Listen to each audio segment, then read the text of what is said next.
Who hasn't heard that the US Armed Forces in the late 1940s recovered and concealed a downed alien spacecraft inside a storage facility, and not just a single one, but with occupants, small beings, either deceased or still living? Where are these crafts now, and where are the tiny entities? These remain suppositions and conjectures, but behind them are records, eyewitness accounts, and persuasive elements. One may disregard them and move on if one so chooses. The era and location of alien craft crashes differ, but nearly all accounts coincide. It initially occurred in the late 1940s in the southwestern region of the United States. Author Frank Scully wasn't the earliest to bring up the matter, but it was his publication Behind the Flying Saucers, released in September 1950, that spotlighted it. Scully alleged that the US Air Force had seized not one, but 3 flying discs. The largest, approximately 100 feet across, was allegedly located in New Mexico, east of the settlement of Aztec. The second, spanning 72 feet across, was discovered near a classified proving ground in Arizona. And the third, 36 feet wide, went down in Paradise Valley, close to Phoenix, Arizona. The third craft held 2 lifeless humanoids, while the other 2 carried 16 apiece. Yet whether they were sentient creatures or automatons remained a matter of speculation. As one observer phrased it, people, and yet not people. The entities were diminutive, ranging from 36 to 42 inches, by terrestrial metrics, miniature beings. In spite of numerous outward and inward distinctions, they bore a resemblance to humans. Their vessels stored sustenance, something akin to wafers or biscuits. There were containers of liquid, which proved to be twice as dense as our water. The expired navigators wore form-fitting garments without necklines, zippers, or clasps. The corpses were brownish, as though scorched. The crafts held numerous unfamiliar artifacts, along with what looked like texts or scroll-like pages inscribed with peculiar symbols. The aerial craft was constructed without apparent evidence of seams or bolts, and seemed to be entirely molded from a material resembling aluminum, though tougher and more lightweight. A diamond-tipped drill left merely a faint impression on its exterior, and even when superheated to 10,000 degrees, it failed to liquefy. Later, laboratory testing likewise could not determine its composition. The largest craft was nearly intact. Supposedly, it descended using a mechanism akin to an automatic pilot. A viewport partially opened during the descent. One of the switches on the command console activated a hidden hatch. Specialists theorized that the craft was driven by magnetic propulsion. With some effort, it was taken apart into sections, and together with the remains of the fallen entities, was covertly moved to Wright-Patterson Air Force Base in Dayton, Ohio, where the central offices of the Air Force's Air Technical Intelligence Center and the Primary Technical Directorate were situated. One can readily envision how such accounts ignited the imagination of the American public. If mysterious crafts and enormous cigar-like vessels emerged in near-Earth orbit sooner or later, they were destined to arrive on the planet, either intentionally or due to mishap.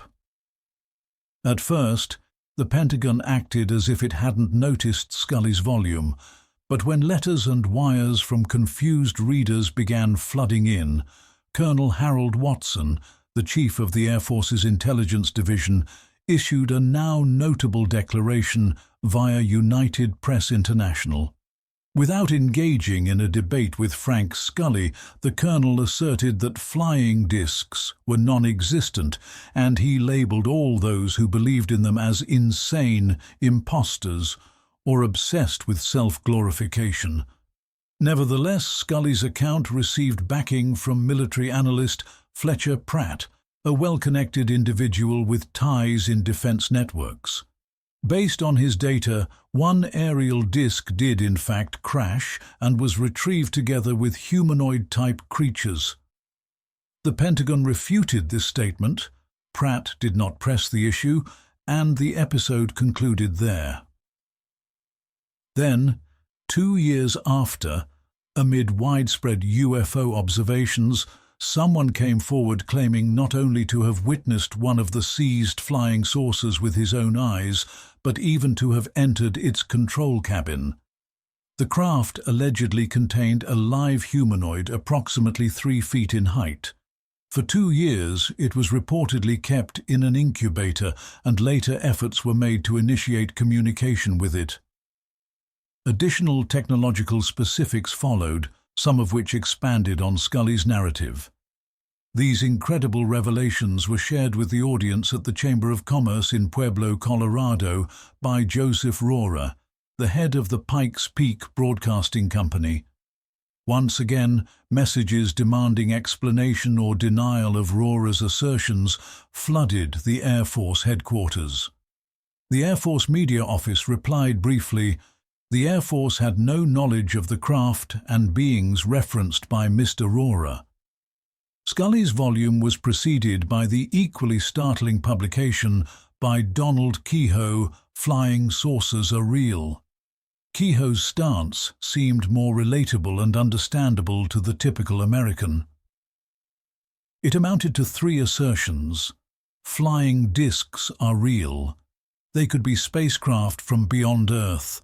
The government knows significantly more about them than it discloses. The Roswell Incident.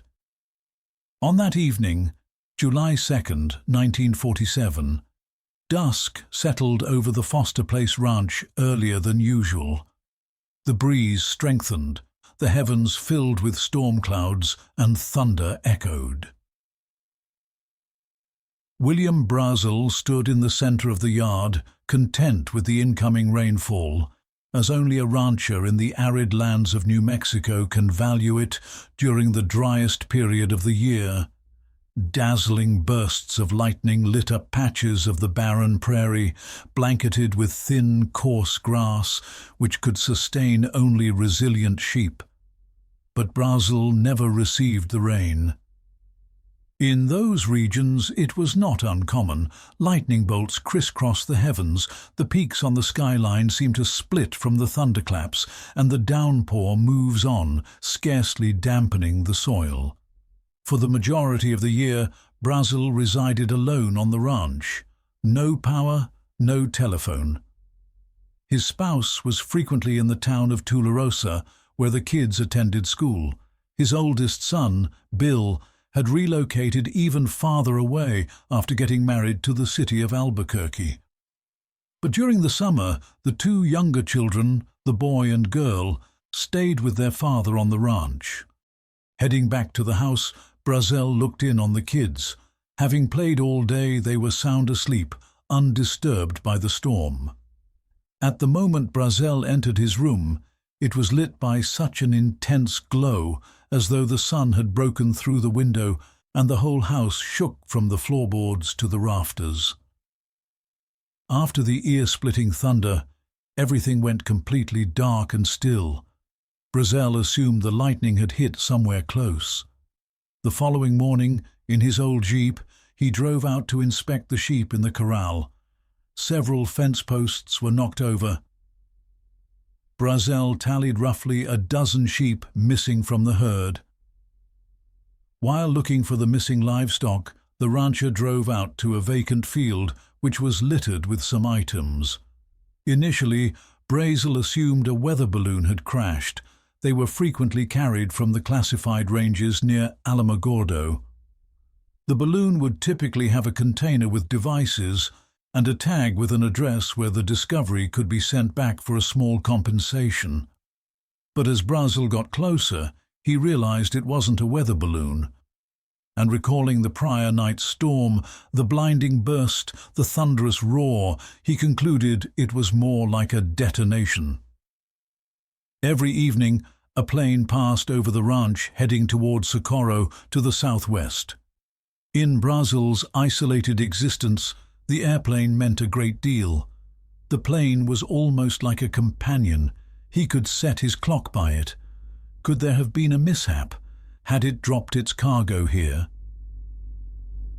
After the flock was brought back to the enclosure, the fence mended and the youngsters fed, Brazil returned to the vacant plot to examine everything thoroughly. The first item he lifted from the soil astonished him. A thin, foil-like fragment, apparently metallic, yet entirely weightless. It could be crumpled and twisted in any direction, but it instantly regained its original form. Brazil discovered a small rod, nearly weightless. Could it be balsa wood? But a sharp blade didn't leave a mark on it. He applied a flame to it. The presumed wood didn't even scorch. Brazil continued gathering odd materials. A fine silk-like filament appeared to unravel in his hands, but when he attempted to snap it, nothing happened. On a dark metal panel, Brazil noticed something resembling a monogram or symbol. For Christmas, he purchased Chinese firecrackers for his kids in packages decorated with similar characters. The confused rancher began sifting through the wreckage for fragments with strange inscriptions. There were quite a number of them, some light pink, others bright red. At times, the markings were lined up in vertical rows, as if they were digits for calculation. Filling the jeep with the fragments, Brazil headed back to the ranch. The thought lingered in his mind. If this wasn't a weather balloon or a civilian aircraft, then what exactly was it? The following day, July 4th, since it was a public holiday, Brazil chose to visit his neighbor Floyd Proctor, whose homestead was about 8 miles from Foster Place. Many years later, Proctor would remember this encounter. Usually reserved, Brazil spoke animatedly, describing the bizarre items he had gathered on the grazing land, especially the markings that resembled Chinese symbols. Brazil encouraged Proctor and his wife to drive out to the field and have a look. But Proctor's day had been exhausting. He had gotten up with the sunrise, had numerous chores, and wasn't interested in the fragments, even with the inscriptions. Proctor recommended that his neighbor get to the closest telephone, contact the sheriff in Roswell, and forget the whole thing. On July 5th, Brazil traveled to the nearby town of Corona to visit his cousin Hollis Wilson. He couldn't reach the sheriff, or perhaps chose not to call. His brother had a visitor from the nuclear town of Alamogordo. As soon as Brazil brought up the discovery, the guest became alert and insisted that the rancher had come across the remains of a flying saucer, one of those frequently seen in the skies over New Mexico and displaying intense interest in restricted zones where advanced technology is being developed. Wilson and his visitor persuaded Brazil to collect additional fragments and bring them to the Roswell airfield. Brazil figured that he would have to travel to Roswell eventually. He had been intending to look at a replacement Jeep, as his old one was on the verge of breaking down. 32 years later, retired Lieutenant Colonel Jesse Marcel would vividly remember the instant he became entangled in this account. It was Monday, July 7, 1947, and he, then a major, the chief of the intelligence division of the 509th Bombardment Group based at the Roswell Airfield, now Walker Air Force Base, was eating lunch at the officers' mess. He was summoned to the telephone for a highly urgent issue. It was Sheriff George Wilcox on the line. He had a rancher from the Corona region at his office, and near his property an unusual airborne object had gone down, with part of the remains already brought in. Jesse Marcel had been piloting aircraft for 2 decades, so he believed that no aerial vehicle could confuse him. But a quick look at the heap of wreckage that Brazil had delivered was enough for him to realize he had never encountered anything like it before. Marcel grasped a sheet of the lightest metal, springy and pliable. He touched a fragment that resembled parchment, marked with pink and crimson signs, which could have been characters, digits, or glyphs. The wreckage was so extraordinary that Marcel chose to report everything at once to the leader of the air unit, William Blanchard. He requested the rancher to accompany him to the airfield, but Brazel mentioned pressing matters in town. They arranged to reunite in an hour at the sheriff's station. Taking pieces of the material, Marcel rushed to the airfield, unaware that within just 60 minutes he would be bouncing across rugged ground en route to the Foster Place ranch. This was the instruction of the unit commander immediately after Marcel relayed the matter. They traveled in 2 automobiles, Marcel in a staff Buick, and a man named Cavett, a counterintelligence agent from Texas, in a separate vehicle. Marcel never understood why this individual was in Roswell or why he had come to retrieve fragments. Was the rancher with them, or did he remain in Roswell?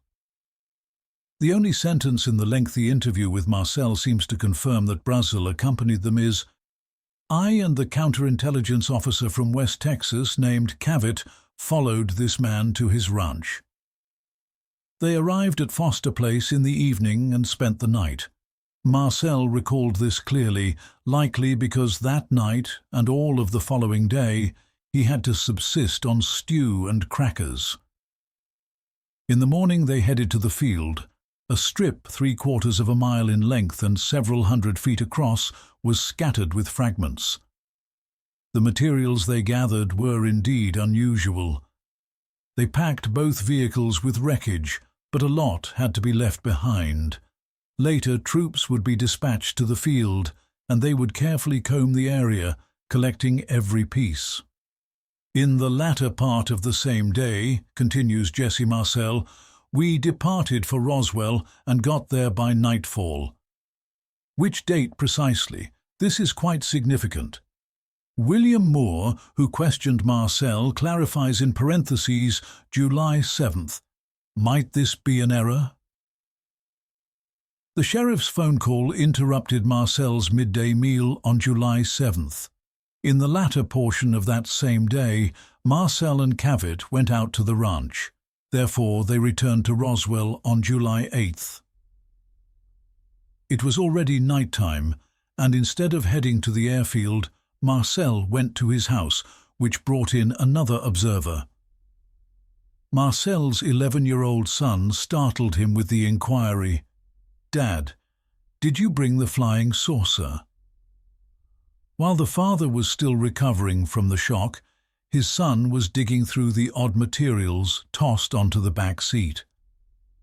Some of the fragments were brought into the kitchen that night, where father and son would fruitlessly try to figure out what the entire object might have been. By directive of the unit commander, Marcel hurried to the ranch, managing to phone his wife and inform her he wouldn't be home that evening. But how did his son know the reason for the trip? It turns out that while Marcel and Cavett were still en route to Roswell with their strange load, the world had already been notified that on the desolate plateau of New Mexico, the U.S. Army Air Forces had retrieved a downed flying disc. Journalists from everywhere were contacting the sheriff's office, the military base, and the local newspaper, trying to obtain information. And it all began with the official statement from the airfield. Here is its complete wording. Roswell Army Airfield, New Mexico, July 8, 1947, earlier part of the day. Numerous reports concerning flying saucers were verified yesterday when the 509th Bombardment Group's intelligence unit, with help from a nearby rancher and the county sheriff, succeeded in recovering one of these saucers. The flying saucer was located near the ranch in the area of Roswell last week. Because of the lack of a telephone, the rancher was only able to alert the sheriff after a few days, who in turn contacted Major Jesse A. Marcel, the chief of the 509th Bombardment Group's intelligence section. Immediate actions were taken. The saucer was transported from the ranch to the Roswell Army Airfield, where it underwent a preliminary inspection, after which it was sent to headquarters by Major Marcel. The announcement is notable in every regard. The urgency with which it was issued, the certainty with which it refers to the recovery of the flying saucer, even though only wreckage of something unidentified had been retrieved. But most astonishing is the moment of the statement, July 8th, earlier part of the day. It appears that the press bulletin was released publicly while Marcel and Cavett were still gathering the wreckage. We are left to conclude that even the small quantity that Brazel had taken to the sheriff served as sufficient proof for Colonel Blanchard, who rushed to declare the recovery of the flying saucer ahead of time. During the Second World War, Blanchard led a bomber unit in the Pacific arena. He was among the candidates chosen for the mission over Japan with the initial atomic bomb. The unit under Blanchard's command was the sole one on Earth armed with nuclear ordnance. Such roles were entrusted to individuals who rigidly followed the chain of command. Could Blanchard have permitted the authorities to hear of such an extraordinary occurrence not through him but via the press? And yet another curiosity. The gathered wreckage clattered in the back of the staff Buick, yet the statement declared that it had already been transported to headquarters, and by whom? Major Marcel. The main office of the 8th Air Force was based in Fort Worth, Texas. That's where the enigmatic counterintelligence agent Cavett originated, and he arrived in Roswell precisely at the right time as these incidents were taking place. Mere coincidence? Or perhaps Fort Worth had been informed of the crash even before Brazel delivered the material to Roswell. To this day, it remains uncertain who made the decision to hasten the announcement, but the individual who drafted it is known. We had an officer for media relations, and he, acting on his own accord, contacted Associated Press, Marcel recalled. I believe his surname was Hott. He reached out to Associated Press and later drafted the statement. The participation of the wire service clarifies the swiftness with which the report of the recovered disc circulated globally.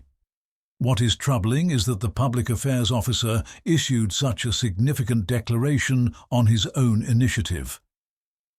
In 1979, William Moore easily located retired Lieutenant Walter Hott, who still resided in Roswell and operated an art gallery. Hott clarified Colonel Blanchard had telephoned him and instructed him to draft a statement declaring that the Air Force had retrieved a downed flying saucer. Not only to draft it, but to disseminate it. There was no personal initiative from Hott. When journalists began calling from every direction, the colonel phoned him again and commanded, "If you know a method to make them quiet down, do it."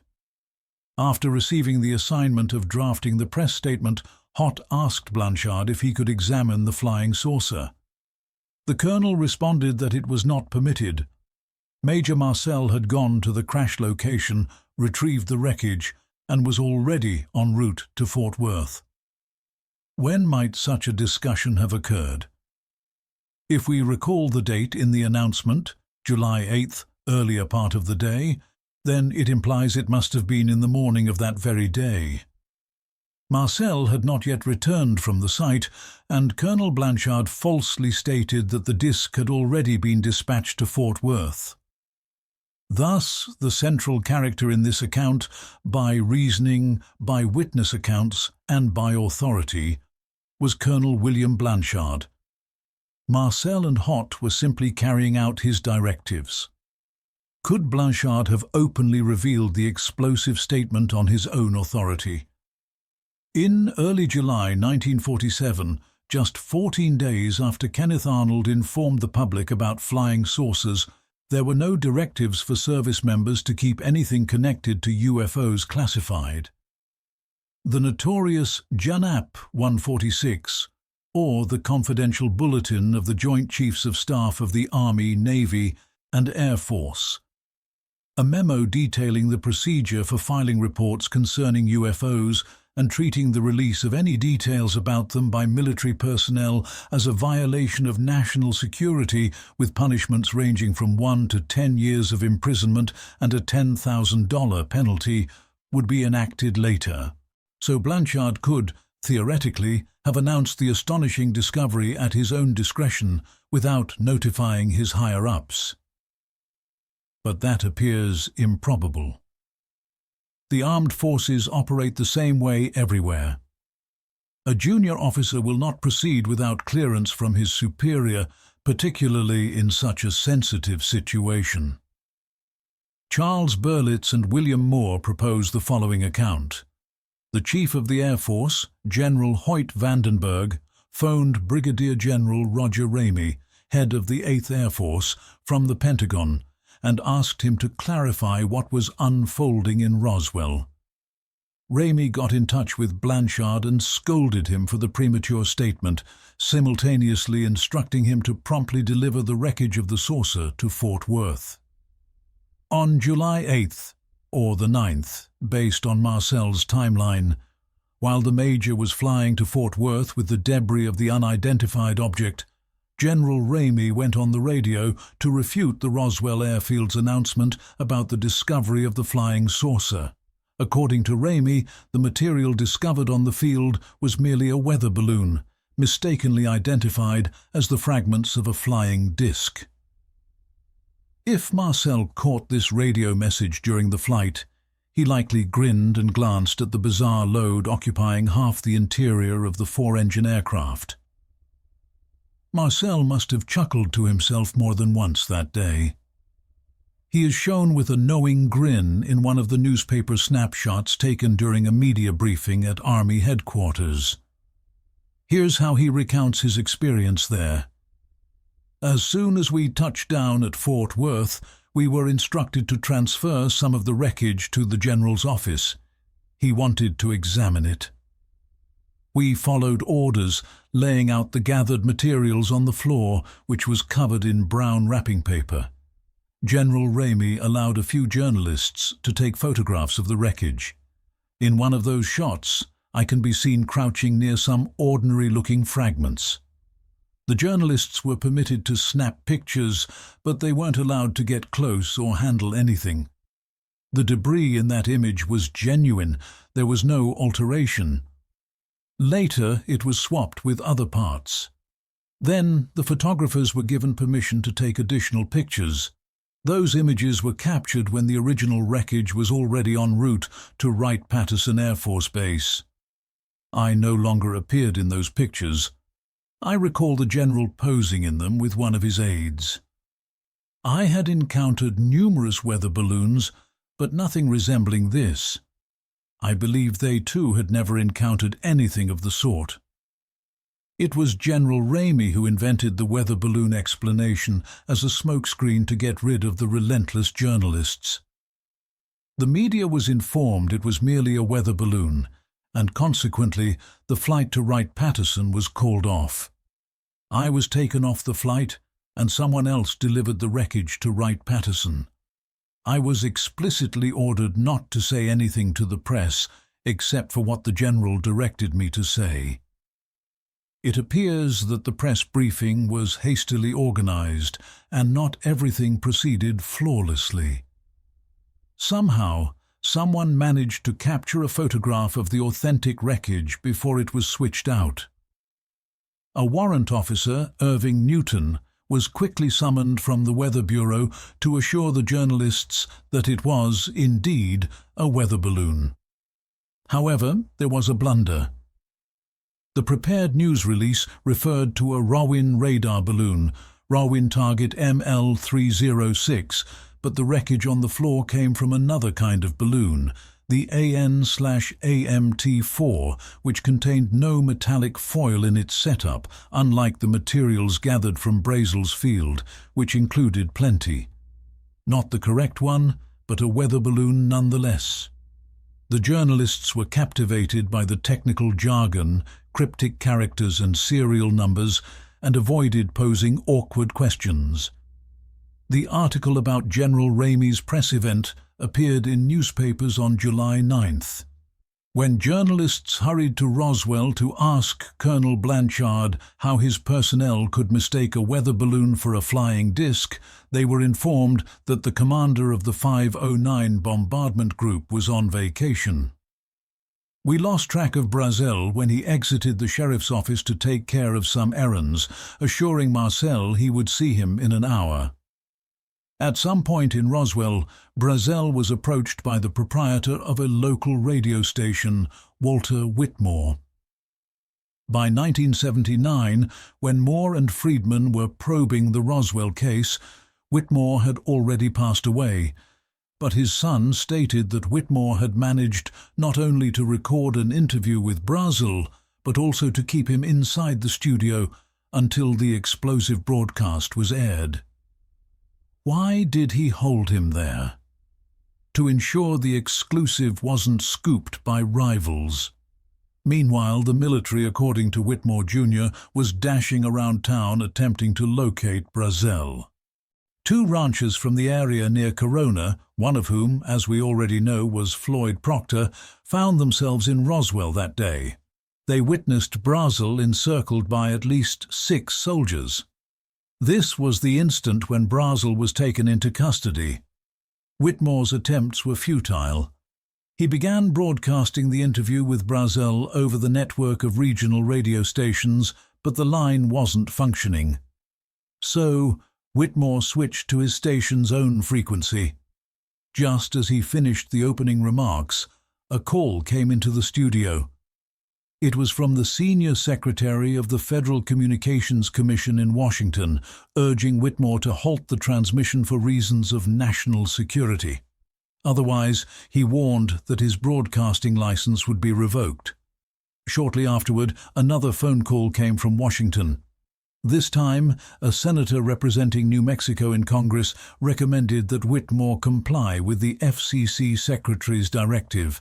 Whitmore relented, and the transmission was cut off.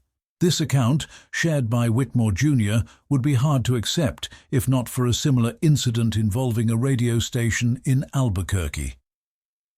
This occurred the previous day, on July 7th.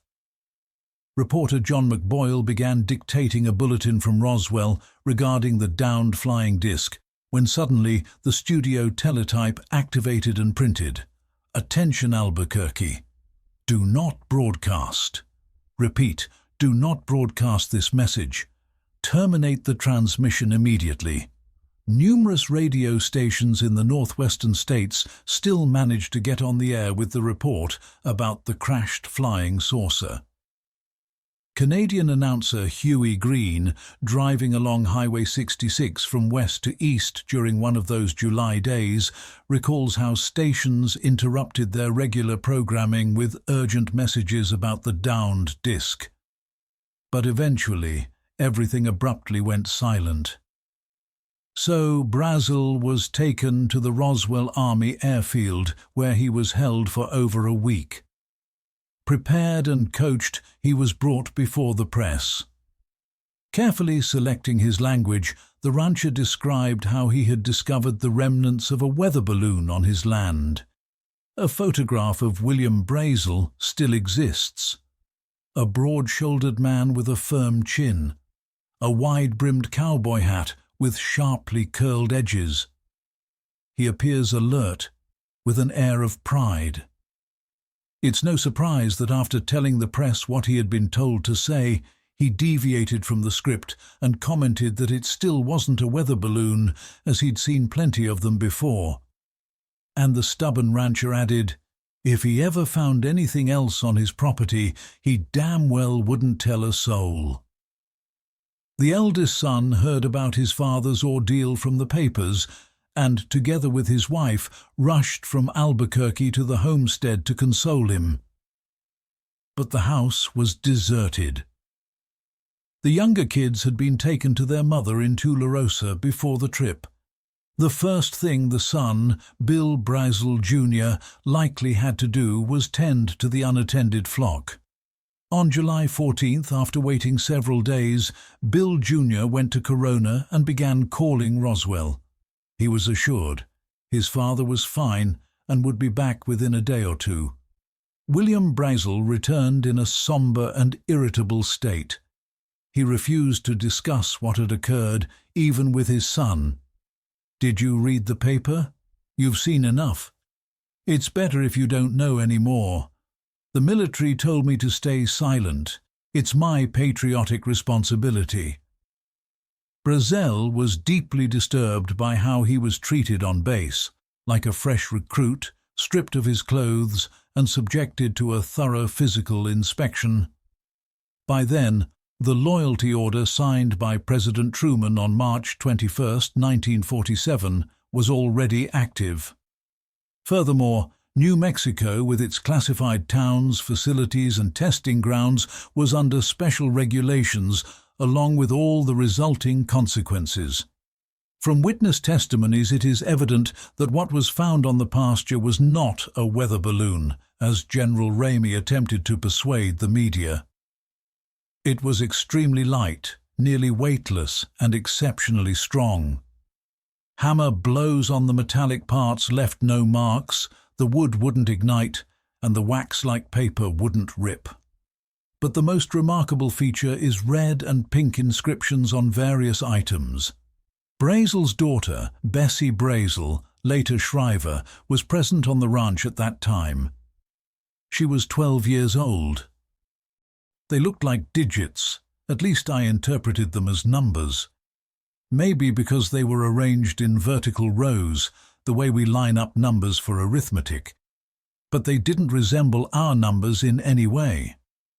Floyd Proctor, neighbor. He, Brazel, said he had no clue what kind of thing he had come across, but the markings reminded him of Chinese or Japanese characters.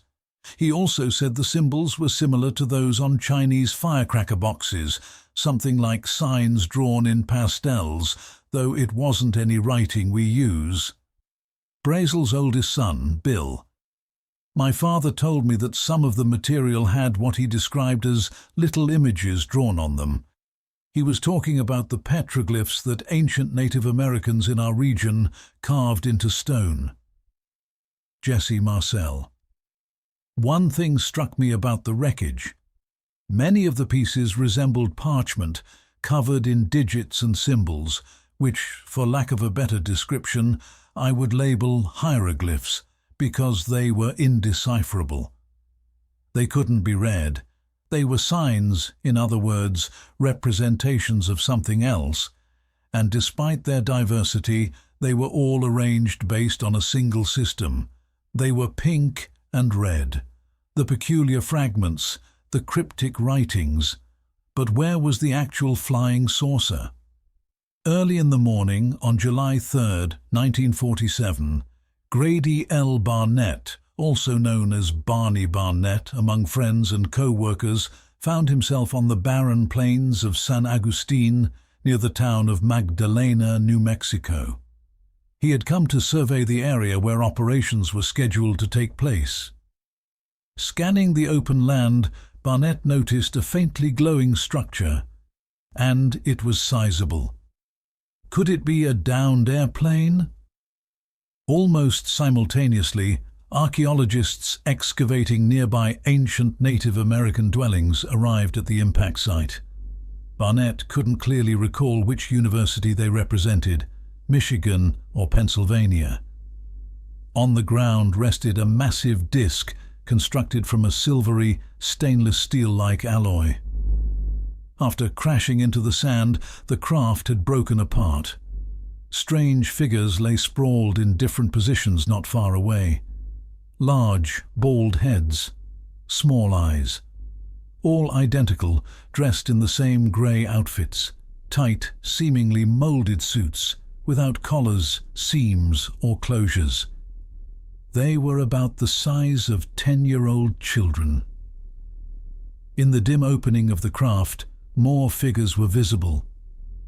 They didn't get to see anything beyond that. Then the noise of an approaching engine was heard, and a military truck arrived. The unintended witnesses were ordered to vacate the area, but not before being firmly warned they must not speak to anyone about what they had witnessed. It was their patriotic responsibility. At that time, such words carried great weight. The San Agustin Plain lies over 100 miles from Foster Place, where the evening before, Brazel saw a brilliant flash, followed by a violent tremor that shook the entire house. It's tempting to draw a connection between the ranch and a location on the San Agustin Plateau. The scene becomes more coherent. The saucer, struck by lightning over Brazel's property, loses part of its structure and still manages to travel another 150 miles before crashing onto the desert plateau, where Barnett and the archaeologists see it. This scenario is supported by another witness account. On the night of July 2nd, the Wilmoth couple from Roswell were sitting in their yard when a glowing object shot across the sky, moving toward Corona, in other words, toward Brazel's ranch. Dan Wilmoth, who owned a hardware store, was reluctant to share what he saw, fearing ridicule. Only after the media frenzy over the flying disc in Roswell did he come forward with his statement. Still, the San Agustin Plateau remains the weakest link in the legend. Here, the evidence is only circumstantial and no documentation exists.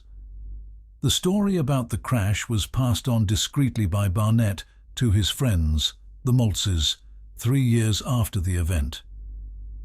Barnett died in 1969.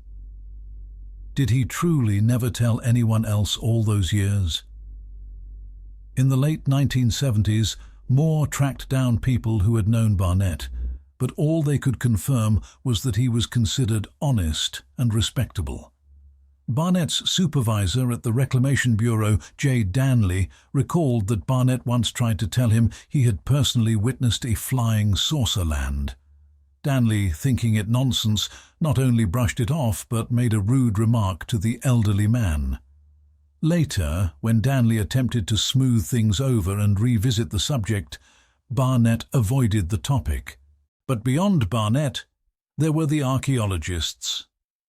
An old issue of American Antiquity contained a map of excavations carried out in that area during the 1946 to 1948 field seasons. The archaeological mission was organized by the University of Pennsylvania, and it likely included many students. Who else would endure the July heat? It seemed locating living witnesses wouldn't be too difficult. Yet, for some reason, no testimonies are available. If Barnett's story could be verified, the timeline of events might look like this.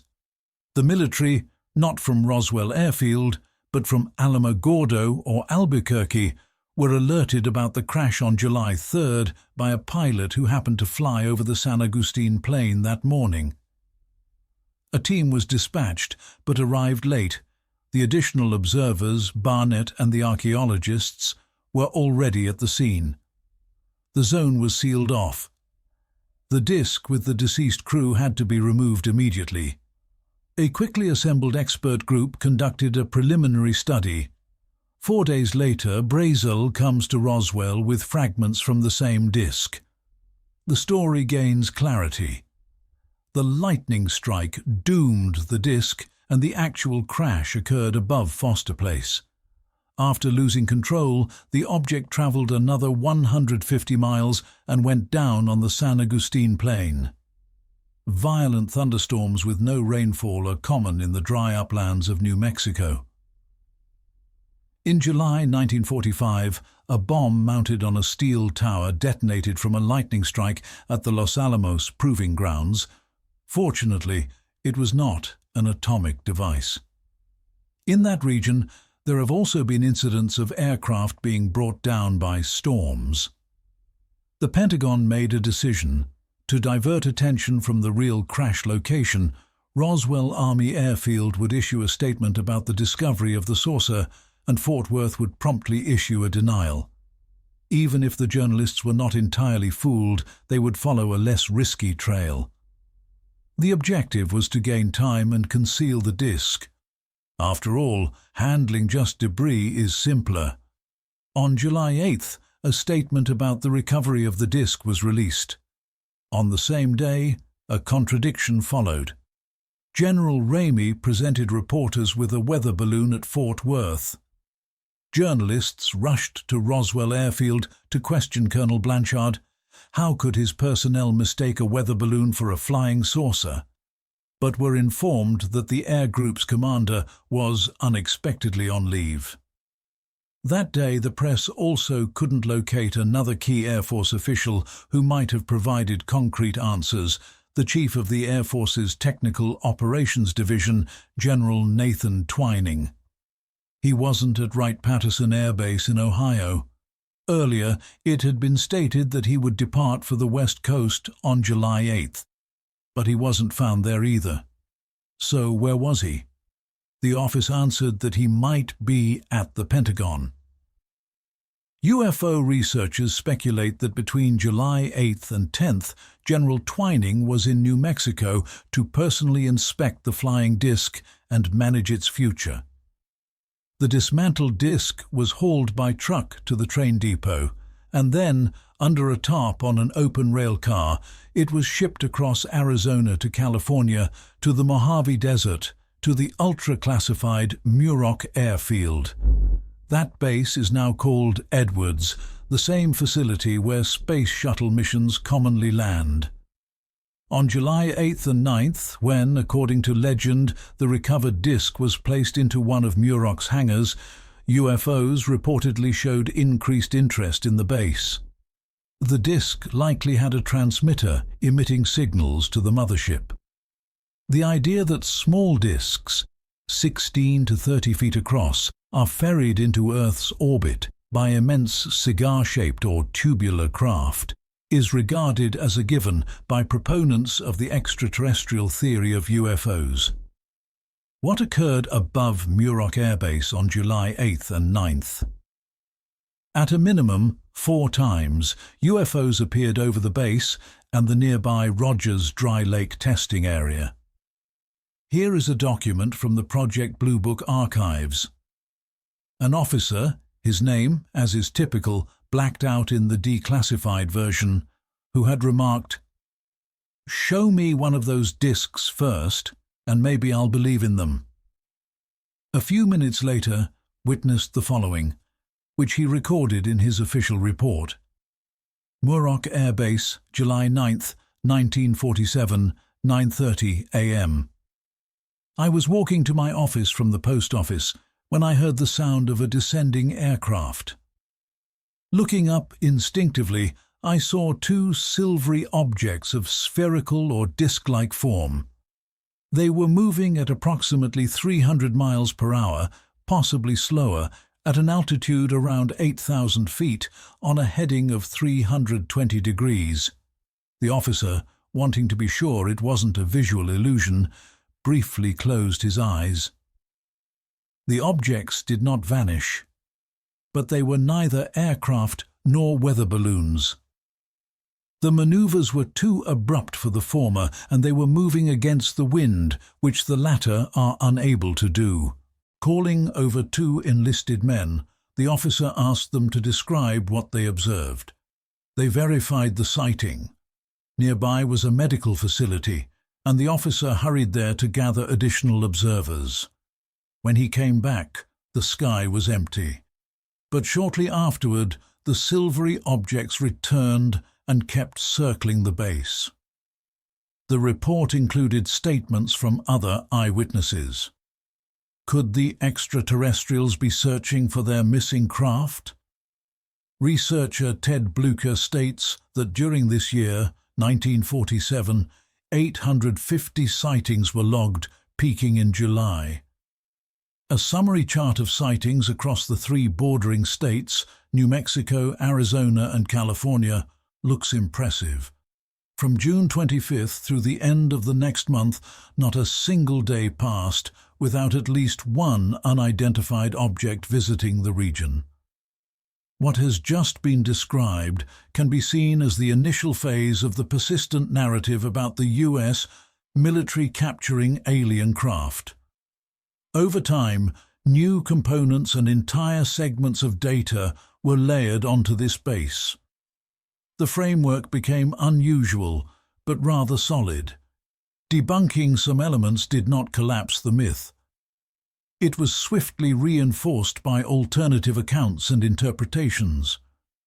As time moved on, the stern warnings from intelligence agents regarding patriotic silence faded, and witnesses, those involved in the covert recovery of downed saucers, eventually shared their accounts. All accounts, even the most implausible ones, were meticulously gathered, filtered and archived by UFO investigators, awaiting the moment when such a story, from a distant or distinct source, could be linked to others and trace a path to a verifiable fact. Some accounts were concise, matter of fact. Here's someone reporting that they saw, in Magdalena, pieces of a silver saucer being loaded onto a rail car concealed under canvas and the train departing west. A few more testimonies from stopovers, and UFO researchers would chart a transportation route for the seized disc. At times, the testimonies were so detailed they resembled short stories, like one recorded by Gray Barker. A photographer lived in California near Los Angeles. He was no ordinary cameraman, not only because he held a baronial title, but because he had developed a unique photographic method that clearly revealed surface textures. One day, in the late 1940s, two unfamiliar men arrived at his studio and offered him well-paid work. The condition was simple: he must never speak of what he would witness. They warned him that if he violated this, he'd be deported at once. Nicholas von Poppen, a Baltic German from Estonia, lacked US citizenship at the time. The photographer agreed and was soon flown to a military base. There, he was instructed to photograph various parts of a metallic saucer, which von Poppen initially assumed was a new type of US Air Force aircraft. After finishing exterior shots, he was brought inside, and that's when he realized he'd been mistaken. The control chamber, with a dome-shaped ceiling, measured around 12 feet across. The dashboard was packed with switches and controls. What stood out was strange characters. Buckled into the seats before the console were four lifeless operators in tight, dark uniforms. They were small, like children. Poppen recalled their tiny hands with clean, trimmed fingernails. He had little time to examine them, as he was busy working. A man constantly shadowed Poppen, collecting each roll of film. Despite the monitoring, the photographer somehow managed to conceal one image showing the full view of the saucer. How would this have been possible if the film had been confiscated? Perhaps it had to do with the peculiar build of his camera. Worried about his future, since involvement in a government secret often brought complications, Poppen carefully hid the image and instructed his loved ones to open the envelope if anything happened to him. But nothing did. Nicholas von Poppen died at an advanced age in 1975. The envelope was opened, but the photo was missing. This account became public in 1977. 1 year later, Leonard Stringfield interviewed a man who had been stationed at Wright-Patterson Air Force Base from 1966 to 1968. He did not conceal his surname from Stringfield, but asked not to be cited. According to him, he saw 9 alien bodies, with roughly 30 in total, stored on the base, along with the saucer. He alleged that such craft were also kept in hangars at Langley Air Force Base, Virginia, and MacDill in Florida. He also described mobile military teams positioned nationwide whose mission was to promptly recover downed saucers. The reality of such mobile units can be regarded as established. While researching the Roswell event, Stanton Friedman spoke with retired Sergeant Edward Gregory. After the July incident, Gregory was reassigned from Roswell to the 36th 2nd Squadron, which was then focused on aerial defense. The unit's aircraft, staffed with interviewers, were on alert around the clock and could be deployed at a moment's notice to a suspected crash or landing. The squadron frequently received such orders, although Gregory himself didn't partake in those missions. As early as 1954, former Blue Book project head Captain Edward Ruppelt acknowledged the presence of such a squadron. He identified it as the 4602nd. Under this designation, the unit had a reputation for locating and interrogating downed enemy aviators during wartime. In peacetime, the unit was largely inactive and was later reassigned to investigate UFOs.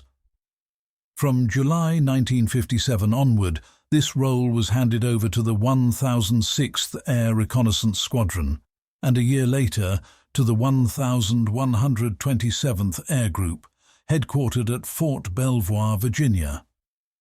Here is another hangar story, according to Leonard Stringfield. In Price Hill, a neighborhood near Cincinnati, in the late 1950s, a solitary woman named Norma Gardner moved in. She was helped by Charles Wilhelm, a young man who was intrigued by books on UFOs. Mrs. Gardner's health was failing, and she had been diagnosed with cancer. Shortly before she died, she said, "Now Uncle Sam can't touch me.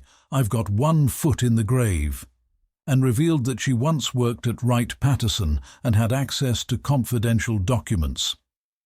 In 1955, she was assigned to catalogue items linked to UFOs. Over 1,000 artifacts passed through her hands. Each item was tagged, photographed, and logged into a classified register. Once, she managed to sneak into a restricted hangar and saw a saucer. Another time, walking through a hallway, she glimpsed 2 alien bodies being wheeled into a laboratory. As time went by, the Roswell affair gathered even more testimonies. The daughters of the late Melville Brown confirmed that in July 1947, the military had indeed recovered a crashed saucer with occupants somewhere in New Mexico. Sergeant Brown had accompanied a refrigerated vehicle carrying the small humanoid bodies. He saw 2 of them. Later, at Roswell Airfield, he was assigned to guard a hangar where the corpses were stored before being sent to Fort Worth. Brown shared this story with his daughters during a moment of openness after reading an article about the event he had been involved in. The fact that Melville Brown had been stationed at Roswell in July 1947 was verified by 2 official documents preserved by his daughters. The story of the crash near Magdalena was recounted by Samantha de los Reyes, based on the memory of her stepfather, Burley Cassity. In the late 1940s, Cassity served with the Engineering Corps in New Mexico and was once dispatched to the San Agustin Plateau to recover a wrecked saucer. Cassity spoke of 4 alien bodies that were recovered. 2 were deceased, and 1 survivor was in critical condition and died soon after in Alamogordo. During the loading process, Cassity had the chance to handle various components and artifacts from the craft. Because of a shortage of transport vehicles, 14 large pieces were buried in a trench and covered with soil, to be dug up later. The retired lawman, Gerald Anderson, specified the exact site and date of the mission to retrieve the alien craft, July 5, 1947, San Agustin Plateau. At that moment, Anderson was only 5 years old, and it seems his story is based not just on hazy early memories, but also on family lore. That morning, Gerald Anderson, along with his father, uncle and cousin, went to the San Agustin Plateau to hunt for moss agates. At the base of a hill, they spotted a metallic disc. Anderson's account mostly aligns with Barney Barnett's version. There were 3 beings, 3 bodies, lying on the ground in the shadow of that object. They were approximately 4 feet tall, with unusually large craniums and almond-shaped jet-black eyes. 2 of them appeared lifeless, while the third was breathing heavily, as if his ribs had been fractured. There was a 4th, seated on the earth, seemingly unharmed, who appeared to be tending to the injured one. As we drew nearer, he curled into himself, as though frightened of being struck. Then comes the familiar part from Barnett's story. Soon the military came. They weren't very shocked by the scene. They clearly knew what they'd encounter. And they treated the intruding observers harshly. Anderson's telling varies slightly from Barnett's narrative. The biggest distinction is that one of the extraterrestrials was still alive. However, we do not possess Barnett's own direct testimony, but rather the version conveyed by the Maltzes.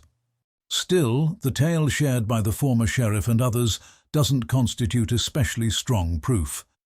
But to accept that would mean acknowledging that individuals who had never met, Brown's daughters, Gerald Anderson, Burl Cassidy's stepdaughter, conspired to invent the same tale, casting a shadow on the reputations of their late relatives.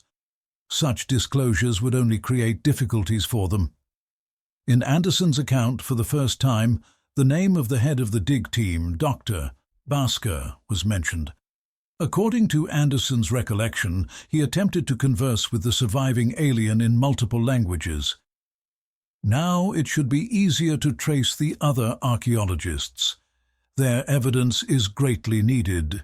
In July 1990, the UFO Study Foundation convened surviving participants of the Roswell case in Arlington, Virginia.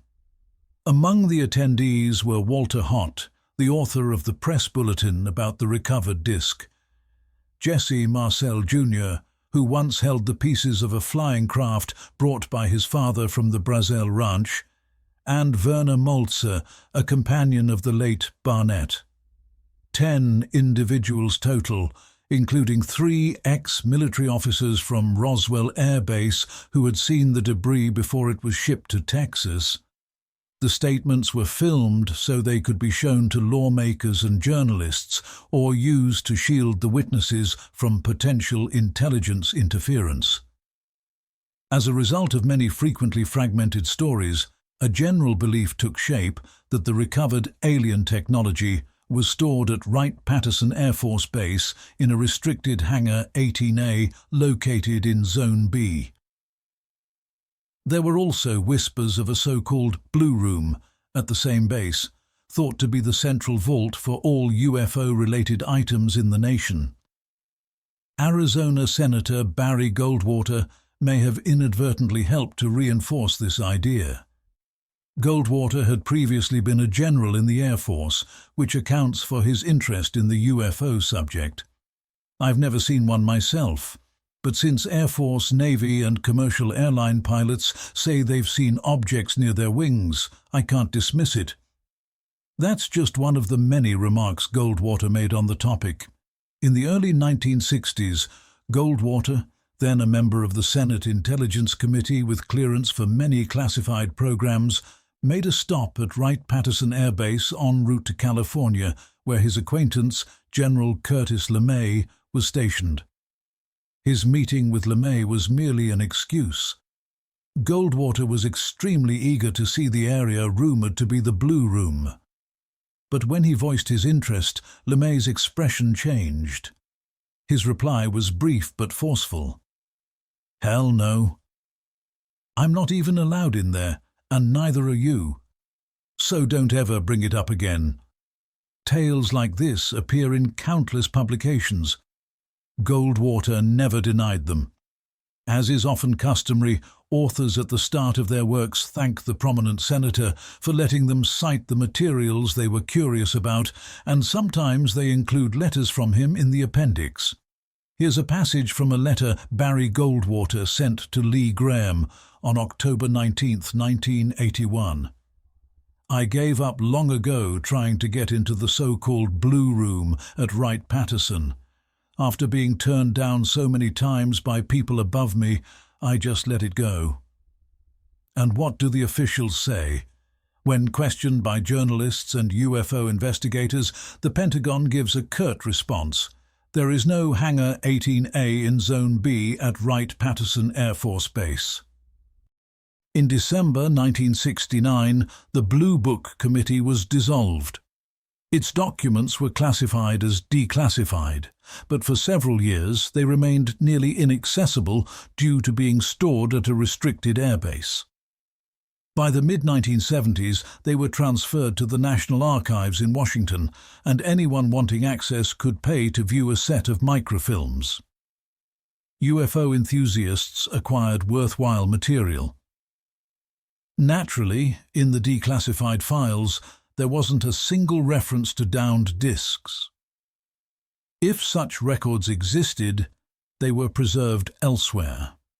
Investigators had long believed that the most compelling files must be found in the classified collections of the CIA, FBI, National Security Agency, NASA, and NORAD, although all of these bodies consistently denied involvement in the controversial UFO matter.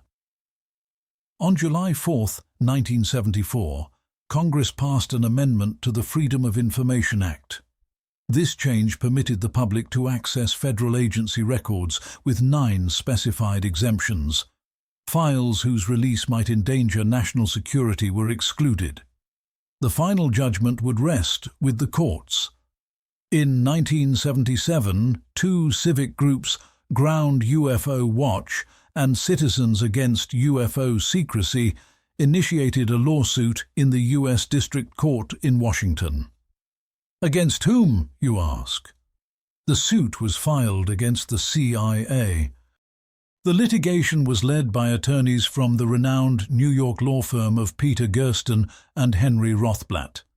Much of the case's progress was aided by Todd Zeckel, the founder of the newly formed Citizens Against Secrecy group, who had previously worked for the NSA. Zeckel was familiar with the methods by which UFO data was gathered and disseminated, so the legal fight wasn't completely blind. By the end of 1978, under court order, the CIA was compelled to hand over more than 900 pages of UFO-related documents to the plaintiffs. 57 volumes, with no page total listed, were withheld by the agency on the basis of national security. In a closed hearing, the judge accepted the CIA's justification. A comparable lawsuit was brought against the Department of Defense's Intelligence Wing. The proceedings dragged on for 7 years, and in 1985, the agency released 37 files totaling 139 pages. 15 document folders were successfully retained by the Pentagon. Various other agencies faced similar legal challenges. But the information obtained through litigation offered few surprises. Most of the files confirmed what had already been suspected. Nonetheless, Dr. Bruce Maccabee, responding to the climate of the time, filed suit against the FBI, which had consistently denied having anything to do with flying saucers. One denial came from FBI Director Clarence Kelly on October 23, 1973.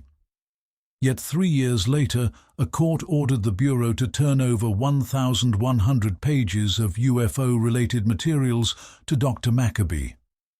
And here, perhaps for the first time, the topic of downed saucers emerged. On March 22, 1950, in a memo addressed to FBI Director J. Edgar Hoover, an agent reported, "As per the Air Force investigator, 3 alleged flying saucers were retrieved in New Mexico. They were circular in shape, with raised centers, roughly 50 feet across. Each held 3 humanoid figures, each about 3 feet tall, outfitted in suits composed of a very flexible metallic fabric. The suits resembled those worn by high-speed aircraft pilots and testers. According to the informant, name redacted, the discs were found in New Mexico because the government in that area had extremely strong radar systems, believed to interfere with the navigation systems of flying discs. Everything in this account remains quite ambiguous. A military officer relayed to a colleague the tale of the allegedly retrieved sources. His interlocutor happened to be an FBI source, and thus the information landed on Hoover's desk. It appears the officer himself was depending on hearsay, the timelines are uncertain, and the impact site is only loosely described. However, here is another, far more compelling file from the FBI's records. Memo to Mr. Ladd, Mr. Name redacted, likewise spoke about this matter with Colonel L.R. Forney of the Military Intelligence Division, that is, the intelligence section of the Army's General Headquarters. Colonel Forney mentioned that since it had been confirmed that flying saucers were not an apparatus of the Army or Navy, the FBI, in his judgment, ought to take an interest in them. He said the Bureau ought to, if feasible, heed General Shulgin's appeal. From this note, it's evident that Shulgin was pressing the FBI to engage in probing the enigma of the flying discs. Initially, the General Staff suspected they might be a top-secret, experimental device and therefore unfamiliar to anyone beyond a limited circle. Now the scenario had become clearer. No such programs existed, and the Pentagon was eager to utilize the FBI's vast and embedded informant network. All right, but where are the recovered sources in all of this? They are referenced near the conclusion of the memo, in an almost unreadable annotation from Edgar Hoover. I wouldn't object, but before signing off, we need unrestricted access to the obtained discs, to avoid another scenario like in the SW incident when the Army confiscated it, denying us even a superficial examination. Penned by the omnipotent Hoover, clearly irritated with the Pentagon, his script is difficult to decipher and even tougher to imitate. It states, like in the SW incident when the Army grabbed it, the word "it" refers naturally to the saucer. SW, as interpreted by Berlitz and Moore, is shorthand for Southwest, encompassing New Mexico. However, those scribbled characters might also be interpreted as LA, potentially indicating the Los Angeles region, where Muroc, now Edwards, Air Base is situated. The memo was composed on July 15, 1947, a week after the startling declaration from Roswell Air Base regarding the finding of a flying disc. It appears that the Pentagon succeeded in forging an understanding with the FBI. On July 30th, the FBI issued Circular Number 42 to its representatives. It stated, "The Bureau must promptly be alerted via teletype regarding all incoming flying disc sightings with your interpretations. If the encounter is of significance, a written account on your inquiry must be forwarded to the Bureau following the teletype notification. The Army Air Forces have guaranteed the Bureau of their full collaboration on these issues, and in instances where the necessary information is not furnished or you are prevented the ability to examine the recovered disc, you must immediately alert the Bureau." The Pentagon agreed to Hoover's conditions, and the FBI became engaged in tracking the flying saucers. More precisely, tracking those who chanced to witness them.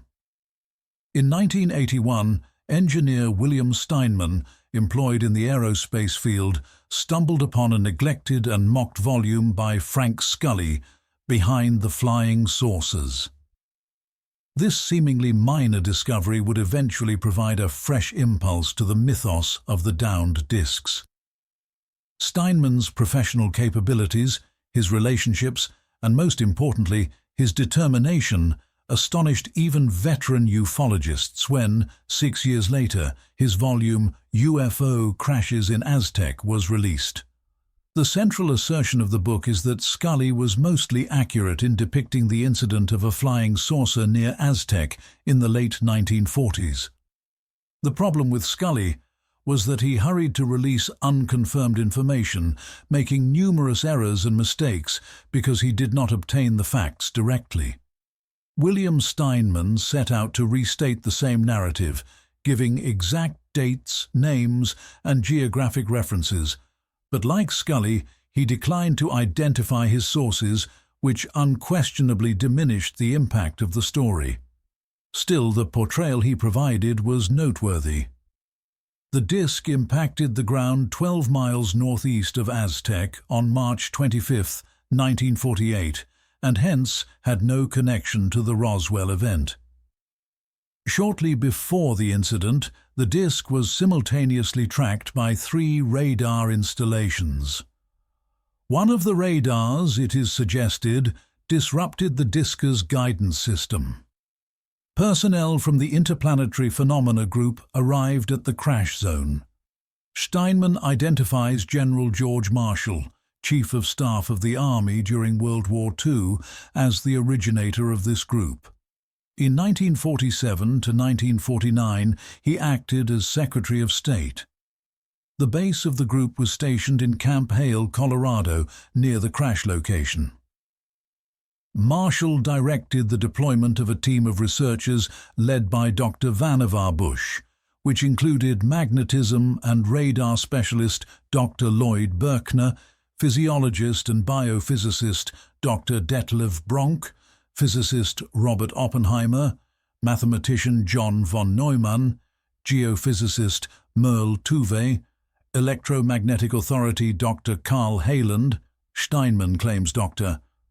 Hayland acted as the channel of intelligence for Frank Scully, though via another researcher, Leo Gebauer, or Dr. G, which largely accounts for the discrepancies in Scully's version, aircraft engineer Jerome Hunziker, and Dr. Horace van Valkenburg, a specialist in inorganic chemistry. The researchers were ordered to assemble immediately at Durango Airport, Colorado. There, they were compelled to pledge an oath of confidentiality about what they were about to witness. From Durango to Aztec was 35 miles. If anyone happened to glimpse the motorcade of vehicles passing by, it could have been misidentified as a geological expedition on the move. The location was sealed off. The portrayal of what transpired at the site of the event does not entirely correspond to Scully's narrative, only in the specifics. The disk was accessed through a damaged porthole. It, like the disk's exterior, was made of thin, resilient, and see-through metal. Inside the chamber, 2 lifeless humanoids were discovered in front of the command panel. 12 others were retrieved from inner sections. In all, 14. Scully's version mentions 16. The standard stature of the humanoids was 42 inches, 1.05 meters. They had oversized skulls and large, slightly angled eyes. Possibly because of this, they were said to resemble the Mongoloid classification. Their nostrils and lips were tiny. Their torsos were delicate with slender necks. Their limbs were extended, almost down to their knees. The digits were also elongated and thin, with something like membranes between them. Doctors refer to this as syndactyly, partial webbing of the fingers. The humanoids lacked any digestive tract or anal opening. Their reproductive anatomy was missing. Their circulatory fluid was transparent and had the odor of ozone. Were they Homo sapiens? Probably not. More like cybernetic entities, cybernetic organisms, familiar to us from speculative fiction.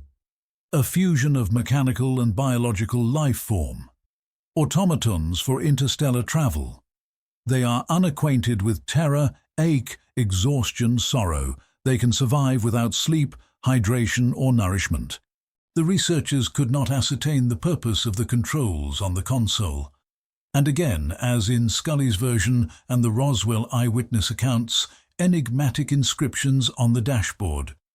In the compartment, they came upon something akin to a manuscript with leaves made from a substance that looked like vellum. For 3 days, the team scrutinized the unconventional spacecraft in the field. Each specialist focused on their assignment. With the assistance of the armed forces, the seemingly solid flying machine was broken down into pieces. It fit into 3 transporters. The corpses of the ufonauts were placed in specially arranged chilled containers. The motorcade then headed for Los Alamos, a remote township in the arid New Mexico wasteland where the first atomic bomb was constructed. There, in the storage facilities of the airbase, the extraordinary cargo was maintained for over a year before being relocated to another destination. What distinguishes Steinman's narration are not the fantastical features about the aircraft and the diminutive entities, but the mundane aspects. The assurance with which the author enumerates them: who was in the specialist unit, how many days the inspection took, how long it took to get to Los Alamos, and so on. One gets the sense that Steinman, possibly to the disadvantage of the tale, tries to overload the audience with data. After describing the arcane symbols and the recovered manuscript, he rushes to mention that to Oppenheimer the symbols looked somewhat like Sanskrit script, and that by Marshall's instruction all materials related to the writing were handed to Lambros Kalihamos and William Friedman, but even these renowned codebreakers were unable to interpret them. Or this note: dry ice, liquid nitrogen, and chilled chambers, all required to preserve the departed ufonauts, Steinman notes, were secured and transported by his associate, Dr. Paul Shearer, at Vannevar Bush's behest. But from whom were these thorough accounts gathered? It shocked no one that Steinman declined to reveal his informants. Not only Scully but also Steinman shielded their sources. Ufologists often received crucial material and leads in exchange for assurances not to name the observers. By the moment Steinman's work hit the shelves, the named researchers were no longer living. There was no one left to dispute or verify what had been written. Yet Steinman succeeded in acquiring the testimony, if not of the central figure, then of a sufficiently informed and reputable individual. This was the notable physicist Dr. Robert Sarbacher, a scientific advisor for the Joint Experimental Research Committee and a contributor to many classified governmental initiatives during the 1940s and 1950s. Dr. Sarbacher died before Steinman's volume was released in 1986. But his correspondence, dated November 29, 1983, in some way served as a supportive validation for the publication UFO Disaster in Aztec. In reply to Steinman's careful inquiry for elucidation on the subjects of concern to him, Dr. C. Sarbacher responded with surprising candor. "There is no justification why I couldn't or shouldn't address your queries." And then his replies point by point. 1. As for my direct connection in the activities concerning the retrieval of flying saucers, I must state I was not linked with any of the persons directly engaged, and I can't offer any details about the timeframes of such operations. If I had knowledge, I would have told you. Regarding your appeal to clarify the identities of the participants, I can only say John von Neumann definitely had a function. Dr. Vannevar Bush definitely had a function, and I suspect Dr. Robert Oppenheimer also did. My involvement with the Experimental Research Committee headed by Dr. Compton during the Eisenhower presidency was, I would say, minimal.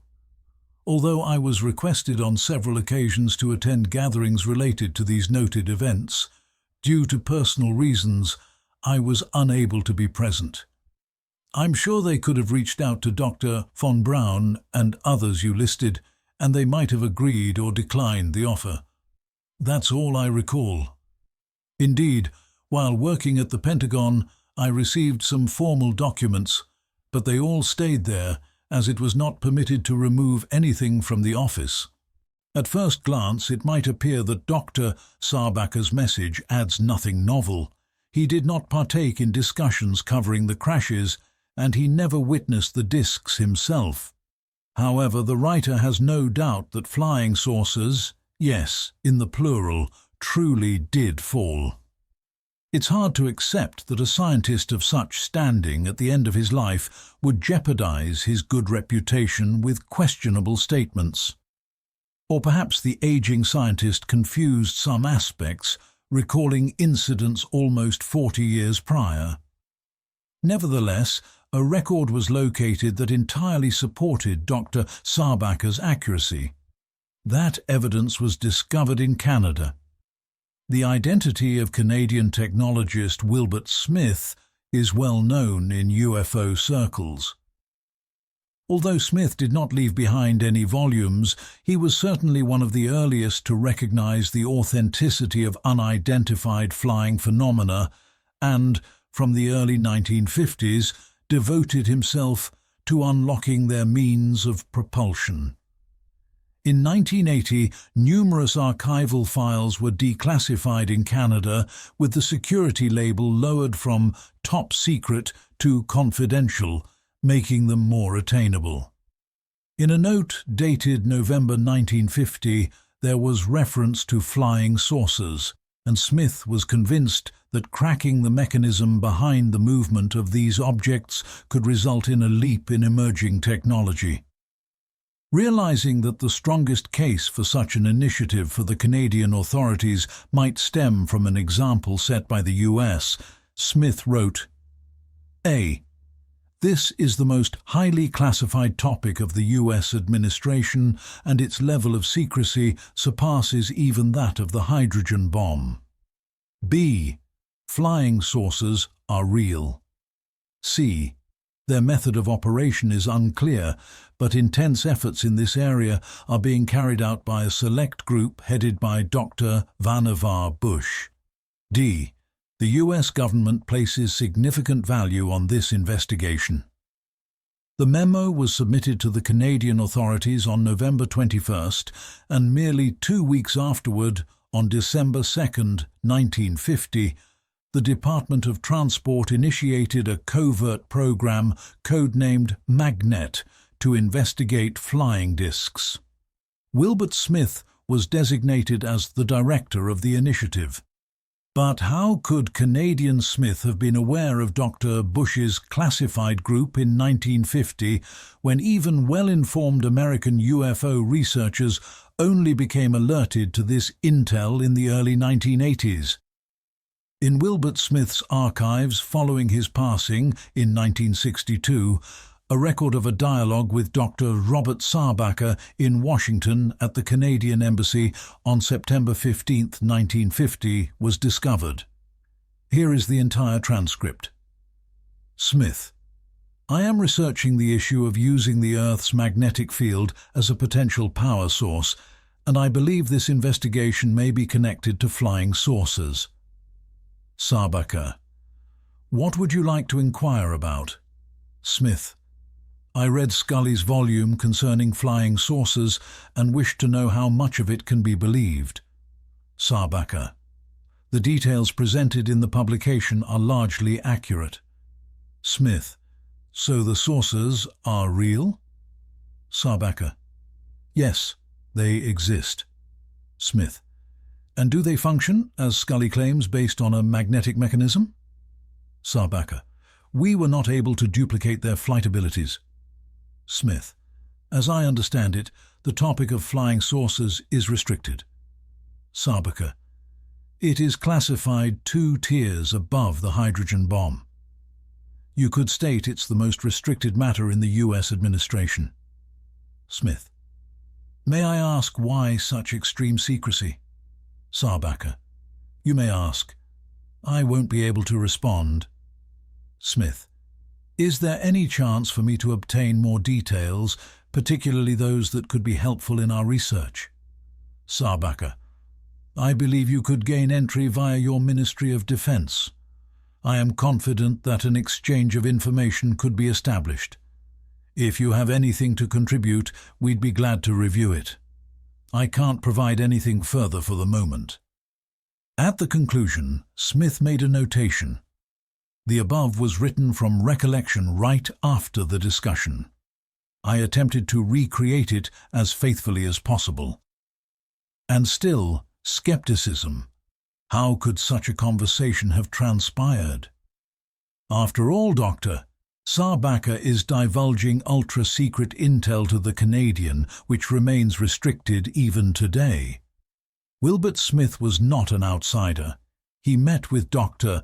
Sarbacka as a delegate of Canadian Telecommunications and the Scientific Committee for Defence. This encounter can be seen as a mutual probe or even a negotiation between the intelligence services of the two allied nations, both eager to secure knowledge about flying saucers. The appointment was arranged by Lieutenant Colonel Bremner from the Canadian Embassy in Washington and occurred in his presence, as verified by Sarbacka.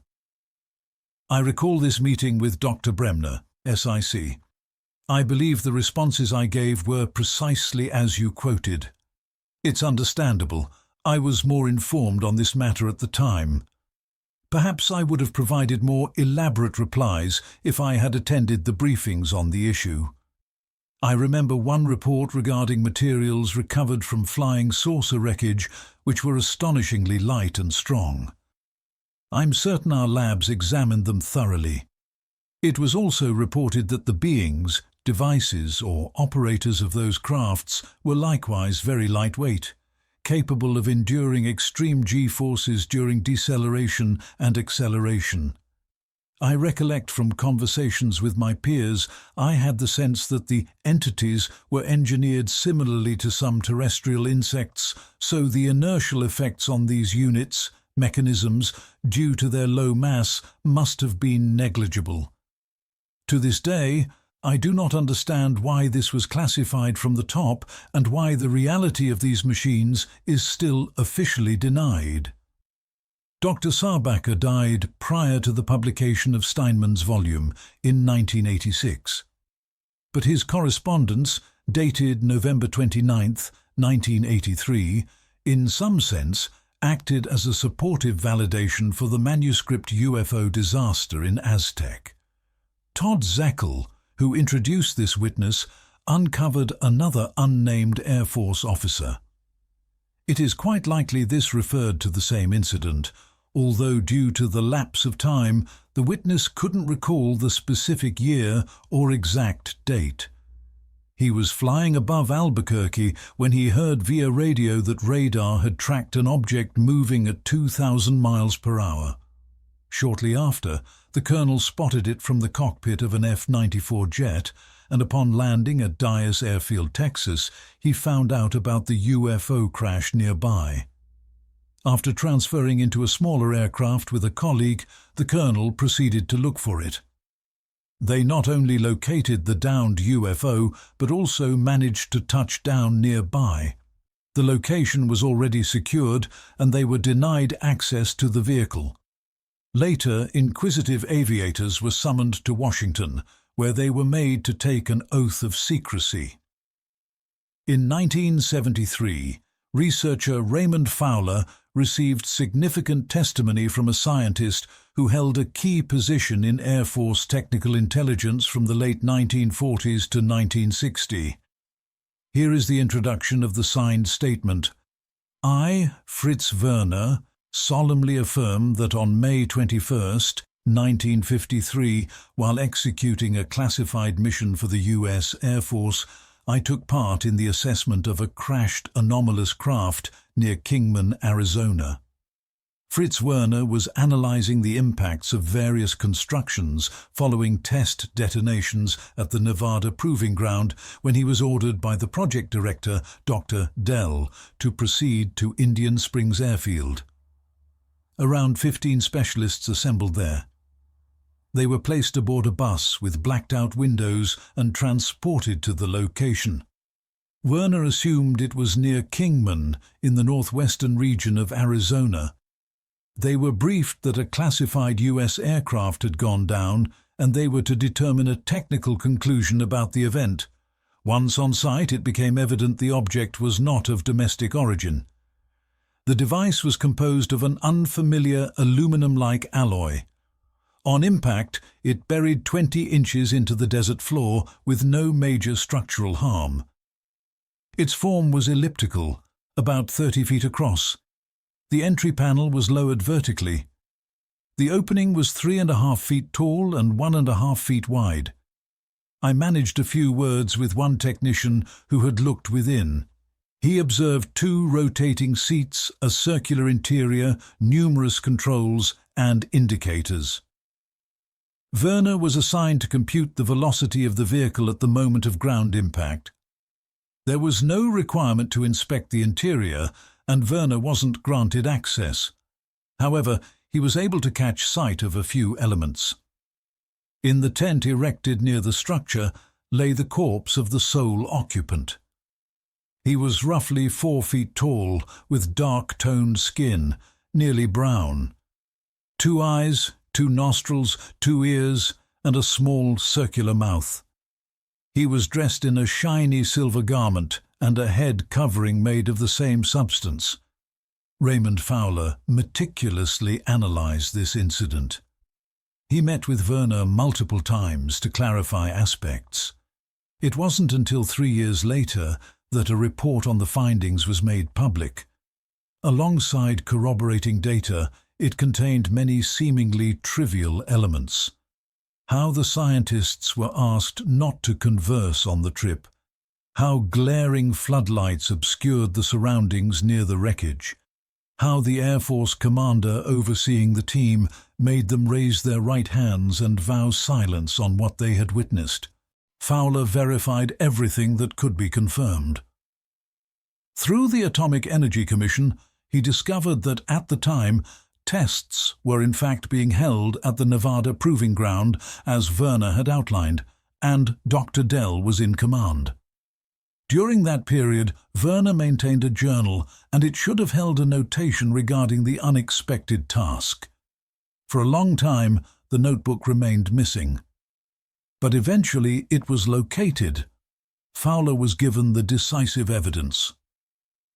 On the entry dated May 21, 1953, following a note about his daily activities and reflections on a letter received from a female acquaintance, it read, "At 4:30 p.m., I will be transported to Indian Springs Air Force Base to perform an operation that must not be documented or discussed. There exist numerous such accounts, frequently unnamed to the public, but identified to the ufologists who compiled them." Tommy Blann and Leonard Stringfield contributed an additional statement to the archive. The observer, Colonel X, likewise took part in an operation to retrieve a flying disc. The site of the event is recognizable, the northern region of New Mexico. However, the date of the mission, summer 1962. The craft resembled 2 inverted dishes with a mat band in the center. Width 30 feet, vertical size 12 feet. 2 deceased entities in metallic coveralls. A specialized team of 8 technicians was dispatched for the mission. Helicopters without insignia were used to airlift the vehicle. In the early 1980s, Leonard Stringfield published the recollection of a former test aviator who preferred to remain unnamed, referred to by the initials PJ. After a tropical cyclone struck South Carolina, the Bluebird fighter unit was temporarily stationed at Wright-Patterson Airfield. On the first day, the whole unit, led by Commander PJ, went jogging around the base's perimeter. Out of curiosity, the airmen entered one of the hangars located near the athletic field, where they were confronted by a guard with a firearm. They were inside the hangar for just a few moments, but managed to glimpse quite a bit. A few paces from us stood a construct of unusual design. It was 12 to 15 feet long and about 8 feet high, shaped like a set of upside-down bowls. It was positioned on 2 platforms, the type used for testing aerospace turbines. No logos, no writing, and, most curiously, no signs of welds. The craft was enclosed by rope, and 8 armed men were stationed around it. The one who stopped us said, "I assume, sir, you're not authorized to be here." I agreed quickly, and we turned back. Once outside, I remember thinking we were thrilled. At last, Uncle Sam had acquired his own flying disc. It's remarkable that the entire flight crew managed to enter the structure without challenge before meeting the 8 sentries. PJ found it strange that the covert device was stored in a hangar next to the recreation area, outside the restricted zone. PJ concluded that the saucer had either just arrived or was being readied for relocation. The presence of 8 sentries was also notable.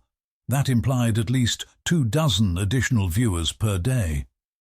In the early 1980s, a renowned American psychiatrist recounted a narrative about his patient, though naturally he withheld the patient's identity. Altogether, it was a case involving emotional distress of a Vietnam conflict veteran, a military intelligence agent. Dr. Bartold Schwartz was fascinated by one particular episode in this otherwise conventional clinical case, a tale told by the subject about visiting a classified airfield in Arizona. The individual asserted that he observed 5 entities and artifacts from a flying craft. There's no requirement to delve into specifics. They are no more or less fantastical than those previously described. What impacted the officer wasn't so much these alien features, but that his associate, also a military intelligence officer, had offered and half-jokingly escorted him, breaking every imaginable rule, into the most classified section. The subject wrestled with the idea: could this have been some ruse by the security services to gauge the reaction of someone who realizes they're violating strict restrictions? In 1981, a book called Scientific Validation of UFOs was released in Monaco by Jean-Charles Fume. Dr. Leon Wiese, a biologist focusing on histones, proteins that form part of the genetic framework, was operating under contract in the US and was invited to Wright-Patterson Air Force Base in 1959 to examine histones. The researcher was stunned by their remarkably low mass and even thought he had miscalculated. A secondary evaluation confirmed the earlier result. Wiese then asked to view the life forms from which the tissue had been sourced. He was escorted to a chamber where 2 beings were submerged in formaldehyde. Their epidermis was pale, as though it had never encountered sunlight. By human standards, they were gigantic, exceeding 7 feet in stature. The remains were damaged, likely from the impact, but their heads and visages were untouched. Their hair was light-colored, their eyes blue, yet the faces seemed oriental, perhaps due to the eyes being angled toward the temples. The noses and mouths were minute, the lips slim and sharply defined, and the chins were petite and slightly tapered. Their upper limbs were lengthy and slender. The soles of their feet were entirely flat, and their toes were oddly small. So narrates Fiume regarding what Dr. Wiese supposedly witnessed at Wright-Patterson Air Force Base. But what about Dr. Wiese himself? Dr. Jean Gill from the French National Center for Scientific Inquiry tracked down the scientist. Leon Wiese listened composedly, was neither shocked nor offended, but disavowed any connection to the detailed tale. He did mention, however, that the technical content in Fiume's volume was professionally articulated. Only a top-level biologist could have produced this. Yet Fiume wasn't a biologist. He was a French Air Force officer, also affiliated with covert services. It would appear that the more accounts emerge, even inconsistent ones, the stronger the conviction. Something must have transpired.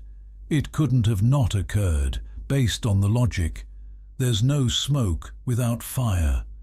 Conversely, numerous narratives seemingly reinforcing the core theme might function as decoys, where a surplus of fake, fabricated elements obscures slivers of authenticity. When a military unit embarks on a mission, they release metallic strips into the air, making hostile radars incapable of distinguishing real threats from phantoms. Could all these unnamed and semi-revealed reports have been inserted as counterfeit targets to redirect attention away from one or a few genuine ones? British investigator Timothy Good, who devoted 30 years to uncovering hidden truths, journeyed to various nations, compiled and analysed records, studied printed materials, and maintained wide-ranging correspondence with researchers and government departments. In 1987, his book, Top Secret: The Worldwide Cover-Up Concerning UFOs, hit the shelves. Nonetheless, even Good failed to find conclusive proof. Dr. Pierre Guérin from the National Centre for Scientific Research wisely observed, "Until we acquire trustworthy data and unrestricted access to intelligence archives, no one will be able to definitively state whether there is tangible, physical, and therefore irrefutable confirmation of the UFO phenomenon." In the latter half of the 1980s, such confirmation seemed to surface. UFOs in the past, present, and future. This was the headline of the volume released in 1974, composed without superfluous language or undue adornment. The content was delivered accurately, succinctly, and matter-of-factly, at times startling and unsettling due to its originality. But the writer's name, Robert Emenegger, meant little to enthusiasts of ufology. Possibly that's why the publication was received quietly, if not indifferently. It wasn't until it became evident under what conditions the filmmaker Emenegger was able to access and rapidly absorb previously unknown material that substantial fascination in this volume and its creator emerged. In 1972, Emenegger and his associate Alan Sandler were contacted by the Defense Department with a proposal to produce a non-fiction film regarding a classified governmental undertaking. Oblivious to the subject, the filmmakers arrived at the Pentagon, where they were greeted by Colonel William Coleman and George Weinbrenner. These identifiers were recognized by UFO investigators as both military men had been involved in the now-defunct Blue Book. The producers were astonished to discover they were being asked to create a movie about UFO phenomena. They had assumed that, following the conclusions of Dr. Condon's research panel in 1968, the Air Force had lost all interest in what was considered a contrived dilemma. The filmmakers were even more taken aback when they were presented with images of lifeless extraterrestrials from a wreck, and then a reel depicting a living, little being. The storyline of the production was arranged in early 1973 at Norton Air Force Base near San Bernardino, California. There, the producers engaged with the chief of the Air Force's Office of Special Investigations. Paul Schartel, in charge of the visual media unit at the installation, was present. He later validated the accuracy of Emenegger's account. The centerpiece of the documentary was supposed to be a scene that transpired in May 1971 at Holloman Air Force Base in New Mexico. Per an earlier understanding with U.S. officials, a non-terrestrial craft had arrived there, and the initial interaction between the visitors and Air Force personnel occurred. The military pledged to furnish Emenegger with 800 feet of cinematic footage documenting the encounter. And that was merely a fraction of the pledged eye-opening material. Still, Emenegger never grasped why the Pentagon desired the motion picture, whether it was for personnel instruction, to brief high-ranking officials, or to release it publicly at a strategic moment. Amid the development process, the Pentagon abruptly rescinded its agreement to disclose the materials and, most critically, to hand over the film concerning the exchange with the extraterrestrials. The withdrawal was attributed to the worsening political environment, which, as is widely acknowledged, is never uncomplicated, though at that juncture the Watergate affair was just beginning to unravel. Nonetheless, the military had no objection to completing the already begun project on the stipulation that the Holloman Air Force Base occurrence be presented as an unverified anecdote. Indeed, Emenegger finalized the documentary entitled UFO Its Beginning, and authored a book in which a chapter recounts the event at Holloman Air Force Base, without referencing the source, without stating that the contact occurred by mutual consent of U.S. officials and extraterrestrials. Here is the summary of the segment. At 5:30 in the morning, unknown signals appeared on the radar scopes of Holloman Air Force Base, situated within the White Sands missile range. The tower controller warned the intruders that they had entered a prohibited zone and requested identification. No reply followed, and the officer on duty triggered a scramble of interceptor jets. Despite the early hour, a helicopter was airborne, with a sergeant aboard equipped with a video camera. He captured footage of 3 aerial objects resembling bathtubs. 2 UFOs veered away, and the third commenced a descent. A second camera positioned along the tarmac filmed the landing from close proximity. The vehicle hovered 10 feet above ground, swayed slightly, and settled on landing gear. 3 individuals of small build, clad in fitted garments and helmets, exited the craft. Their skin was tinted a bluish-green hue, their eyes were spaced widely, and their pupils were vertical like those of felines. The visitors were welcomed by the commander of the base and 2 fellow officers, along with technical experts. Dialogue occurred using translation equipment the beings had brought. Afterwards, the hosts and guests prepared for discussions in a structure at the base identified as Building 930. Unbelievable! This sounds like a sequence from a Hollywood screenplay. After flipping through Emenegger's volume, many readers reached this conclusion. So many myths had been spun about flying discs that people had become weary of trusting them. In truth, while reviewing Emenegger's work, I nearly overlooked the chapter The Holloman Air Force Base Incident, dismissing the episode as an invention. Yet even after Emenegger recounted the tale of the unreleased film, not all were immediately convinced. The preliminary arrangement with intelligence departments, the access to confidential UFO data, and the eventual cessation of collaboration, all of it appeared like an orchestrated maneuver, a performance designed to disseminate information. This was later illuminated when Air Force counterintelligence executed another act using the same script. In April 1983, reporter Linda Howe received explosive data from a representative of the Air Force's Department of Special Investigations, Richard Doughty. Their encounter, which occurred at Kirtland Air Force Base, calls for some clarification. Why was Linda Howe selected for the meeting when numerous others had attempted to gain entry through the gates of that restricted facility? Shortly before this, Linda Howe had created a documentary titled Strange Harvest.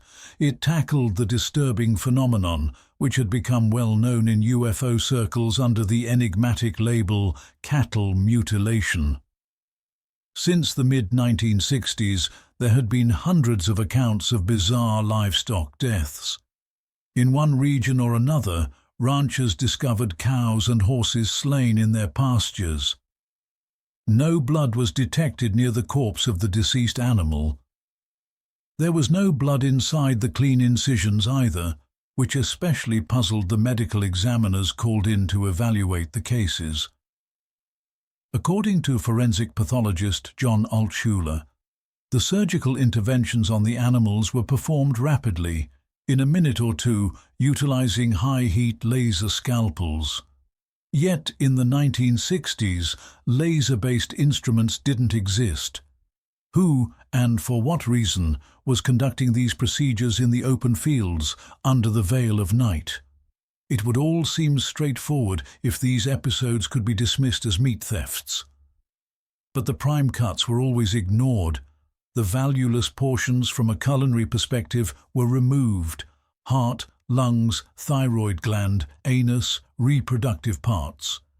This led some to speculate that the culprits could be participants in occult sects, utilizing the organs for dark rituals and grotesque ceremonies.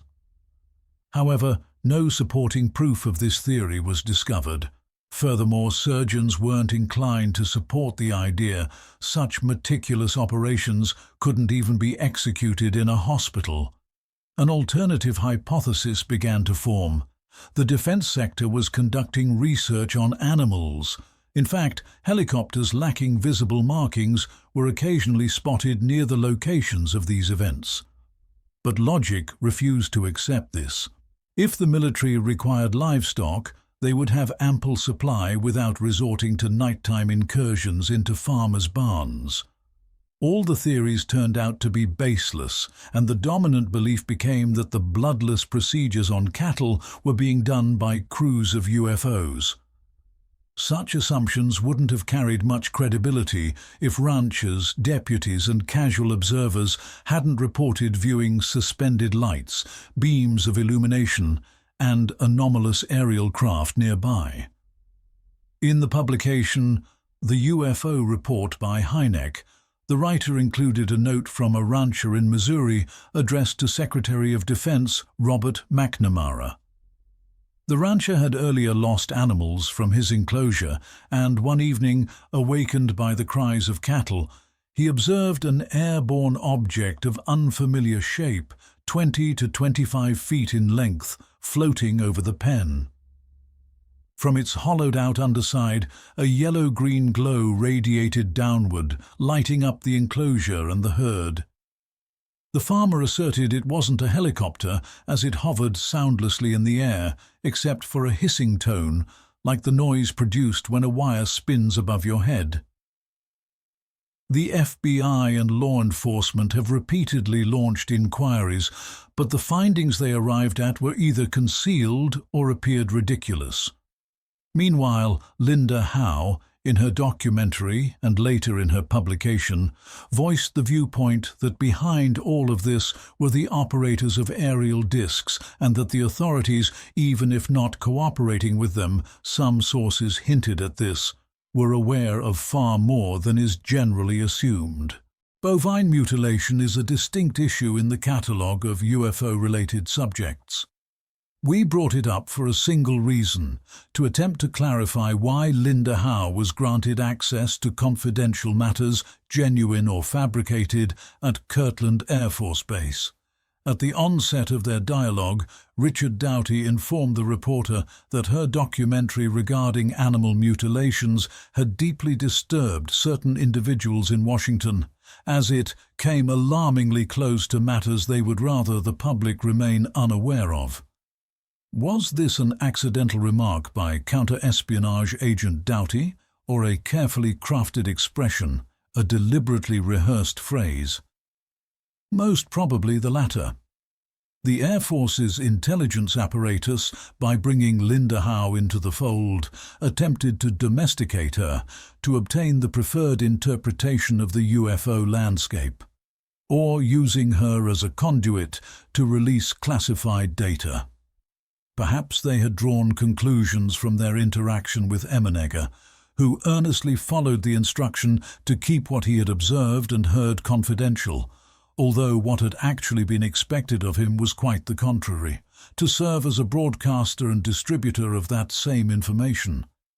Now, for this assignment, they selected someone more assertive. Although Linda Howe's accounts appeared implausible, UFO researchers determined that she could be deemed credible.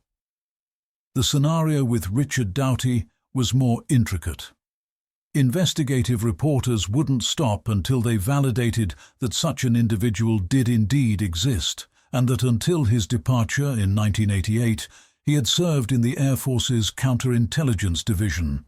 His rank was modest, merely Master Sergeant, akin to a warrant officer. But as a representative of the Air Force Office of Special Investigations, he undoubtedly had access to restricted data. And it was this very Richard Doughty with whom Linda Howe had her discussion at Kirtland Air Force Base. Linda was pursuing materials for a non-fiction film concerning UFOs. Any relevant material, though she was aware of a video recording that documented a meeting with extraterrestrials at Holloman Air Force Base. Could she gain access to it? Doughty didn't dispute that such an encounter had taken place and that it had been filmed. He said the matter would be reviewed, and after some time he would make contact, identify himself as Falcon, and notify the journalist of the outcome. It appeared that all was understood. The talk concluded. However, Doughty went on to converse with Linda for an additional 3 hours, disclosing some of the most sensitive secrets to her. Doughty stated that, with authorization from his higher-ups, he was going to display to her a significant dossier under the condition that she would not copy any portions. Linda found herself holding typed sheets of riveting substance. In place of a heading, it said, "Briefing for the President of the United States." Linda couldn't recall if the name of the president was mentioned, nor did she remember the dates. She could be excused for overlooking these details, for they weren't the central point.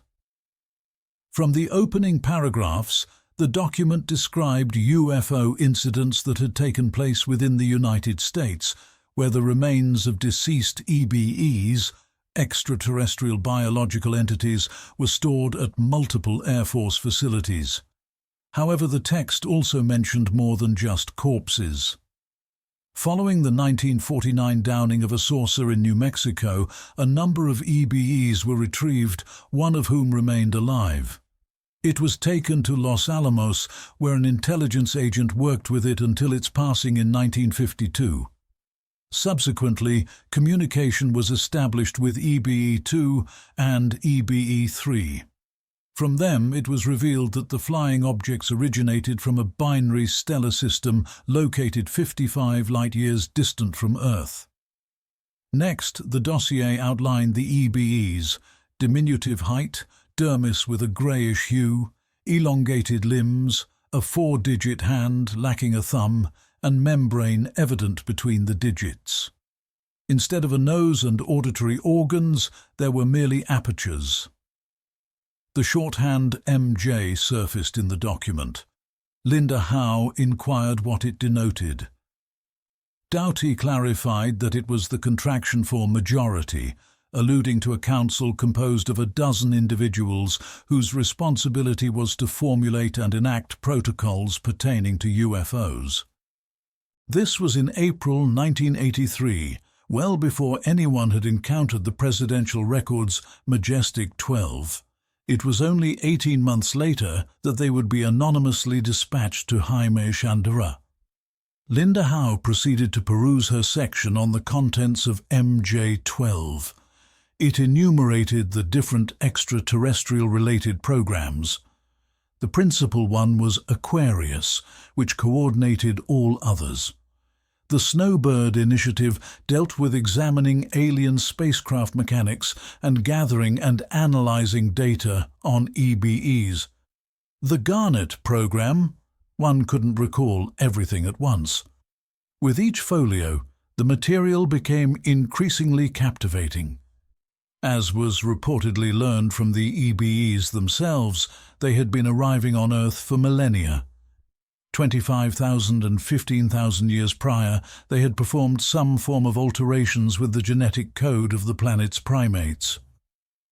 Nevertheless, Linda was uncertain about these two specific dates. But what she did recall precisely was that 2,000 years prior, the extraterrestrials bestowed humanity with an entity who was intended to instruct mankind on harmony and tolerance toward others. Incidentally, the paper indicated that the small entities weren't the sole visitors. We had also been approached by tall extraterrestrials who appeared outwardly indistinguishable from ordinary humans.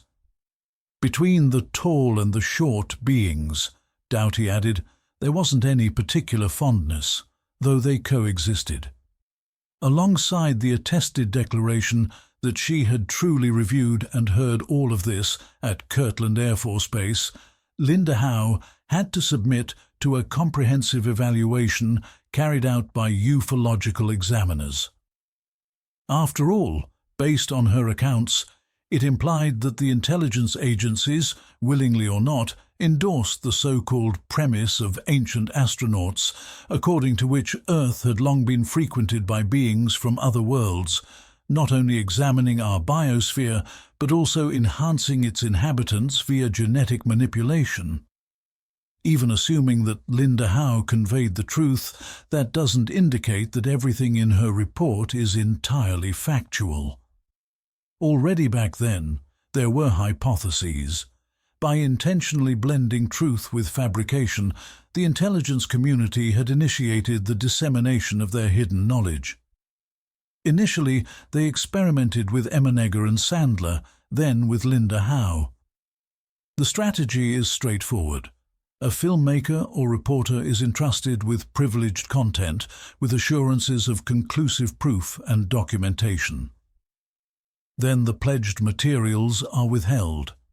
The intelligence is imparted, but there's no evidentiary support. The agencies remain silent, while the journalist must convince the public that it wasn't an invention. Some will accept, others will be skeptical. It all sounds too improbable. Meanwhile, narratives about retrieved alien craft and small cooperative beings allegedly working alongside the government proliferate in the press. But that's precisely what the program was structured for, to acclimate public sentiment to the astonishing revelation of extraterrestrial visitation.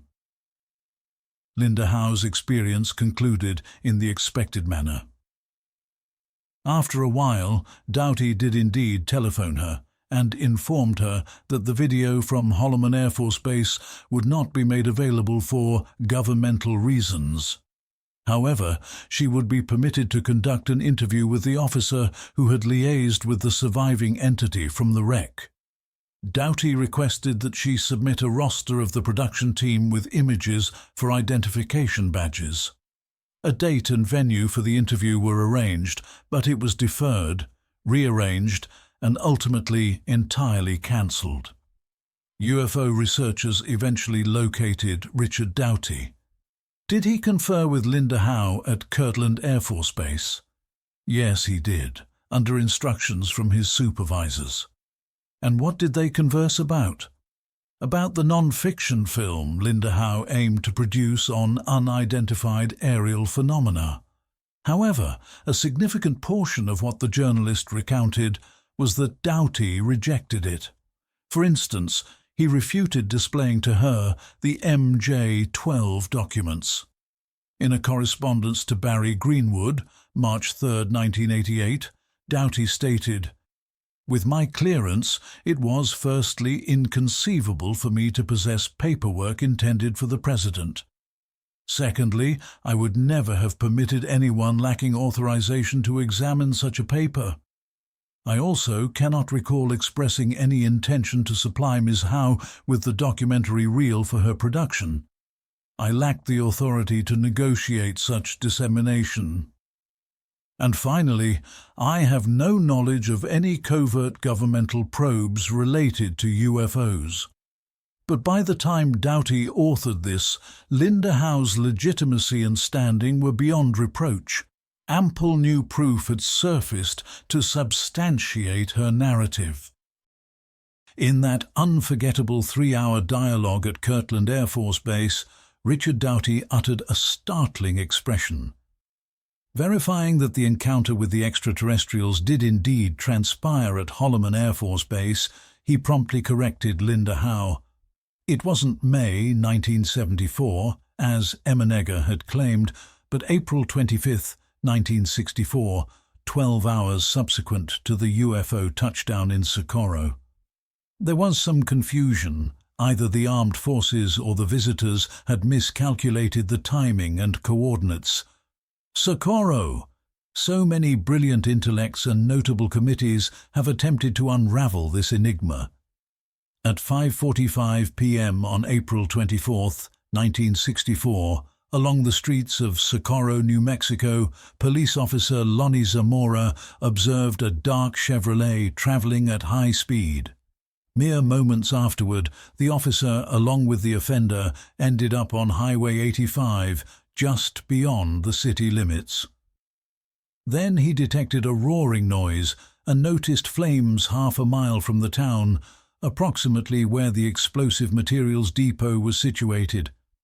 That same evening, after recovering from the surprise and undergoing questioning by intelligence personnel, Zamora wrote in his statement, "I presumed the dynamite bunker had detonated, and I opted to abandon the pursuit. The flames were bluish with tints of orange. I couldn't estimate their dimensions. The blaze remained steady and slowly descended. It was difficult to follow while in motion. The flame was narrow, kind of trailing downward, looking like a bell-shaped nozzle, with the upper part more slender than the lower. It was around 3 degrees in width, no greater. I didn't observe any smoke, though there was mild movement at the bottom, perhaps caused by the intense wind. The sky was clear, with a few scattered clouds. That is what Zamora noticed and perceived from the highway. But then he veered onto a gravel path heading to the storage zone.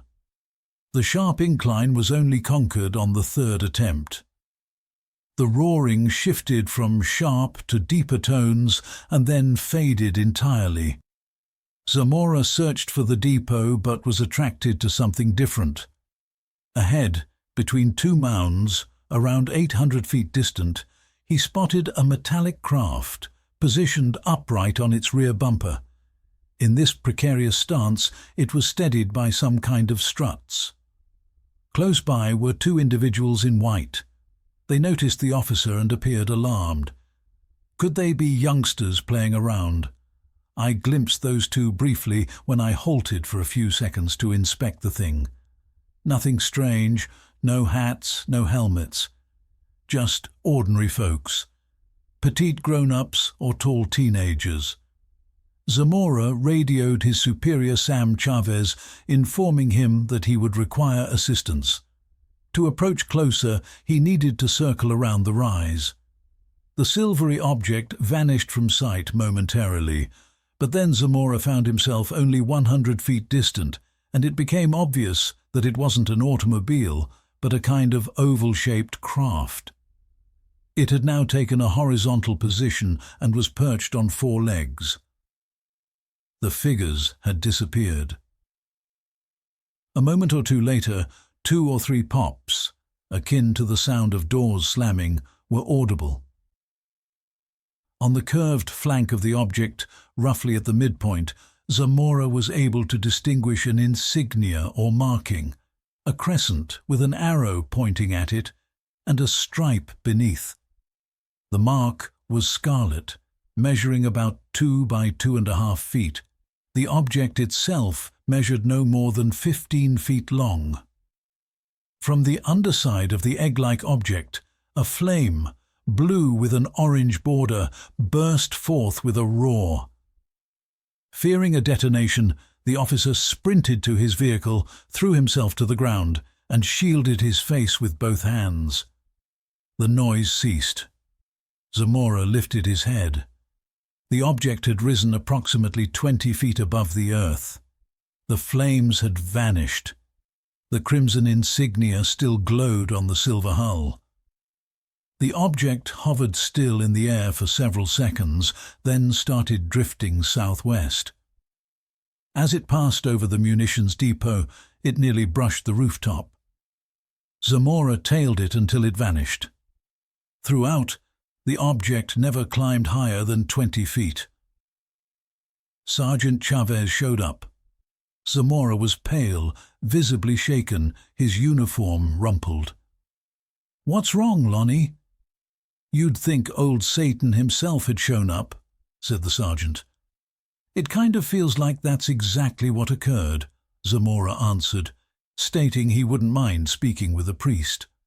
The lawmen descended into the ravine where the airborne craft had just been. The legs had made impressions a few inches deep. The terrain was firm, sun-hardened clay. They also discovered 4 areas with scorched residues. A singed low bush was still smouldering. They touched it, but it radiated no heat. As frequently occurs in similar events, it might have amounted to no more than mentions in local newspapers and a short note in the Blue Book files. However, at that moment, an FBI operative named Byrne happened to be at the sheriff's station doing unrelated duties. An unidentified aerial vehicle had touched down a few miles from the covert White Sands proving ground. Byrne treated the matter with gravity. Within 30 minutes, he, together with Captain Holder from White Sands, was gauging the tracks imprinted in the soil, sketching a diagram of the landing zone and snapping photographs. Over the following fortnight, operatives from the intelligence agencies and UFO researchers converged on the blustery wasteland. APRO heads Coral and Jim Lorenzen were engaged in animated exchanges with Sergeant Moody from Blue Book. Air Force UFO advisor Alan Hynek examined the impressions and burn marks alongside Ray Stanford from NICAP. For Dr. Hynek, who had long dismissed the legitimacy of UFOs, this was not merely another task. He aspired to finally discover the definitive evidence in favor or against. In a message to his associate from Harvard, Dr. Menzel, Hynek confessed that he was heading to Socorro with the intention of confirming, first to himself, that it was either a fabrication or a delusion. And he couldn't establish that, not back in April nor in September when he revisited Socorro to take the pulse. Perhaps something new had come to light, or contradictions in testimonies had appeared. No, Lonnie Zamora possessed an unblemished reputation. He was reserved, didn't consume alcohol, didn't pursue women, and didn't read science fiction literature. His obsession and vocation was stopping and citing motorists. During his initial trip, Hynek visited the location of the occurrence with the police officer. He requested that Zamora reenact everything he had done that afternoon. Hynek clocked it with a stopwatch. There was no fault to be found. The weak point of the tale is its single observer. Hynek questioned numerous residents and eventually unearthed secondary validation of the event. The proprietor of the Opal Grinder filling station recounted a conversation with a transient motorist whose vehicle he had just refueled. "Do your aircraft fly really low around here?" said the motorist. "One nearly ran me off the road at the southern outskirts." "Yes, we get loads of helicopters," replied the station proprietor, and the visitor added, "I've never seen choppers like that before, and something went wrong with one. It touched down right on a ridge, and a squad car sped over to it." "What was the hour?" Opal Grinder remembered. He would have liked to converse further with the traveller, but he was hurrying to drop off the day's proceeds, and the bank shut its doors at 6 p.m. on Fridays. Zamora detected the roar and observed the fire at 5:45 p.m. In March 1965, Hynek, for the third occasion, travelled to Socorro and, in a 15-page correspondence dispatched to the Blue Book in place of a field summary, depicted in exhaustive detail his appointments, reflections, and uncertainties. Once again, he failed to locate any rationale to refute the episode in Socorro. An additional letter exists in the Blue Book records, directed to the Assistant Chief of the Air Force's Division of Technology. Within it, the probe's final remarks are offered, concluding that a covert U.S. aerial vehicle had descended in Socorro.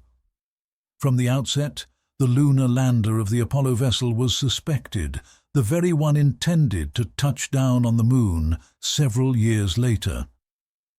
Today, we are aware of something even highly informed military analysts didn't comprehend then. 4 years subsequent to the Socorro affair, Apollo 8 would perform its inaugural trial journey to the Moon, lacking the landing module simply because the lunar component was still incomplete. Not ready for descent on the Moon, but perhaps undergoing assessment in terrestrial conditions at the White Sands Proving Grounds. The letter eliminates this scenario.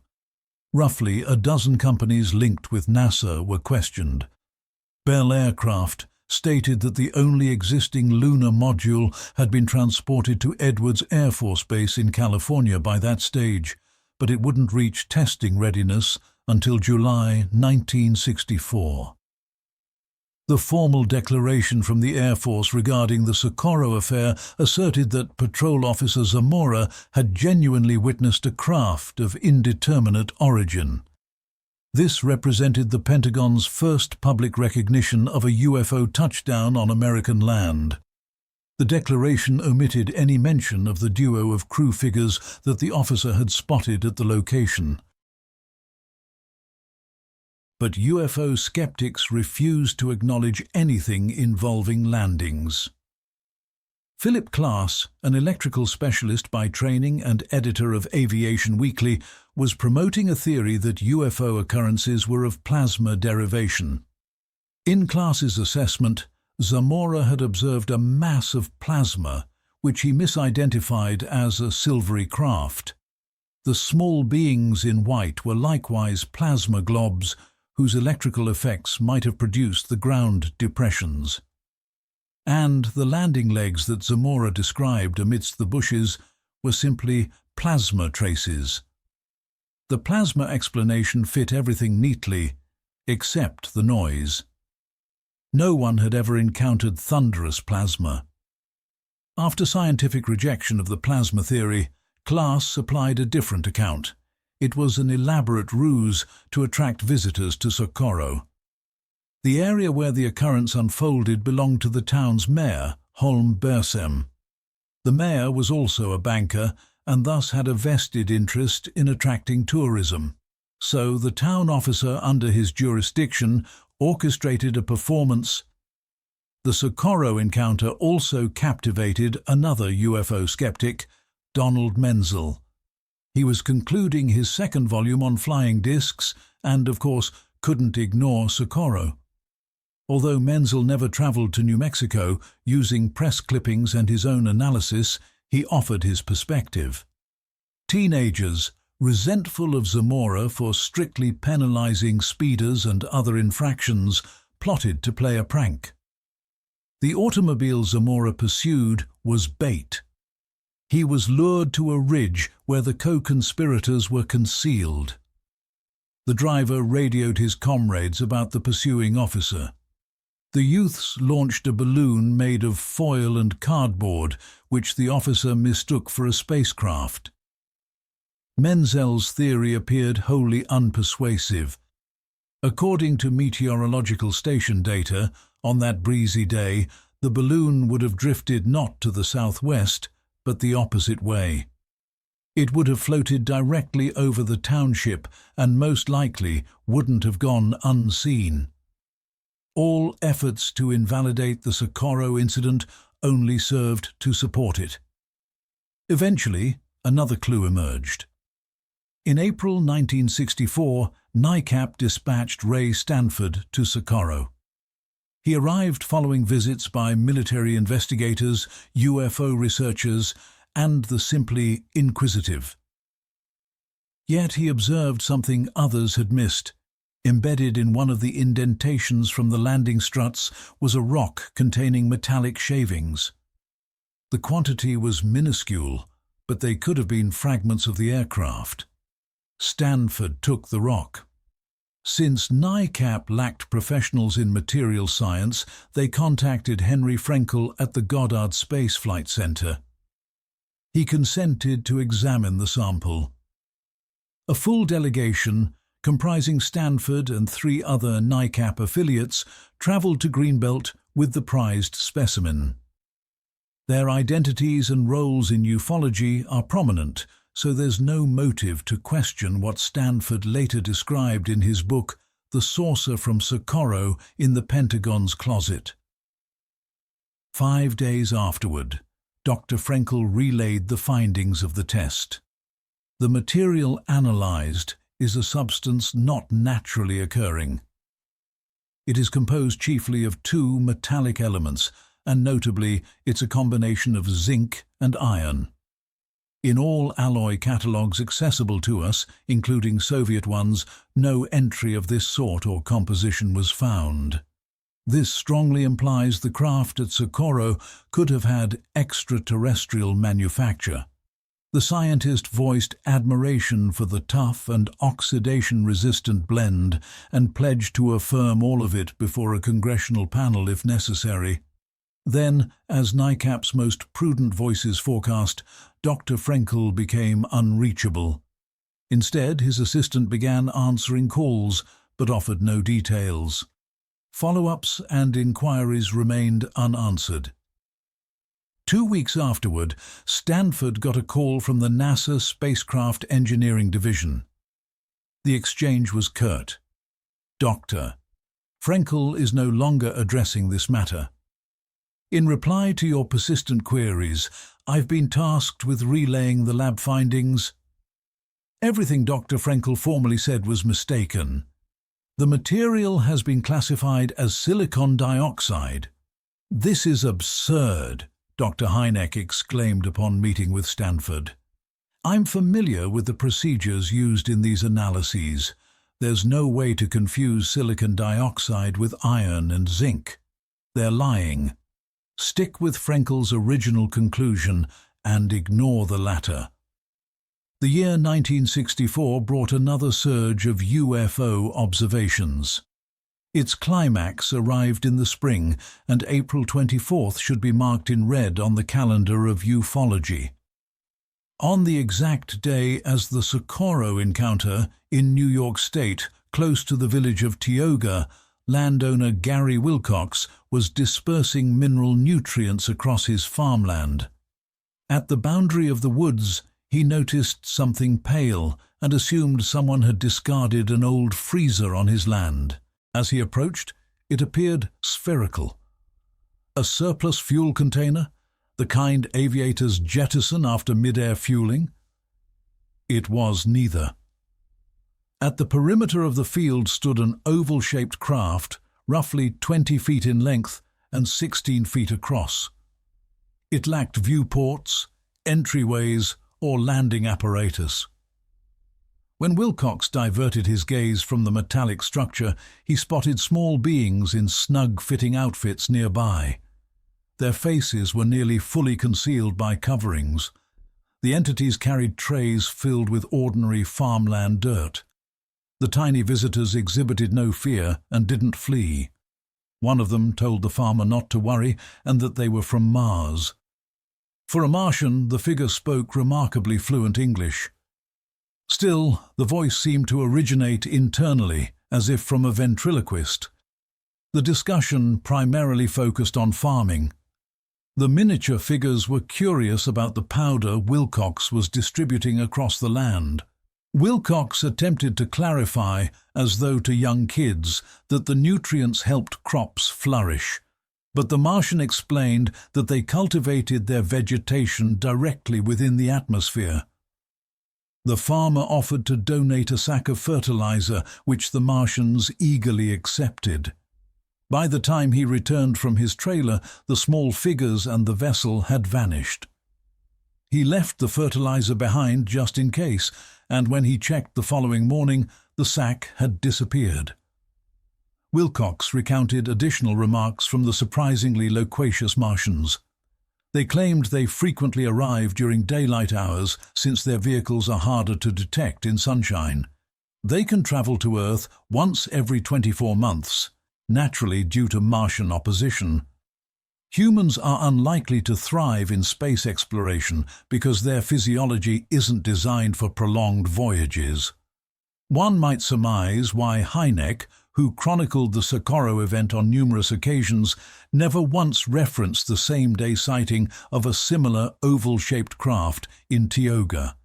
In Tioga, it sounded absurd, but in Socorro, everything appeared methodical and rational. The UFO experienced mechanical difficulty, thus the flames and sound. A forced landing attempts to resolve the issue. Then the inconvenient observer, Lonnie Zamora, showed up. The craft quickly departed. It remained damaged, unable to achieve significant altitude.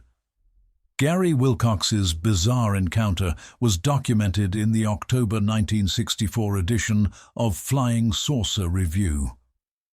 This respected UFO periodical and its editorial staff, which had previously favored the extraterrestrial origin theory for UFOs, began gravitating toward the interdimensional worlds theory already hinted at in literature and discussion, though still lacking a concrete definition. Several years later, Jacques Vallée would fill this void with his volume Passport to Magonia.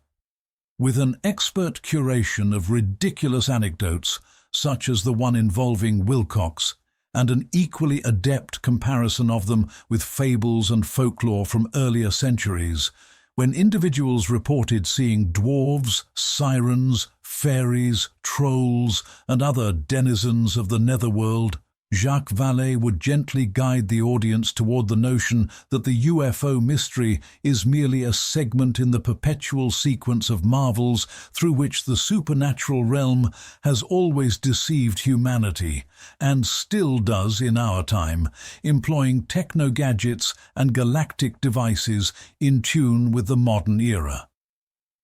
The second prophet of interdimensional domains is author John Keel. Like Vallée, he amassed bizarre tales from local journals and, on occasion, even ventured into isolated regions to verify and log odd narrations. For instance, a lady declares she witnessed a strange airborne vehicle, and printed on it was the word UFO.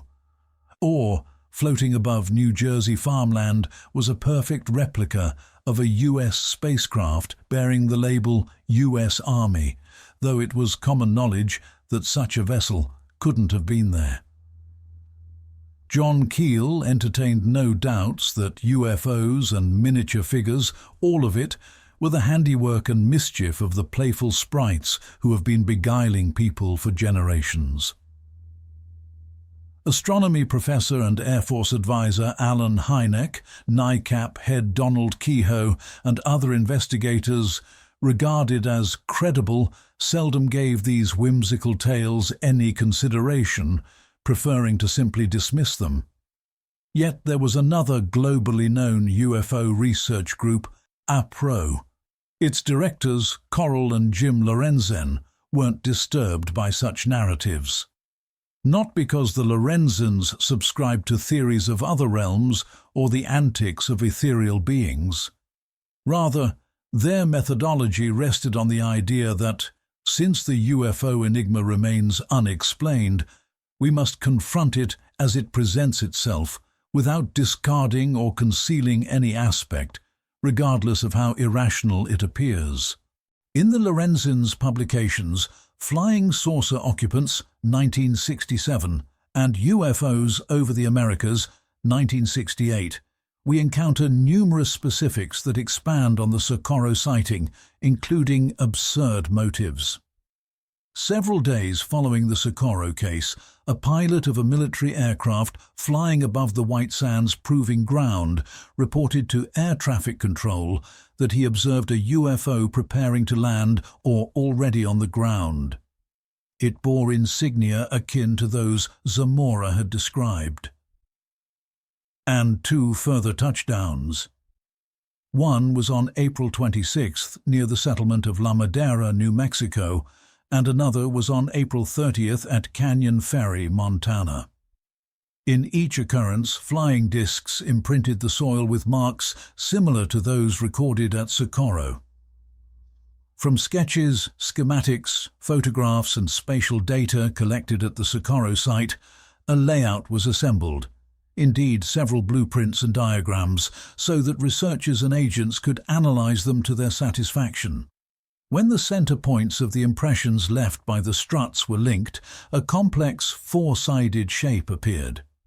One angle was 90 degrees, 2 were sharp, and 1 was wide. The diagonals crossed at a right angle.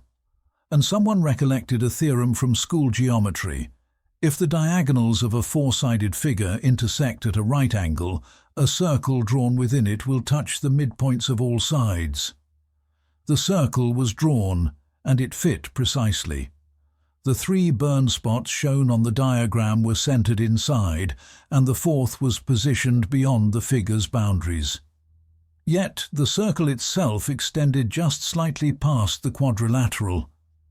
Possibly there was a flaw in the recorded dimensions, or perhaps the anomalous vehicle wasn't bound by textbook mathematics. On one of the surviving diagrams, aside from the burn marks, 4 small ellipses are annotated with the label foot impressions. On another diagram it says footprints on loose terrain, and on the third, footprints with a punctuation mark. All these schematics come from the Blue Book repository. Who drew them remains unidentified. The Lorenzens, who reached the location 36 hours afterward, and particularly Hynek, who arrived later still, observed no footprints. Possibly by then they had been obliterated. There might have been additional prints, but they only persisted where the solid earth was overlaid with dust. Nevertheless, why was it an irregular 4-sided figure?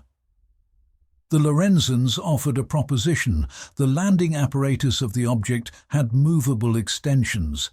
The struts deployed until they touched the surface.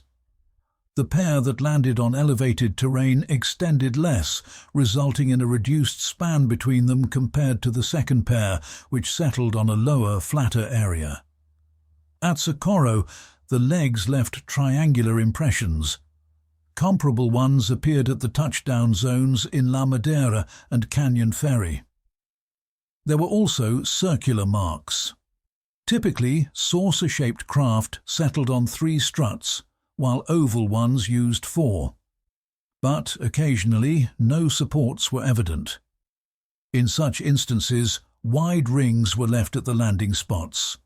Speculation was already circulating that certain individuals possessed far more insight into the Socorro affair than those officially designated to examine it. And it seems Alan Hynek began to suspect as much. In his concluding assessment from Socorro, we find these remarks. Here in Socorro, there were views I had previously encountered from assorted individuals, including from La Paz, that I'm merely a component of that enormous charade, as is the entire foreign tech branch, together with Wright-Patterson Air Force Base and the Blue Book. We are all simply a vast facade to conceal what the authorities wish to keep hidden. A representative from the Foreign Technology section of the Air Technical Intelligence Group came even closer to the actual situation. He was assigned to assess the hypothesis that an unplanned descent of some secret American aircraft had happened near Socorro. Naturally, he found no such evidence. In his account, directed to the Air Force's Technology Division, he references Wright-Patterson Air Force Base on 4 separate occasions. Colonel Conkey, upon visiting the Foreign Technology section, commented that the confidentiality protocols at Wright-Patterson Air Force Base were exceptionally severe. I remain convinced that the pertinent divisions at Wright-Patterson Air Base possess the solution to this matter. The identity of the report's author is unknown to us.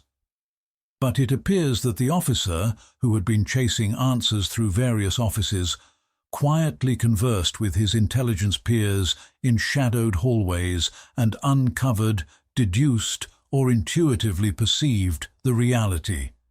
At the conclusion of the report, he appeals to his commanding officers to organize a conference between the Blue Book director and the leadership at Wright-Patterson Air Force Base, which he had been unable to approach.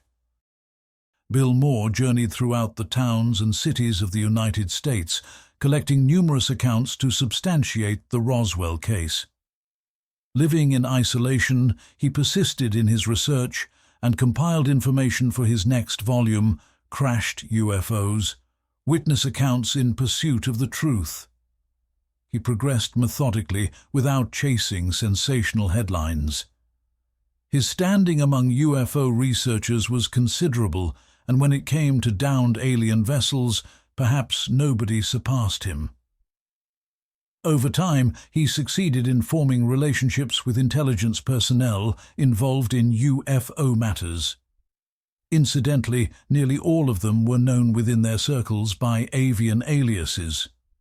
For instance, Richard Doty, whom we've already come across, carried the covert moniker Swallow, according to Moore. We'll become acquainted with other feathered agents from the intel community shortly. This partly clarifies an incident that unfolded roughly a month prior to Linda Howe's arrival at Kirtland Air Force Base. Bill Moore got a phone call from an unidentified individual who offered to provide classified papers if Moore agreed to comply strictly with every instruction. Without delay, Moore flew to the specified air terminal, where he received only further directions on his next destination. After a sequence of relocations from his southwestern home state, he ultimately reached northeastern New York, where he was told to check into a motel and remain there. Right on schedule, a man stepped into his room and passed him a thick, tan envelope. Moore attempted to strike up a dialogue to better understand the context, but the stranger cut him off. He had 19 minutes to examine the contents. "May I duplicate these or record them with a tape device? Do as you like, but now only 17 minutes remain." Moore transcribed all 11 typed sheets, then dictated the content into a handheld audio recorder, which proved beneficial. Some pages turned out unclear during the photographing. Exactly on schedule, the unidentified man returned to the suite and wordlessly retrieved the packet. The papers bore the label Top Secret Orcon, from the English terms originator, author, initiator, custodian, and control. This classification, employed by the CIA and other intelligence branches, signifies handling and dissemination of intelligence controlled by the issuer, and were dated July 14, 1977. This was under President Carter's term, though his name was not cited. For the attention of authorized personnel. Subject: Operation Aquarius. Operation Aquarius consists of 16 volumes of verified material, assembled since the inception of the U.S. probe into unidentified flying objects, UFOs, as well as identified alien craft, IAC. The project was initiated in 1953 by directive from President Eisenhower and is overseen by MJ-12. In undisclosed, the project designation was altered to Aquarius. The operation was funded through undisclosed, non-budgeted channels. The initiative concluded in December 1969 following the closure of the Blue Book program. The aim of Operation Aquarius is the accumulation of scientific, technological, medical and intelligence-related data concerning UFOs, IAC, along with any interactions involving alien life forms. The methodically acquired knowledge assisted in advancing the American space endeavor. This is how the file commenced. The double dashes in the passage are not omissions from the source, but redactions made by Moore during selective disclosure. Operation Sigma, initiated under the umbrella of Project Undisclosed in 1954. Attained autonomy in 1976. Its purpose is to initiate communication with extraterrestrials. The effort was fruitful in 1959 when the US succeeded in rudimentary contact with alien beings. On April 25, 1964, an Air Force reconnaissance agent encountered two extraterrestrials in a designated region of the New Mexico wilderness. The encounter lasted approximately 3 hours. Employing the extraterrestrials' language, which had been previously provided to us, the agent was able to convey data to the two beings. The operation remains active at the Air Force installation in New Mexico. Moore refrained from hastily disseminating the documents, fully aware they might be fabrications. They appeared somewhat untidy, with typing errors and syntactic flaws. Perhaps it was a preliminary version of the report. Alternatively, it might have been intentionally crafted in a rough format so that, if necessary, it could be readily discredited.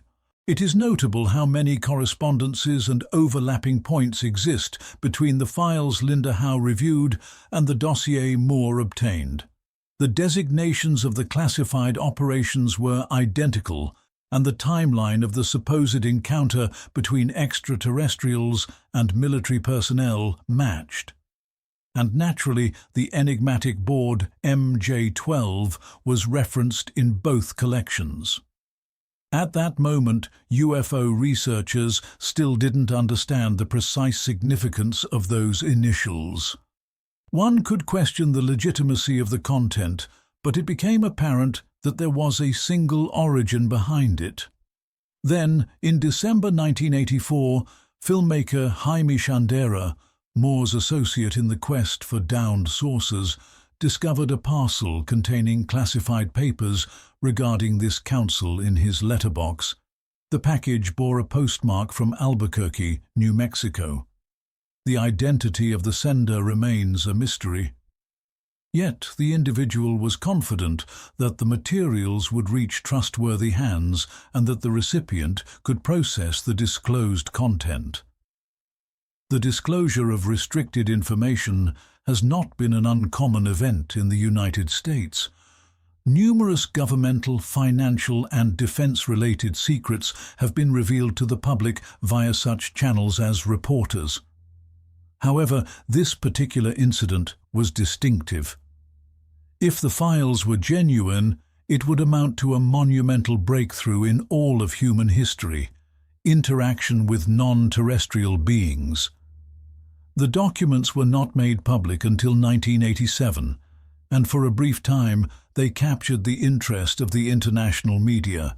The official rebuttal arrived shortly thereafter. As was typical, it was measured, concise, but unequivocal. All 7 typed pages were labeled as fabrications. UFO researchers, who were well acquainted with the nature of such government rejections, did not hastily embrace the published materials as fact. Thus, as we review these records, we should avoid hasty judgments and always bear in mind both the official denial and the timeless wisdom not to reach conclusive verdicts prematurely. So, what do the 7 pages consist of? Let's begin with the one that clarifies the origin of the others. Top secret for authorized eyes only. The Executive Mansion, Washington. September 24, 1947. Message for the Secretary of Defense. Dear Secretary Forrestal, as we settled upon during our latest discussion on this issue, you are hereby empowered to commence your operations with utmost urgency and discretion. Henceforth, any matters pertaining to this topic shall be designated as Program Majestic 12, As previously, I maintain that any directives related to the handling of this affair must originate from the President, following prior consultation with yourself, Dr. Bush, and the Chief of the Central Intelligence Agency, Harry Truman. So, the Commander-in-Chief asks the Defense Secretary to finalize the formation of a covert committee under the code designation Majestic, which translates to noble or regal. The symbolic number 12 refers to the count of the group's participants, and the focus of their inquiries, as will become apparent, is the wrecked saucers. The memo from the Executive Office came 2.5 months after the Roswell episode. It appears that such a unit already functioned and had taken part in the initial analysis of the retrieved craft. Now it was to be formalized based on the unofficial instruction of the Presidency. 1947 marked the inception of numerous entities that continue to operate today. In line with the newly ratified National Security Act, in September, the National Security Council and the Defense Department were founded. Simultaneously, a new military division, the Air Force, was created, which had earlier been under the Army and Navy branches. The CIA, or Central Intelligence Agency, was also initiated in September. And although the future roles of these bodies were, in various ways, related to unknown aerial phenomena, their emergence concurrent with the Majestic 12 Committee was likely pure happenstance. However, another development, which nearly aligned with the date of the presidential directive, is unlikely to have been mere coincidence. The day before, on September 23, 1947, the Chief of the U.S. Air Force's Technical Division, Lieutenant General Nathan Twining, dispatched a communication to the Air Force commander concerning flying discs. The genuineness of this correspondence, long marked as secret, is no longer in question. The letter is extensive, so we'll provide just a condensed list of selected passages. The phenomenon under discussion is authentic and not a concoction of the imagination or fabrication. There are devices in disk configuration of such noticeable scale that they appear to be comparable to man-engineered aerial craft. The scientific and technological capacity of the United States permits, with focused and structured progress, the creation of a piloted aerial platform that could roughly align with the description given. I advise that a top priority classified project be launched to examine this occurrence. While awaiting a formal instruction, the Technical Division will continue its investigation within its means to more fully comprehend the attributes of this event. The initiatives proposed by Twining were implemented. Since the early 1950s, the United States unsuccessfully attempted to develop something similar to a flying disc, a venture identified as V-29VAVRO. They invested a decade and $10 million into it, and a prototype was produced that was able to ascend only 3 feet from the surface at a velocity of 35 miles per hour. A minor consolation may be that, for a while, the Department of Defense used rumors about the test disc to explain numerous UFO reports. Another initiative, to gather and analyze data about flying discs, was launched at the close of 1947 under different code titles Sign, Grudge, and Blue Book, and persisted for over 20 years. Currently, we are aware that all these classified endeavors served as covers for other, even more clandestine divisions overseen by the Majestic 12 panel or board. Let's begin reviewing. The opening page. Briefing file. Operation Majestic 12. Prepared for the newly inaugurated President Dwight D. Eisenhower for eyes only. November 18, 1952. Alert. This document is top secret, eyes only, comprising material of vital national security relevance to the United States, with access restricted, partitioned intelligence. Permission is tightly restricted to staff within Majestic 12. Duplication in any format, manually or mechanically, is strictly forbidden. This is the entire content of the first page, not including the labels and security notations shown both at the top and bottom, and then stamped again at both ends. It is essential to examine these, as the emblems and symbols will become the focus of discussions over the validity of the papers. Top Secret Magic, Eyes Only. The opening two terms mean classified top secret. Following the slash is the project's alias, Majestic, although abbreviated. The second line, Eyes Only, is a kind of classification tag. Its implication seems self-evident, but in the document it is clarified, implying the label was novel.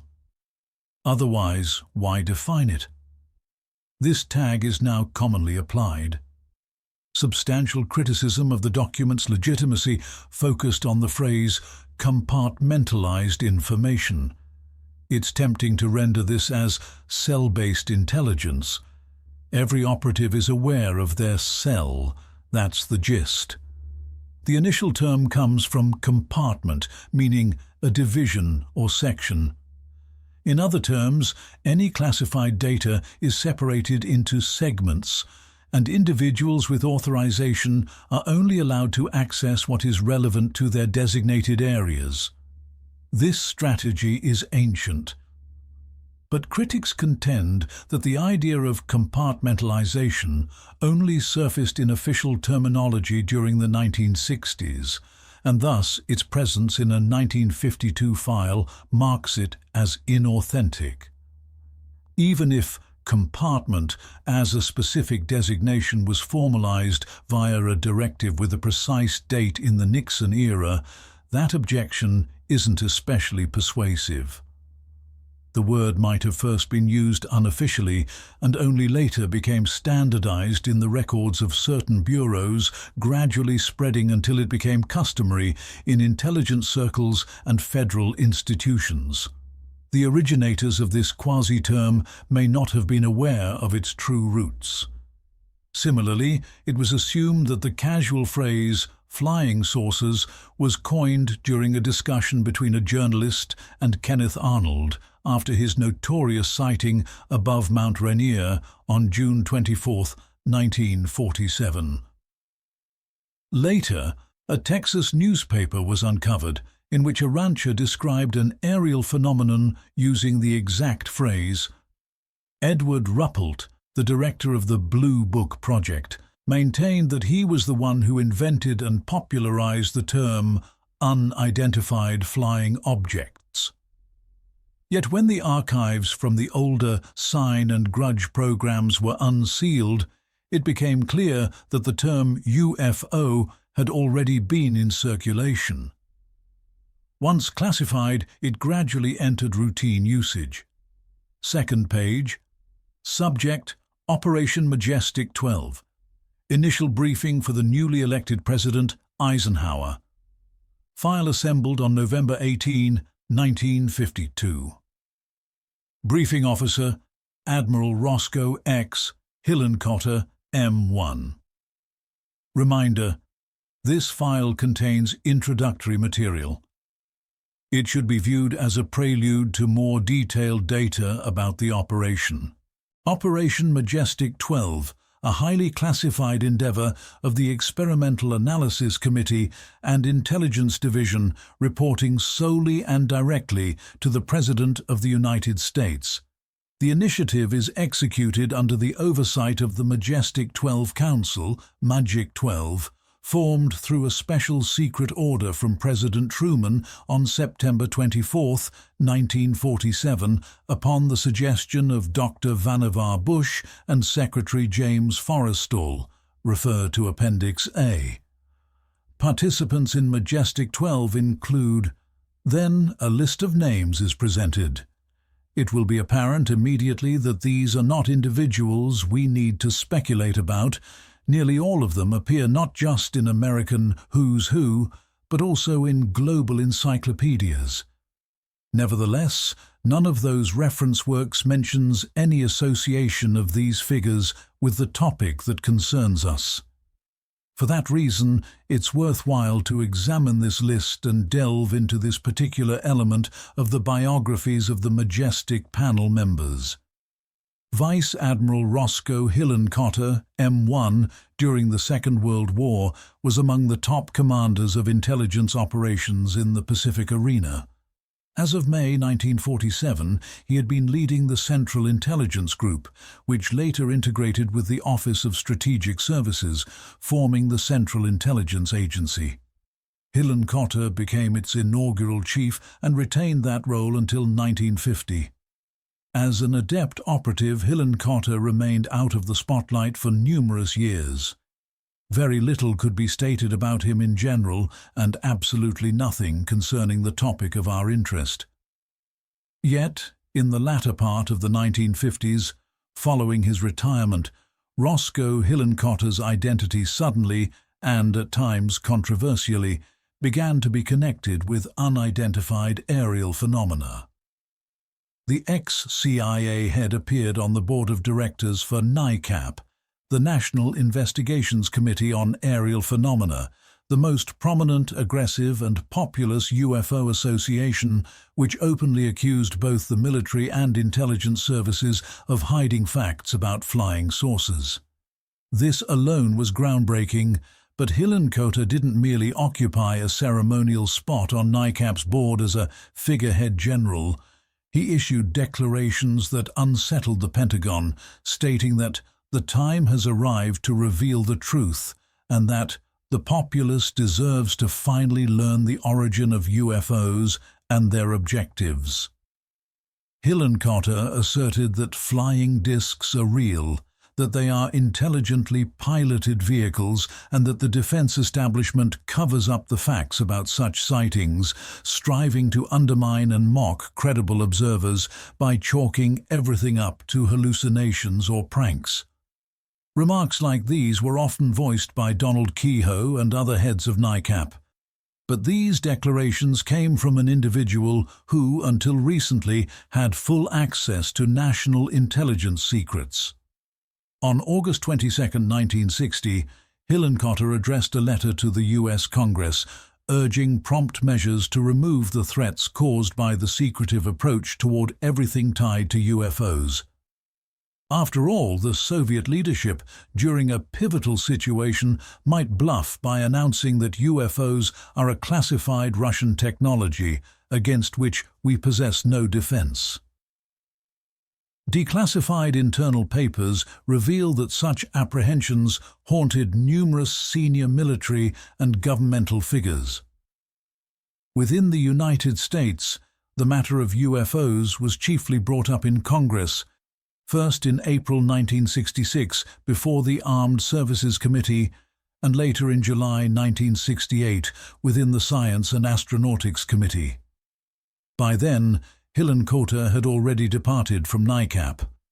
In a message to the director of the association, the admiral unexpectedly supported the Air Force. For them, the examination of UFOs, this has been a burdensome undertaking, and I think we should cease faulting their approach to inquiry. There were rumors that Hillenkotter had come under pressure from government forces and was ultimately compelled to maintain silence. Throughout his stormy tenure with NICAP, Hillenkotter made many bold statements. However, he did not reveal what he could have disclosed if he truly had been M1, a participant of the majestic 12 panel. Nonetheless, valid counterpoints may be presented here. Although Hillenkotter voiced startling claims, technically speaking, he never violated any pledges to safeguard national secrets. The retired admiral and spy chief opposed the veil of secrecy around UFOs not as a privileged insider, but as a concerned citizen worried about national defense. That worry was acknowledged and echoed by his successors, future CIA directors. Yet there exists an alternate theory. NICAP, an organization that publicly condemned the Department of Defense and intelligence branches and exerted pressure on them through lawmakers, remained a persistent thorn in the side for years, and was therefore slowly and deliberately infiltrated and subdued by both hidden and visible CIA personnel. By the middle of the 1970s, NICAP was disbanded. Dr. Vannevar Bush, M2, a famed researcher and coordinator of scientific endeavors. Following America's entry into the war, he oversaw multiple panels involved with military efforts. After the conflict, he chaired the Combined Committee on Experimental Research. The objective of these organizations was singular: to recruit and unify researchers, inventors, and developers to address critical technical challenges. One of the panels under Bush's direction was instrumental in the Manhattan Project, which produced the nuclear bomb in record time. Up until the early 1980s, few individuals would have considered linking Dr. Bush's identity with such seemingly trivial subjects as unidentified flying objects. Nonetheless, as early as 1950, Canadian technician Wilbert Smith notified his administration about this. 33 years afterward, Dr. Robert Sarbacher validated this detail. James Forrestal, M-3. Prior to his appointment as Secretary of Defense, he served as the head of the Navy Department. In accordance with Truman's directive, it was Forrestal's proposal that resulted in the establishment of the Majestic 12 panel. By November 1952, when the documentation related to this mission was being drafted, Forrestal was already deceased. As per the accepted account, on May 22, 1949, suffering from severe psychological deterioration, he leapt from the 16th floor of a hospital exclaiming, "They've already arrived." They, of course, were presumed to be the Soviets, the Communists. This is how reporters generally dramatize the incident, interpreting it as a Cold War-induced delusion. However, now, understanding the alternate anxieties of the former Secretary of Defense, one might speculate that they referred to extraterrestrials and their craft. If only the explanation of Forrestal's psychological breakdown and self-destruction didn't already have significant inconsistencies, Cornell Simpson, in his work The Death of James Forrestal, Secretary of Defense, argues that Forrestal was assassinated by political adversaries. At the conclusion of the second sheet, a remark appears. On August 1, 1950, in place of the deceased James Forrestal, General Walter B. Smith was designated as a standing member of the committee. General Walter B. Smith was director of the Central Intelligence Agency from 1950 to 1953. The year 1952 marked a peak of extraordinary UFO activity. A covert scientific panel on UFOs, chaired by Dr. Robertson, was organized under Smith's authority. Yet his name wasn't associated with any UFO commentary until declassified files surfaced due to a legal ruling. Thereafter, Walter B. Smith's name emerged in memoranda sent to and from him, with flying discs listed under the topic line. Nathan F. Twining, M4, another high-ranking officer, oversaw the U.S. Air Force Technical Division from 1945 onward, stationed at Wright-Patterson Air Force Base near Dayton, Ohio, an installation long linked in UFO mythos with the holding of recovered discs and small beings. Twining's amplified focus on UFO-related matters is clarified by a communication bearing his signature, which confirmed the actuality of flying discs. Yet, within that letter, are phrases that raise doubts about the legitimacy of all documents tied to the Majestic 12 Committee. Despite firmly affirming the presence of flying discs, Twining felt obliged to highlight the absence of tangible proof. If the tale of recovered discs held any substance, Then in September 1947, Twining would not have misrepresented the situation to his leadership by stating there was no definitive proof, when supposedly the evidence was housed mere steps from his headquarters at Wright-Patterson Air Base. Technically speaking, skeptics have a valid point. Exactly because Twining was part of Majestic 12, he would not have risked mentioning the presence of the recovered debris. The correspondence was designed to obtain authorization and finances for launching initiatives that would seriously explore UFOs, and thus the letter could have been seen by numerous individuals. On May 15, 1954, Twining, now serving as the Chief of Staff of the Air Force, addressed service members at Amarillo Air Force Base in Texas. That same day, the United Press International Service transmitted globally the remarks of the U.S. Air Force's Chief of Staff. The finest intellects of the Air Force are presently working to solve the flying saucer enigma.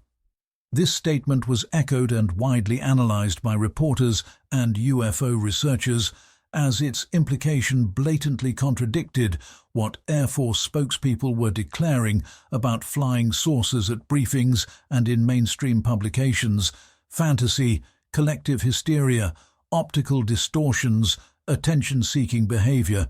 And suddenly, this nonsense was being examined by the finest intellects of the Air Force. The second remark from his speech, cited by the news service, was likewise telling: "If they originate from Mars, they are so far beyond us in advancement that we shouldn't concern ourselves about them." Hoyt S. Vandenberg, M5.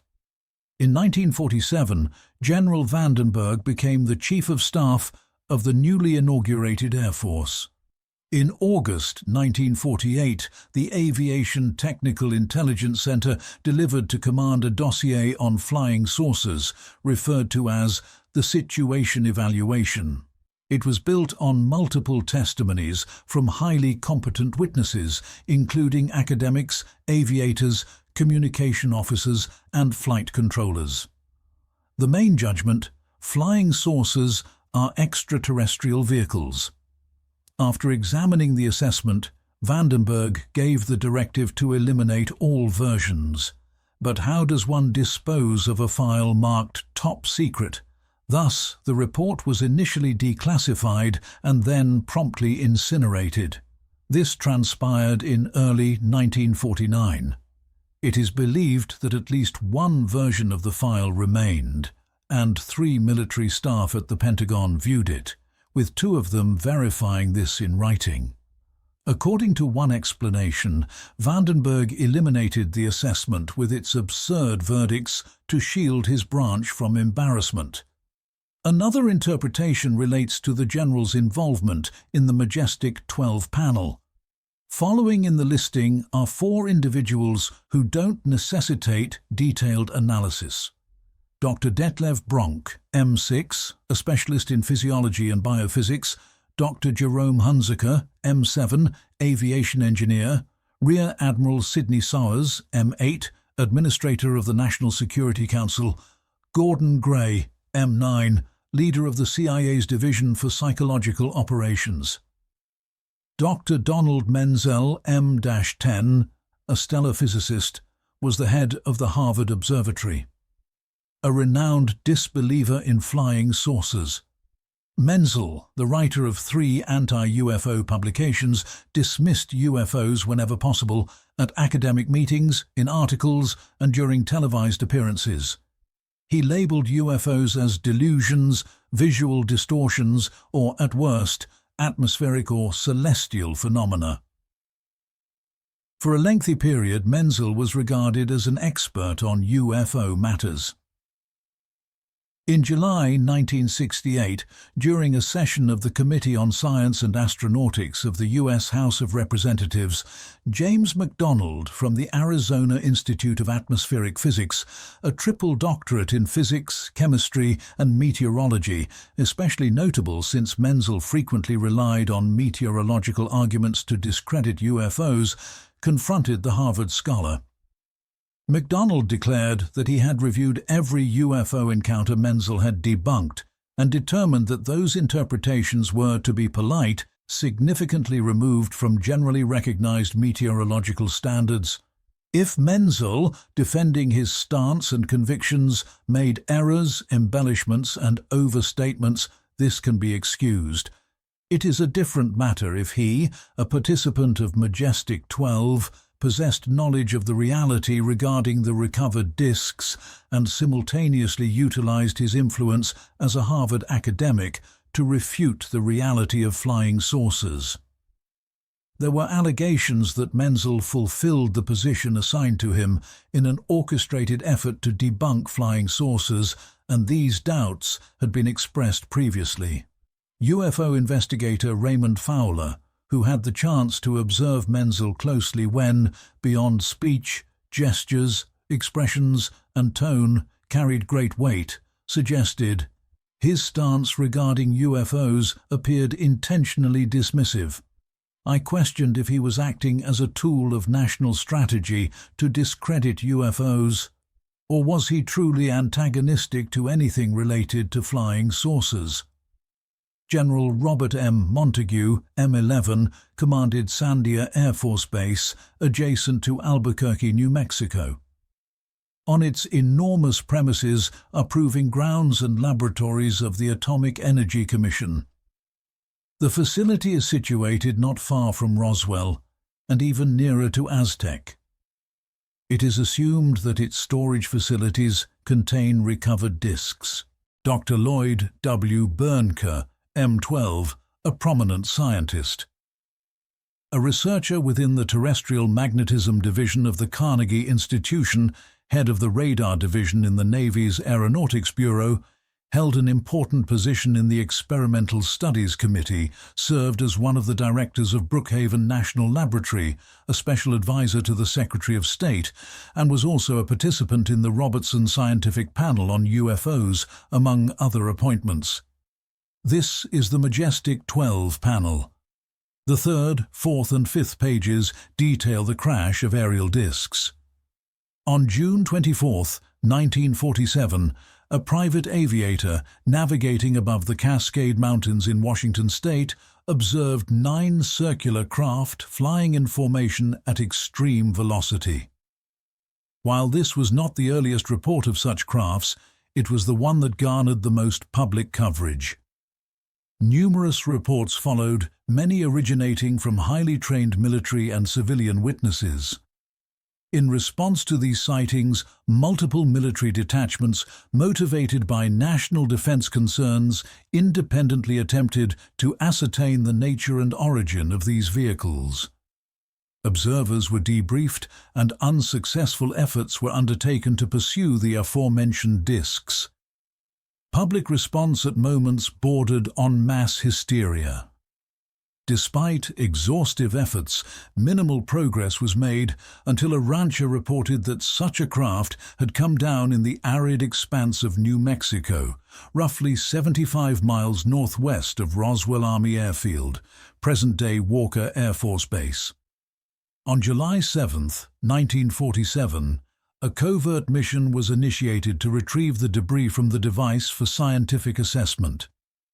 During the operation, aerial observation identified 4 small anthropomorphic figures, seemingly expelled from the aircraft shortly before the detonation.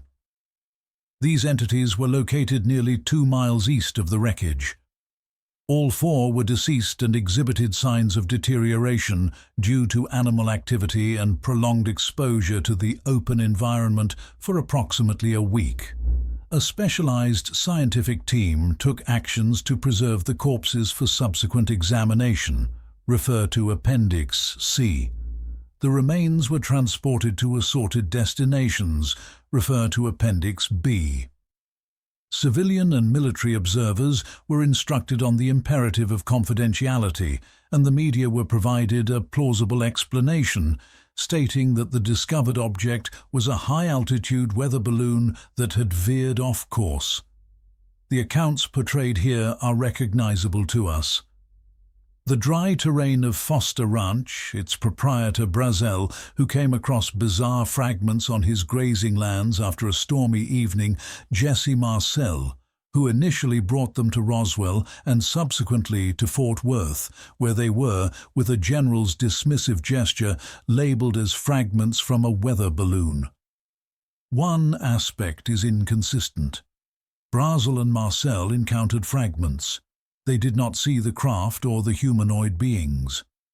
Both were viewed by the surveyor Barney Barnett, but his location was about 100 miles west of the ranch, not 2 miles east of Foster Ranch as indicated in the record.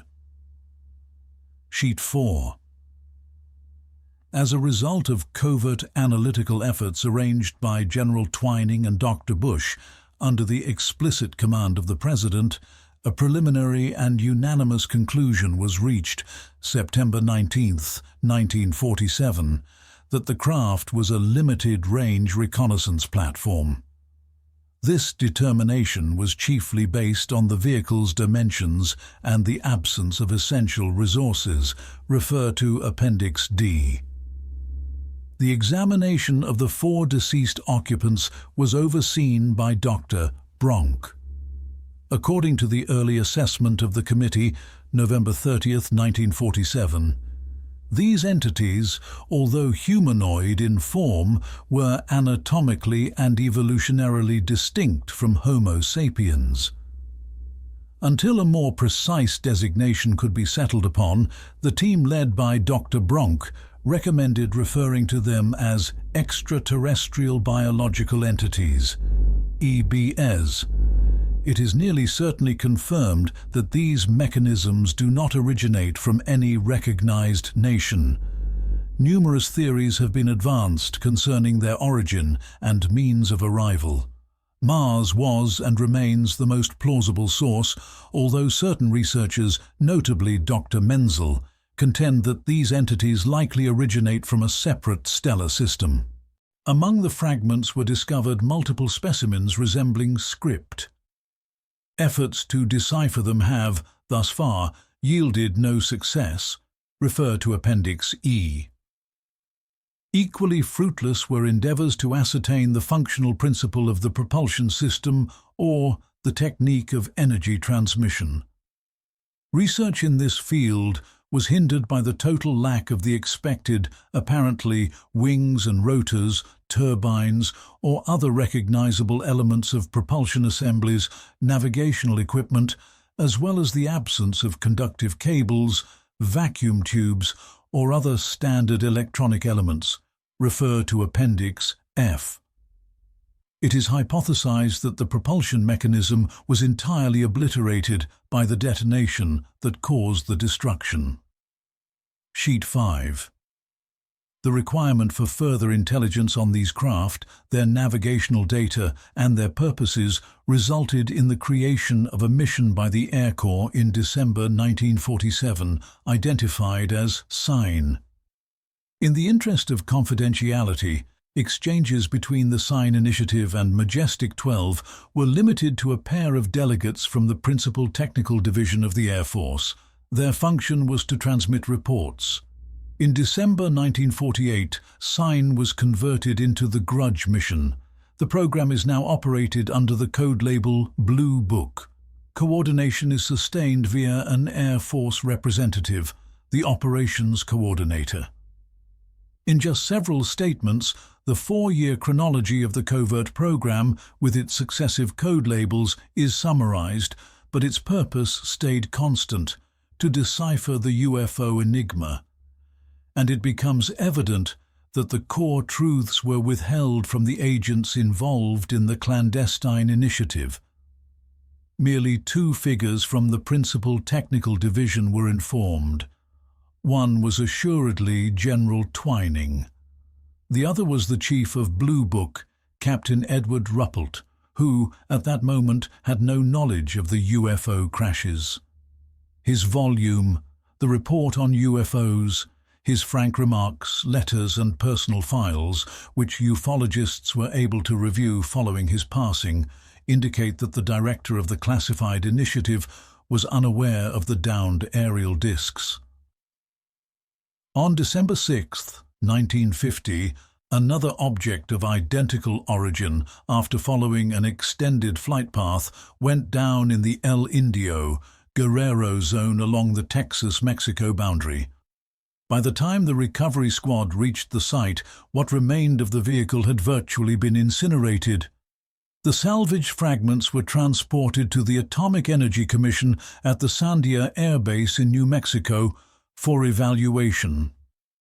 The issue of national defense persists as a worry, since the intentions and eventual objectives of the outsiders are unclear to us.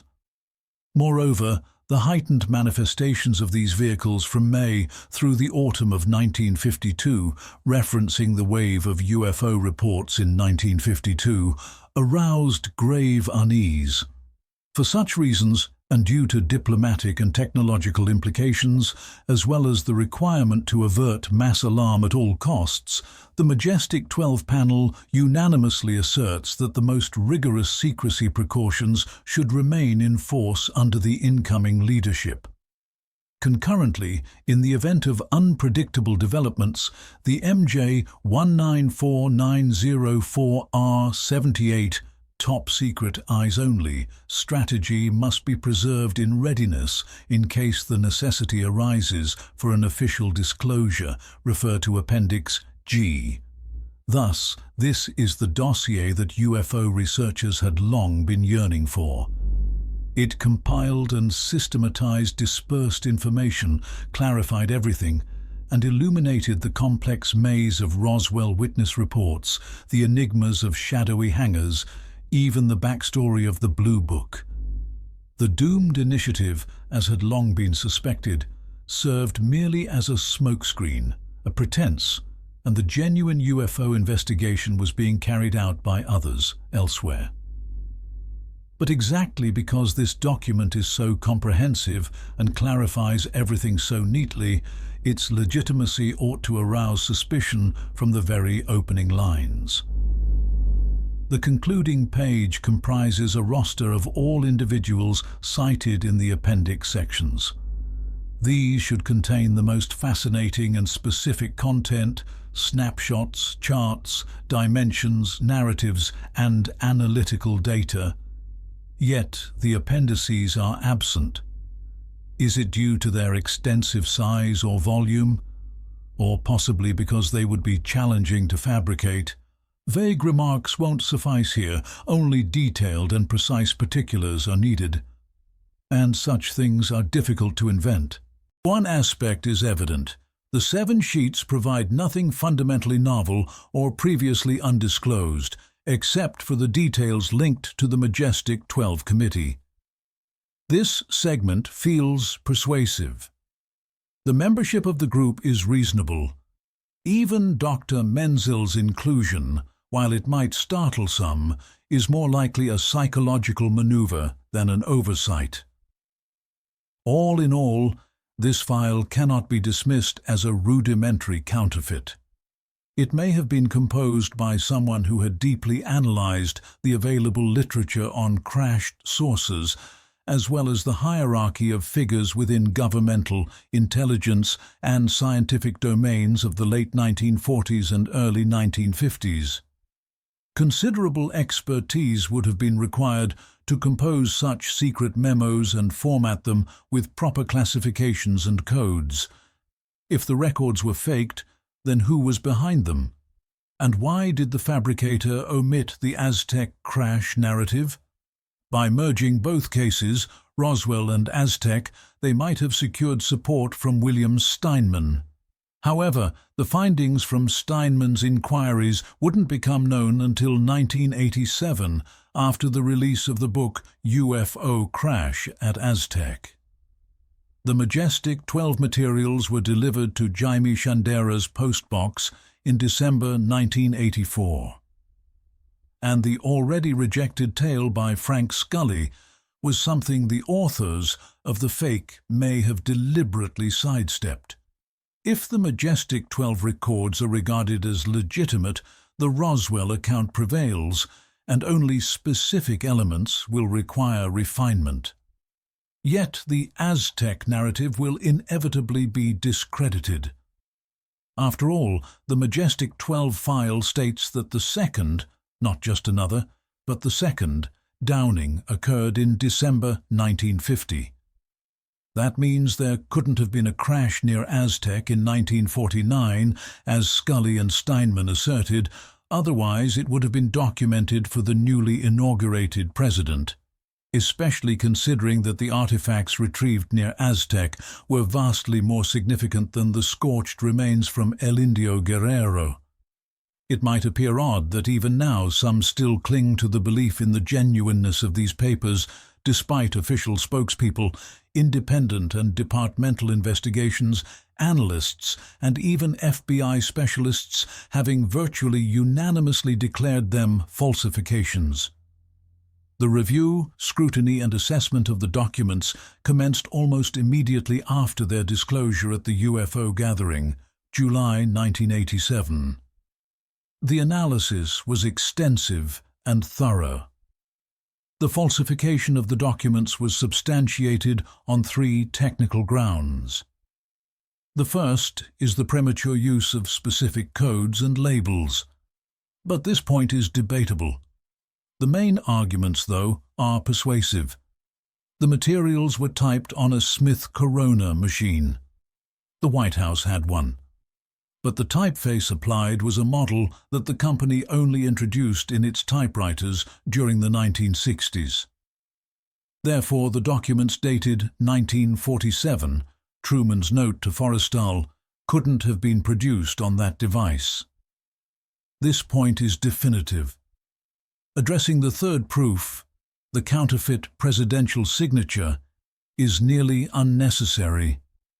Yet, intriguingly, it took professional analysts over 2 years to detect the font and altered signature, even though basic document authentication typically starts with such obvious checks. By then, numerous essays, pamphlets, and volumes had appeared regarding the Majestic 12 materials. UFO researchers remained restrained in their conclusions. The opposing faction, spearheaded by Philip Klass and others, not only denounced the newly uncovered fabrication, but also the entire notion of flying discs, ufology, and anyone associated with the subject. Timothy Good's stance deserves attention. He was the first to publish the 7 pages in his work, Above Top Secret, fully aware of the gamble. Though he wasn't entirely confident in the legitimacy of the papers he had received, he still held hope in their authenticity. The ruling on the Majestic 12 dossier was accepted by Good, albeit with a reservation. Even if the M12 files prove to be fabricated, I remain convinced that the substance of the data they contain is fundamentally accurate. Contradictory, isn't it? But soon, the debunked documents started receiving increasingly weighty corroborations of their accuracy, at least in terms of content. When it became evident that the Majestic 12 documents were counterfeit, it became necessary to consider who had fabricated them and to what end. Pinpointing the answer was challenging. Even the formidable FBI was unable to uncover the source. As one of the probing agents remarked, "There are too many layers of classification and no path to reach the actual truth." But the prevailing theory was clear. The fabrication was created and distributed to first ignite curiosity and then dampen it, thereby diminishing enthusiasm about the downed sources. Numerous instances of such phased strategies exist within the chronicles of ufology. It wasn't necessary to search for the fabricator among hoaxers or debunkers. The scheme could have been devised and executed by a covert agency to erect a veil of confusion precisely when remnants of earlier episodes started to take shape in the fractured mirror of the past. The maneuver is straightforward. Insert somewhat believable content, but present it using the incorrect typeface and pair it with a falsified autograph. There's no more efficient method to undermine a persistent myth. The parcel containing the falsified files bore a postmark from Albuquerque, a city close to Kirtland Air Force Base where Richard Doty was stationed. Suspicion landed on him. This affable intelligence agent was consistently open to engaging with UFO researchers, journalists, chatting on the phone, and even replying to correspondence. When questioned whether he had mailed the materials to Jaime Shandera, Doty categorically denied it and suggested that the originators should be sought within the intelligence branch of the Department of Defense. He further claimed that the act was intended to discredit Bill Moore and Shandera, as they possessed excessive knowledge and posed a risk. It sounded odd to hear such assertions from a counterintelligence operative, yet the phenomenon itself is quite routine. Intelligence personnel occasionally provide credulous UFO investigators with bogus material. By consuming these fantastical tales, UFO researchers progressively lose touch with actuality, and with that, their sway over the public diminishes. Moore confessed that individuals from the Air Force Office of Special Investigations had attempted to use him as a conduit for such absurdities aimed at Paul Benowitz, head of a technical company in Albuquerque, who had succeeded in filming unidentified flying objects over Kirtland Air Force Base and capturing low-frequency transmissions he interpreted as extraterrestrial signals. The intelligence operatives were unsettled by this, and so they opted to mislead Benowitz deliberately. It's quite plausible that similar tactics were deployed against Moore and Shandera. First, the brown package was in the motel, and then the anonymous delivery was in the mailbox. In the early part of the 1980s, the convoluted saga of downed flying objects expanded into new territory. As previously, crash investigators compiled and sorted through details.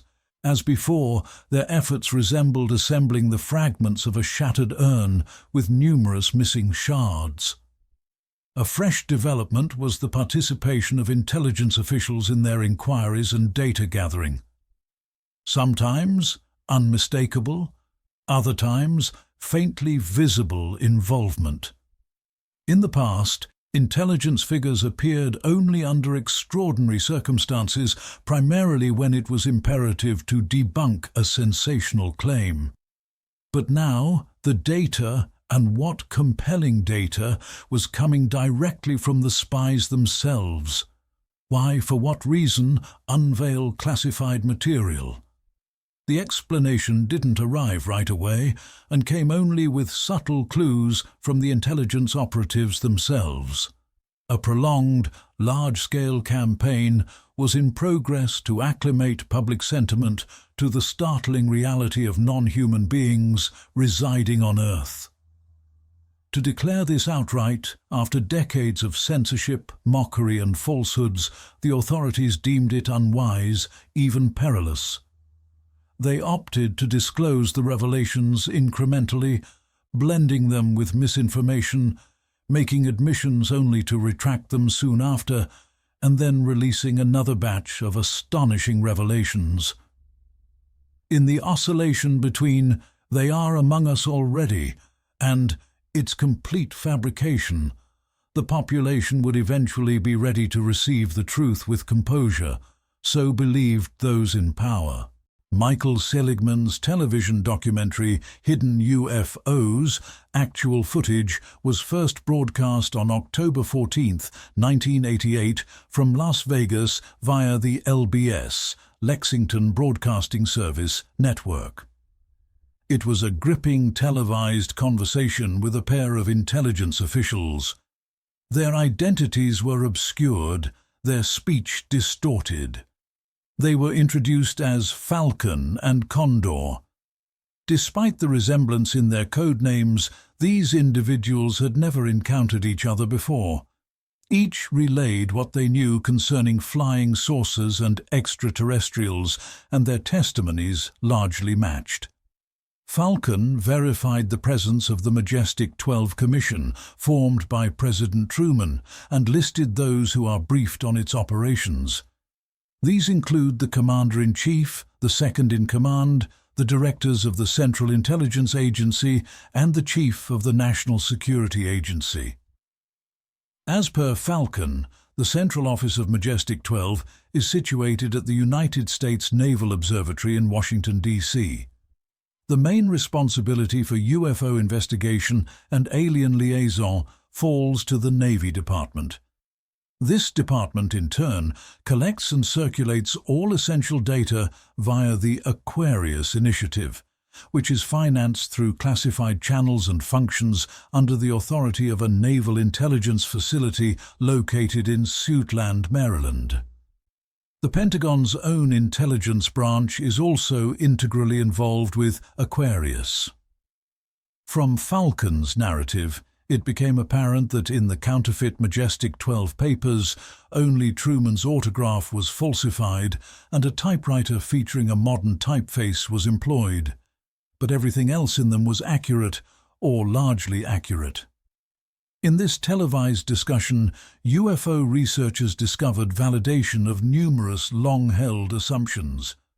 The Blue Book endeavor was merely a smokescreen, while the actual inquiries were managed by others, and the authorities dreaded mass hysteria if the populace uncovered the reality of interaction with alien civilizations. But the revelation that ufology had transitioned to the jurisdiction of the Navy Department was a startling disclosure for many. Now the image was becoming more coherent. The Majestic 12 panel served as the central UFO command center.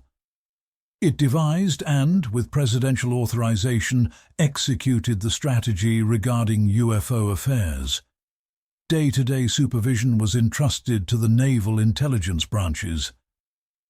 However, they remained behind the curtain. Their mask was the Aquarius program, through which all UFO-related data flowed in and out. The departments and personnel engaged in the enterprise interacted with Aquarius and its subordinate subdivisions. These spin-off programs were mentioned in the records transcribed by Moore and reviewed by Linda Howe. Of course, there's a chance that all the documents, those of Moore, Shandera and Howe, were falsifications. But if that's true, then one could deduce that all the misinformation, including the Falcon tale, originated from a unified source. And that is a noteworthy revelation. But what about Aquarius? Does such a program genuinely exist? While examining agency records acquired through judicial means, UFO researchers uncovered a document from the Air Force's Special Investigations Branch. It was assumed that after the closure of the Blue Book, this intelligence wing took over UFO-related cases. The Special Investigations Branch functions as the counter-espionage arm of the Air Force. Its mission is to scrutinize anything that could jeopardize Air Force security. UFO activity above U.S. military installations was certainly classified as such incidents. One such encounter was referenced in the document. It detailed the evaluation of a film capturing a UFO near Kirtland Air Force Base. There were no shocking revelations in the document, but ufologists focused on a key statement near the end. The official governmental stance and the findings of the Aquarius program remain designated as top secret and are not to be distributed outside sanctioned intelligence circuits with restricted Majestic 12 access.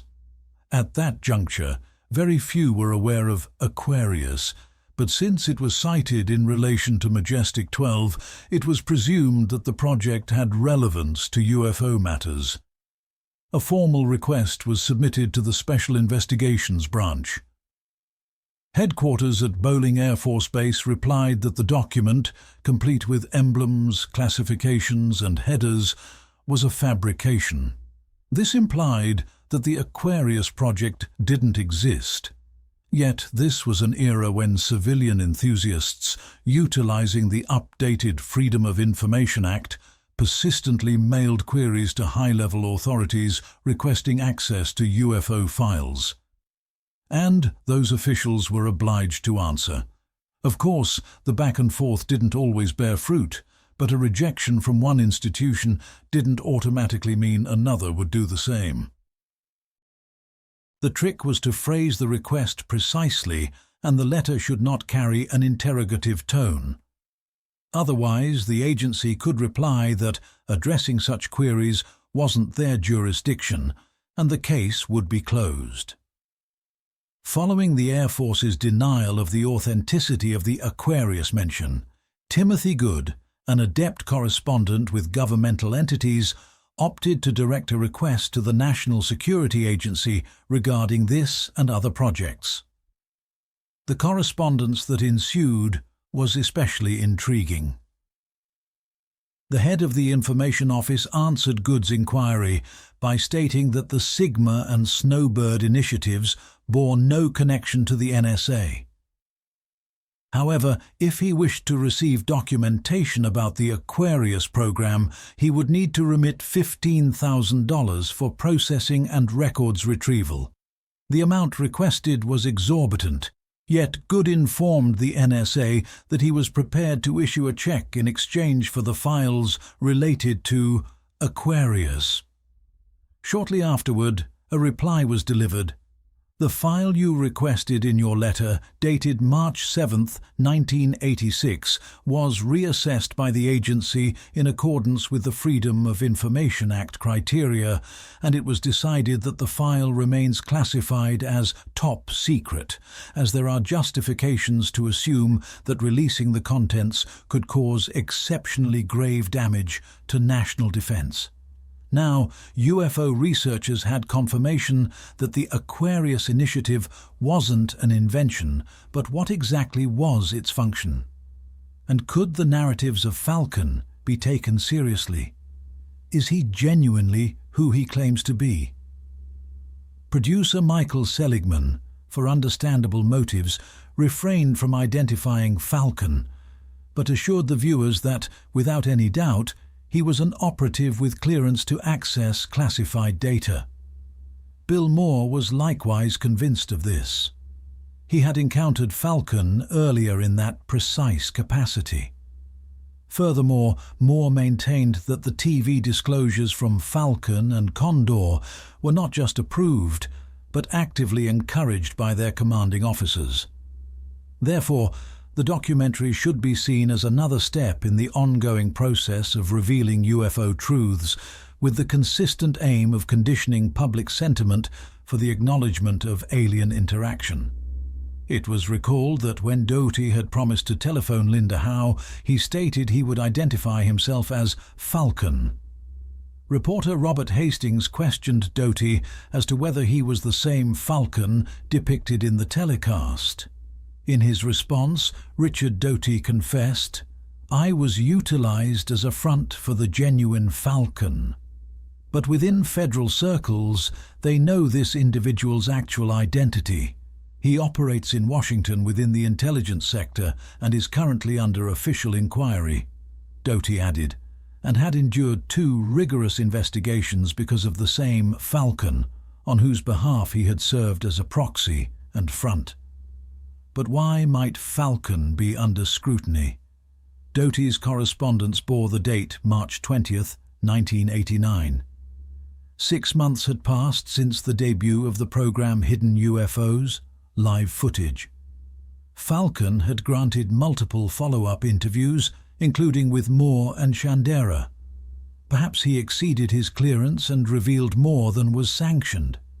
In a discussion held jointly by Moore and Shandera, Falcon was questioned about his perspective on covert operations, since by concealing the reality about them, the government is misleading their fellow Americans.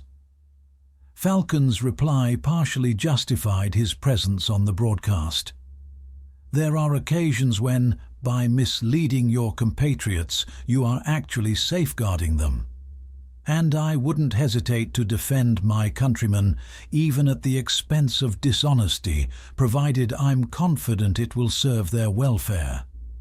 Nonetheless, there's no justification to conceal from the populace certain portions of the UFO inquiries that have been ongoing for decades. For instance, broad details, as well as the fact that during the late 1940s and early 1950s they arrived on Earth and we managed to initiate a form of interaction with them. This ought not to be hidden. Another significant remark: I'm convinced that beginning in the early 1950s, the American administration has been conditioning the citizenry, attempting to evaluate how they would respond to beings from other worlds and the broader notion of alien existence. And I believe, or more accurately, the authorities believe, that if this material is disclosed incrementally, the population will absorb it with more composure than if it were disclosed suddenly. Did Falcon personally encounter those enigmatic extraterrestrial biological entities, EBEs? No. All that he relayed was acquired through video recordings, images, and discussions with individuals affiliated with the Air Force. The narrative regarding communication with the aliens is comprehensively outlined in a volume that the intelligence operatives have nicknamed the Bible. It is archived at CIA headquarters in Langley. This text encompasses everything, from the initial recovery of a flying disc containing life forms in the New Mexico wastelands. And how was the exchange of information achieved? It took nearly a year to develop basic communication with the surviving EBE from the 1949 crash, identified as EBE-1. He rapidly began to grasp English, but his vocalizations were difficult to understand. Medical specialists had to implant a tiny device in his larynx to aid in clearer pronunciation. Even so, the linguistic hurdle was never entirely solved, so the data transmitted remained partial. At the Department of Defense, Falcon was presented with a video recording. A researcher is engaged in dialogue with EBE-2, from whom significant data was extracted, which was entered into the so-called Yellow Book. It details the extraterrestrials' world, their societal framework, and interstellar travel. At the point of the discussion, 1988, Falcon stated EBE-3 was residing in the United States as a visitor of the authorities, having arrived by mutual agreement between both parties, the alien entity and the American side. Which department represented the United States in this arrangement? Falcon was asked. This inquiry proved challenging for him. Based on what I'm aware of, which is admittedly not extensive, the National Security Agency designed a method of communication with the beings, somewhat like digital pulsating transmissions. They, the visitors, emit a signal aimed at a certain zone. I'm unable to specify where the reception center is. One is thought to be in Nevada, another perhaps in California. The transmissions, through which the aliens indicate their touchdown location, are translated by computational systems. That's how we're informed. At present, efforts are underway to develop a system that detects those landings which they choose not to alert us about. In describing the physiology of the EBEs, Falcon didn't contribute any novel visual information. Yet his explanation of their internal biology was noteworthy. Their cardiovascular and pulmonary systems are integrated into a single organ enclosed in the thoracic cavity. The functions of renal and urinary systems are handled by a unified structure. Medical professionals believe that this organ transforms solid waste into liquid form. Thus, these beings have minimal hydration needs. In place of dentition, they possess a solid, rubbery substance. Their auditory perception is exceptional. Their brain is structurally more advanced than that of Homo sapiens. Their cognitive ability index is extremely high. Their expected lifespan is between 350 and 400 terrestrial years. Falcon also disclosed an unusual feature, a crystalline octahedron. When one of the beings holds it in its hand, visuals manifest inside, either of their native environment or of Earth's ancient epochs. While discussing the EBE's inclinations and tastes, Falcon noted their fondness for sound, especially traditional Tibetan melodies, for reasons unclear. He further mentioned, "They favor plant-based foods, and their most enjoyed delicacy is frozen dessert, particularly the strawberry variety." Not the Himalayan chants, not the gem-like octahedron, but the strawberry ice cream came across as a petty invention to many, after which viewers were inclined to question everything Falcon had mentioned. An irony, isn't it? The central question, is that a fabrication by the diminutive non-human entities themselves? If they're genuine, why wouldn't they enjoy strawberry ice cream? UFO research literature contains numerous portrayals of otherworldly beings, quite unlike the EBEs. Linda Howe, during her briefing at Kirtland Air Force Base, was told of larger beings with anthropomorphic traits. Observers also described alternate forms of space entities, animalistic, mechanical. When Falcon was inquired about those, he responded, "We possess reports indicating that no fewer than one additional species is making visits to this world." A majestic 12 committee member informed me that throughout the past 25 years, they have validated that 9 distinct alien species have been observed on Earth. Still, it's appropriate to revisit the second major participant in Michael Seligman's broadcast, Condor. According to researcher Hastings, this alias refers to Robert M. Collins, formerly of the plasma physics team at Sandia Labs at Kirtland Air Force Base, who retired in 1988. That Condor was a researcher was verified by Seligman's production staff. And probably the most intriguing declaration Condor offered in the broadcast was, "As we perceive it, a pact was concluded between the US administration and the extraterrestrials approximately in these terms. We preserve the confidentiality of your existence, you pledge not to intervene in global human affairs, and furthermore, you are granted unrestricted operations within a specific sector of US territory. This zone is referred to as Area 51, or Dreamland, located in Nevada." A formal agreement? Truthfully, that statement struck me in much the same way as the strawberry dessert remark did for others. I'd be curious to examine that contract. Do symbols resembling the glyphs witnessed on the wreckage near the Brazil Ranch appear on it? Who knows, maybe shortly a reproduction of this accord will turn up, complete with freshly stamped classification seals. UFO investigators also learned of the government's collusion with extraterrestrial beings from John Lear, a renowned pilot who is proficient in flying 160 varieties of aircraft. As per Lear's account, a covert governmental panel entered into an arrangement with the aliens. They would supply Americans with advanced interstellar technologies, and in return, the administration would overlook the growing incidence of human kidnappings and livestock disfigurements.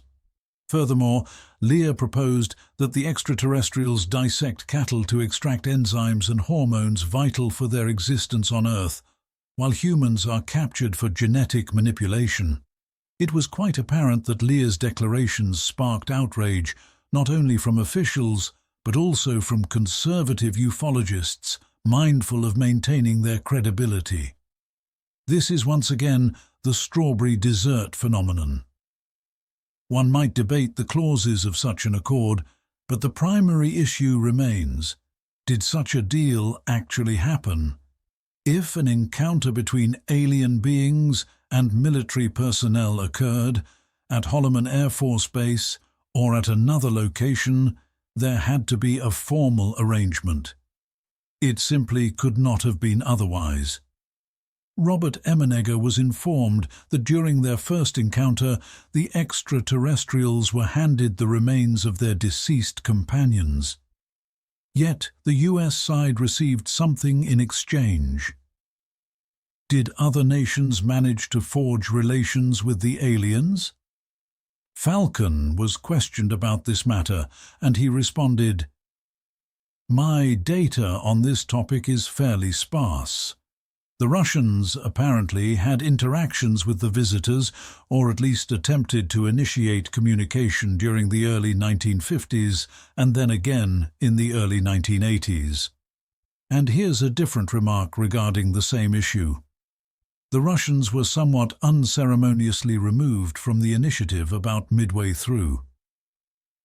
I'm not sure how or why that occurred.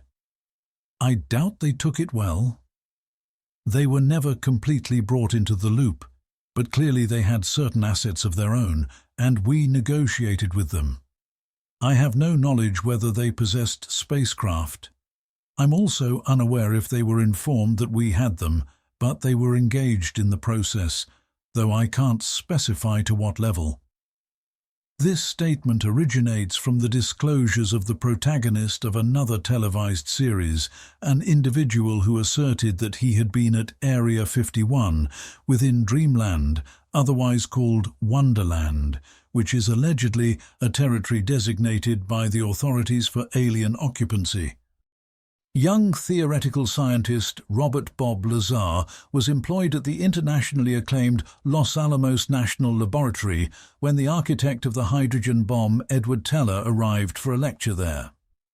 Bob had just completed constructing his jet-propelled automobile, and the local newspaper, the Los Alamos Monitor, published a story about this thunderous speed vehicle and its inventor. By coincidence, Dr. Teller was seen reading the article, and Bob introduced himself. Teller complimented the engineering approach. They exchanged a few remarks, and their interaction ended there. Nonetheless, Lazar is convinced that this brief encounter marked the start of all that would follow. The introduction at Los Alamos occurred on June 28, 1982, and 6 years later, while searching for fresh employment opportunities, Bob sent his CV to numerous contacts, including Dr. Teller. On Teller's suggestion, he was invited to a screening.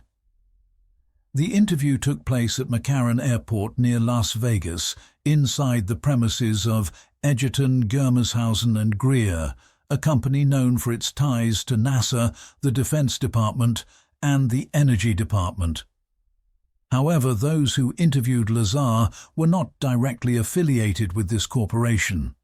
They inquired about the institutions he had attended, his academic passions, leisure activities, and even personal connections. It was evident that the interviewers were already well informed about him. For instance, Lazar was questioned about his association with John Lear. Aware of the notorious reputation of this figure, Bob answered that they were merely acquaintances. Eventually, Lazar was told the position they intended to offer was beneath his expertise. Yet the meetings persisted, the panel changed, and the conversation grew more technical. Though flying saucers weren't explicitly brought up, gravity became a frequent topic. Lazar formed the impression that they planned to assign him to a propulsion-related research project. Then came the critical moment. The interviewers exchanged knowing looks, and one of them remarked, "This might intrigue you." In December 1988, Robert Lazar was employed at the S4 installation, which operated under naval intelligence oversight. His previous top-tier clearance, labelled Q, was upgraded by 38 degrees. Concurrently, he was issued an identification badge, 2 diagonal stripes, cobalt and cobalt, set against a white background with the acronym MAJ centered, recalling the legendary and supposedly fictitious Majestic 12 Council. Yet Bob remained adamant. every staff member at the site wore such badges, and their supervisor, Dennis Mariani, possessed a distinctive one bearing the full word Majestic. In southern Nevada lies the bustling hub of Las Vegas. Roughly 80 miles to its north, on detailed maps, one can locate the parched expanse of Groom Dry Lake. Since the Second World War, that barren landscape has hosted a range of testing facilities. The most renowned is the nuclear testing ground, where the first atomic devices were trialled. Today, the region is used for evaluating state-of-the-art aerospace innovations, including Soviet MiGs acquired by various channels. In government records, this area is designated as Area 51, informally dubbed Dreamland or Wonderland, terms derived from the call sign used by the Air Traffic Control Office at nearby Nellis Air Force Base. On a morning in December, Bob Lazar was instructed to arrive at the airport where his previous interviews had occurred. Alongside several others, he awaited a Boeing 737, which landed shortly afterward at the Groom Lake runway. About 10 minutes later, a transport bus with darkened windows stopped near the base of a rocky elevation. Massive doors were set into the hillside, camouflaged to match the terrain. Several of these doors led into hangars joined by internal corridors. This comprised the S4 station. Ufologists would later determine that a duplicate site bearing the same name exists at Area 51. It seems standard practice. All extremely confidential installations have backups. Reportedly, there are even 2 projects codenamed Aquarius. In the event of inquiries, the decoy serves as a safeguard. 22 personnel were employed there. According to Lazar, there were 3-fold as many sentries, and they were rather stern. Movement without them was impossible, so Bob only saw a portion of the subterranean base. On his first day, he was given a workspace and left with a pile of typed documents which discussed alien craft. The content was selective, to the point, yet detailed, especially regarding the propulsion mechanisms of the discs. The blue folder included monochrome images of deceased extraterrestrial beings and a report on post-mortem examinations. Bob had mentally prepared for this development. Upon entering the site, he noticed a large format photo of a flying saucer hanging in a hallway. The caption underneath read, "They are among us." On his next trip to the complex, Lazar was nonchalantly shown an actual flying saucer. He had to walk to an area on the opposite side of the hangar. The guard escorting him instructed, "Don't ask anything, just keep your eyes forward." Inside the hangar stood a disc. It appeared brand new, as if freshly manufactured, lacking any seams or rivets, measuring about 30 to 35 feet in diameter. It rested on the ground, without skids or landing legs. At its tapered upper portion were what looked like viewports or portholes, yet they were opaque, darker even than the rest of the hull. During his third trip, Bob observed a flying disc in operation. Dusk was falling. I exited the hangar. The craft was already outdoors. I'm unsure whether they rolled it out manually or whether it exited independently, but at that moment it was resting on the terrain. Nearby stood a technician holding a radio device. I was told to stand beside him and not to move. The technician was communicating with the disc. For a while, the object remained motionless, but eventually a bluish flame ignited beneath it, accompanied by a subtle hissing noise. The disc lifted off the surface effortlessly, and the hissing ceased once it ascended to around 20 or 30 feet. It gently rocked side to side, then descended again. Not particularly dramatic, but utterly astonishing. I was completely awestruck. It was like sorcery. He had no idea who, if anyone, was inside the disk.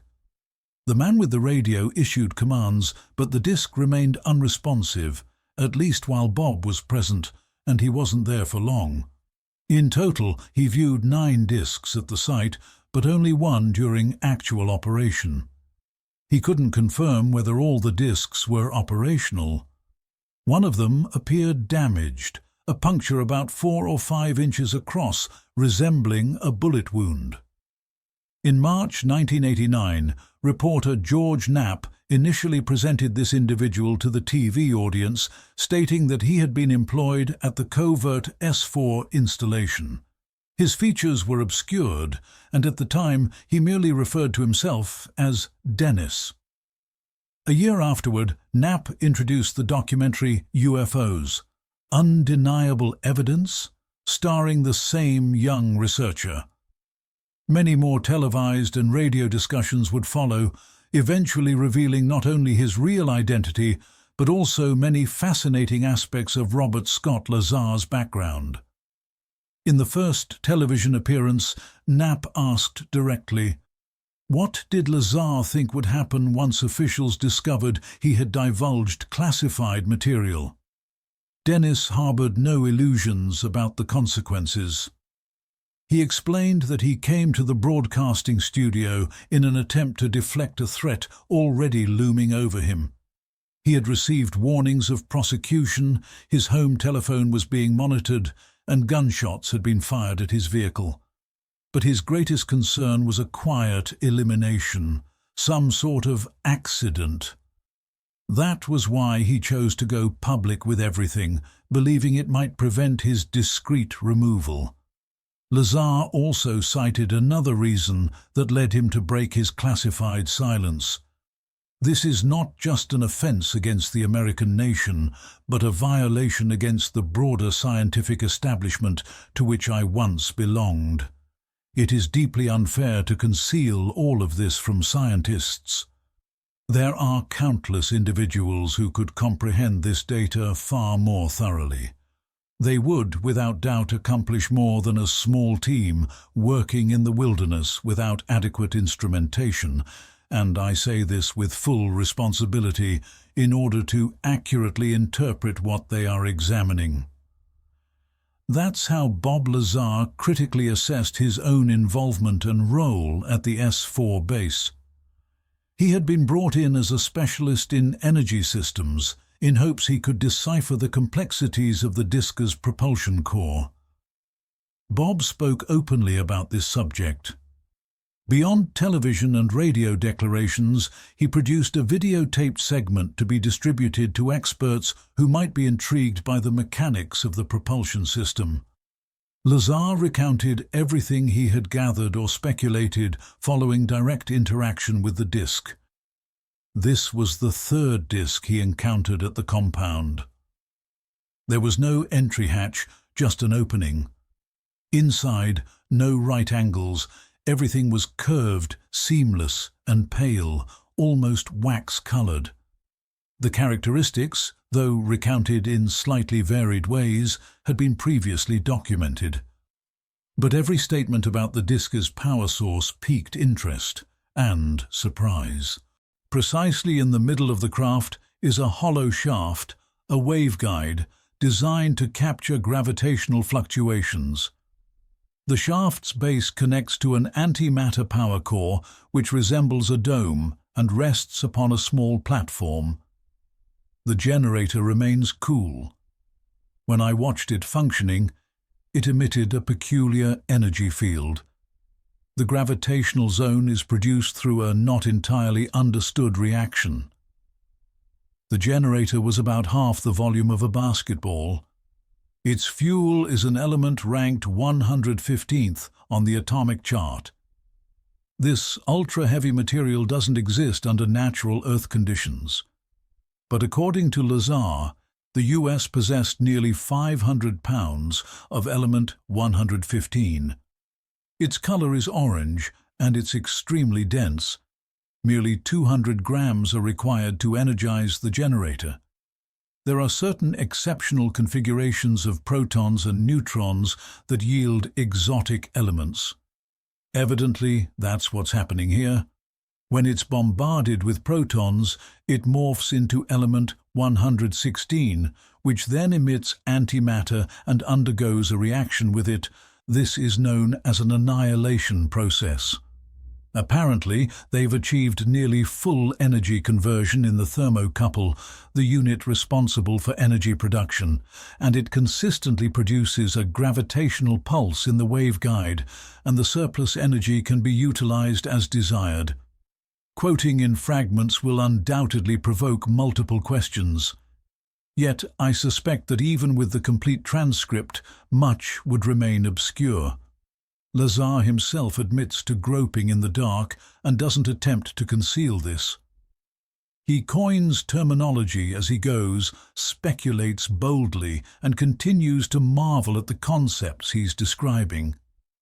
Now and again, words like weird or bizarre slip from his mouth. More from Lazar on the propulsion system. Underneath the craft are 3 gravity intensifiers. For what reason? Imagine the saucer in the vacuum of space.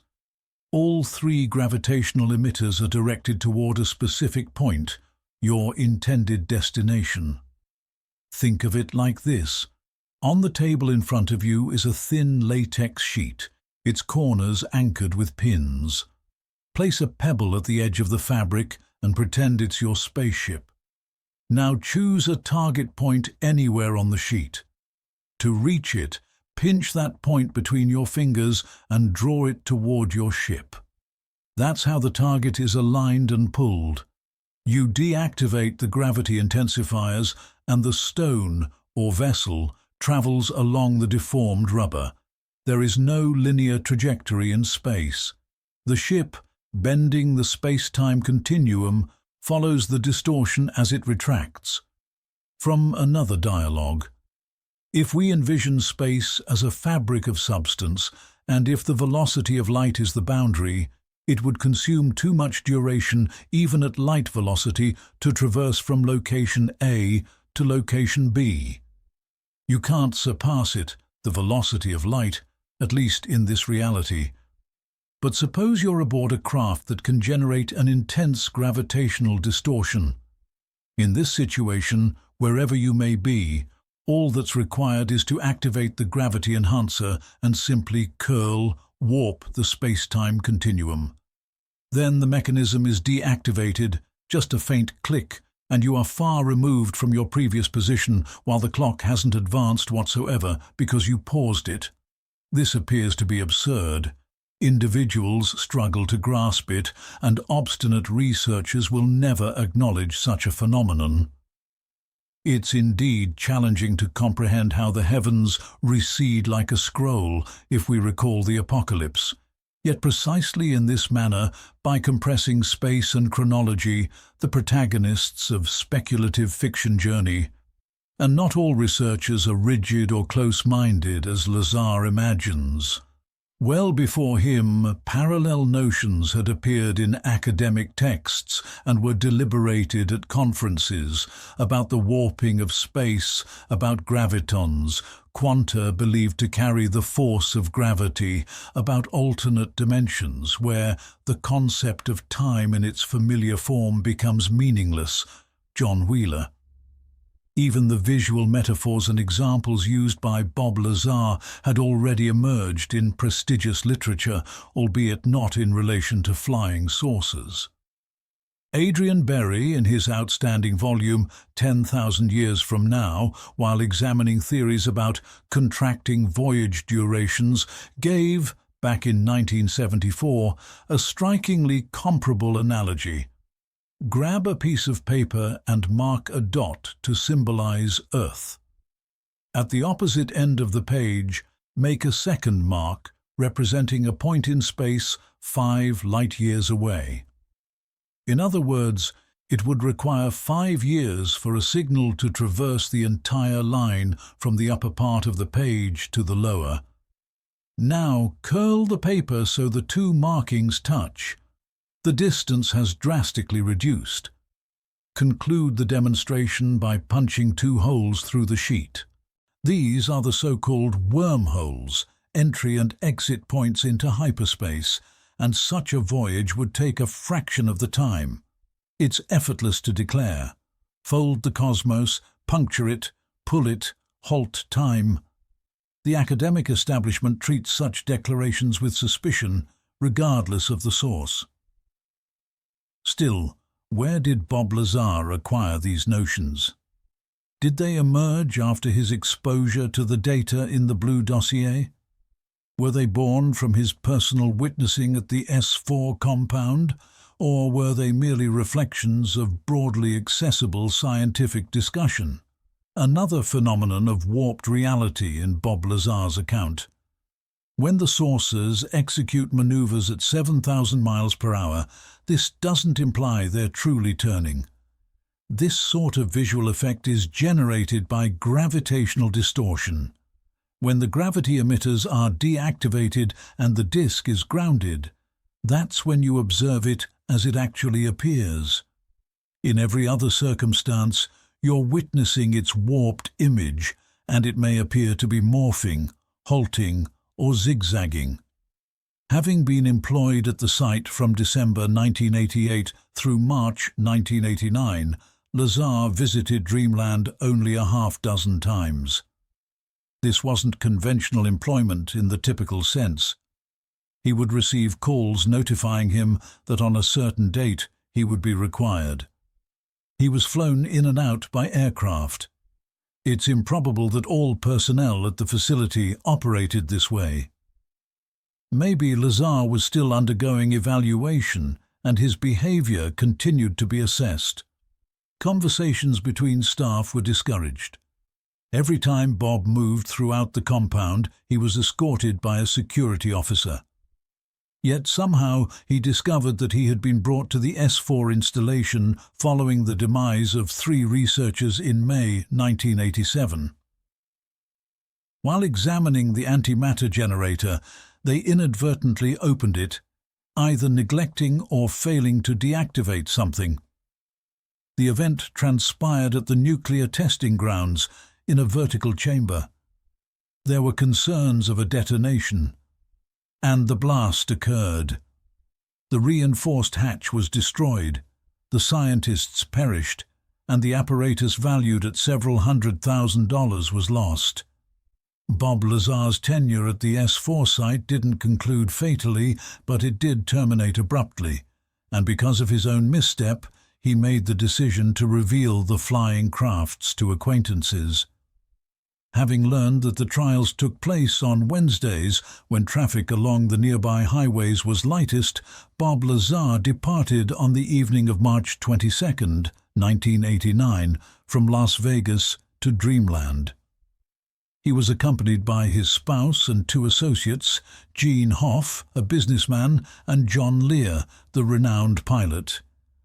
Lazar didn't merely bring along curious individuals, but knowledgeable observers who could assess what they witnessed.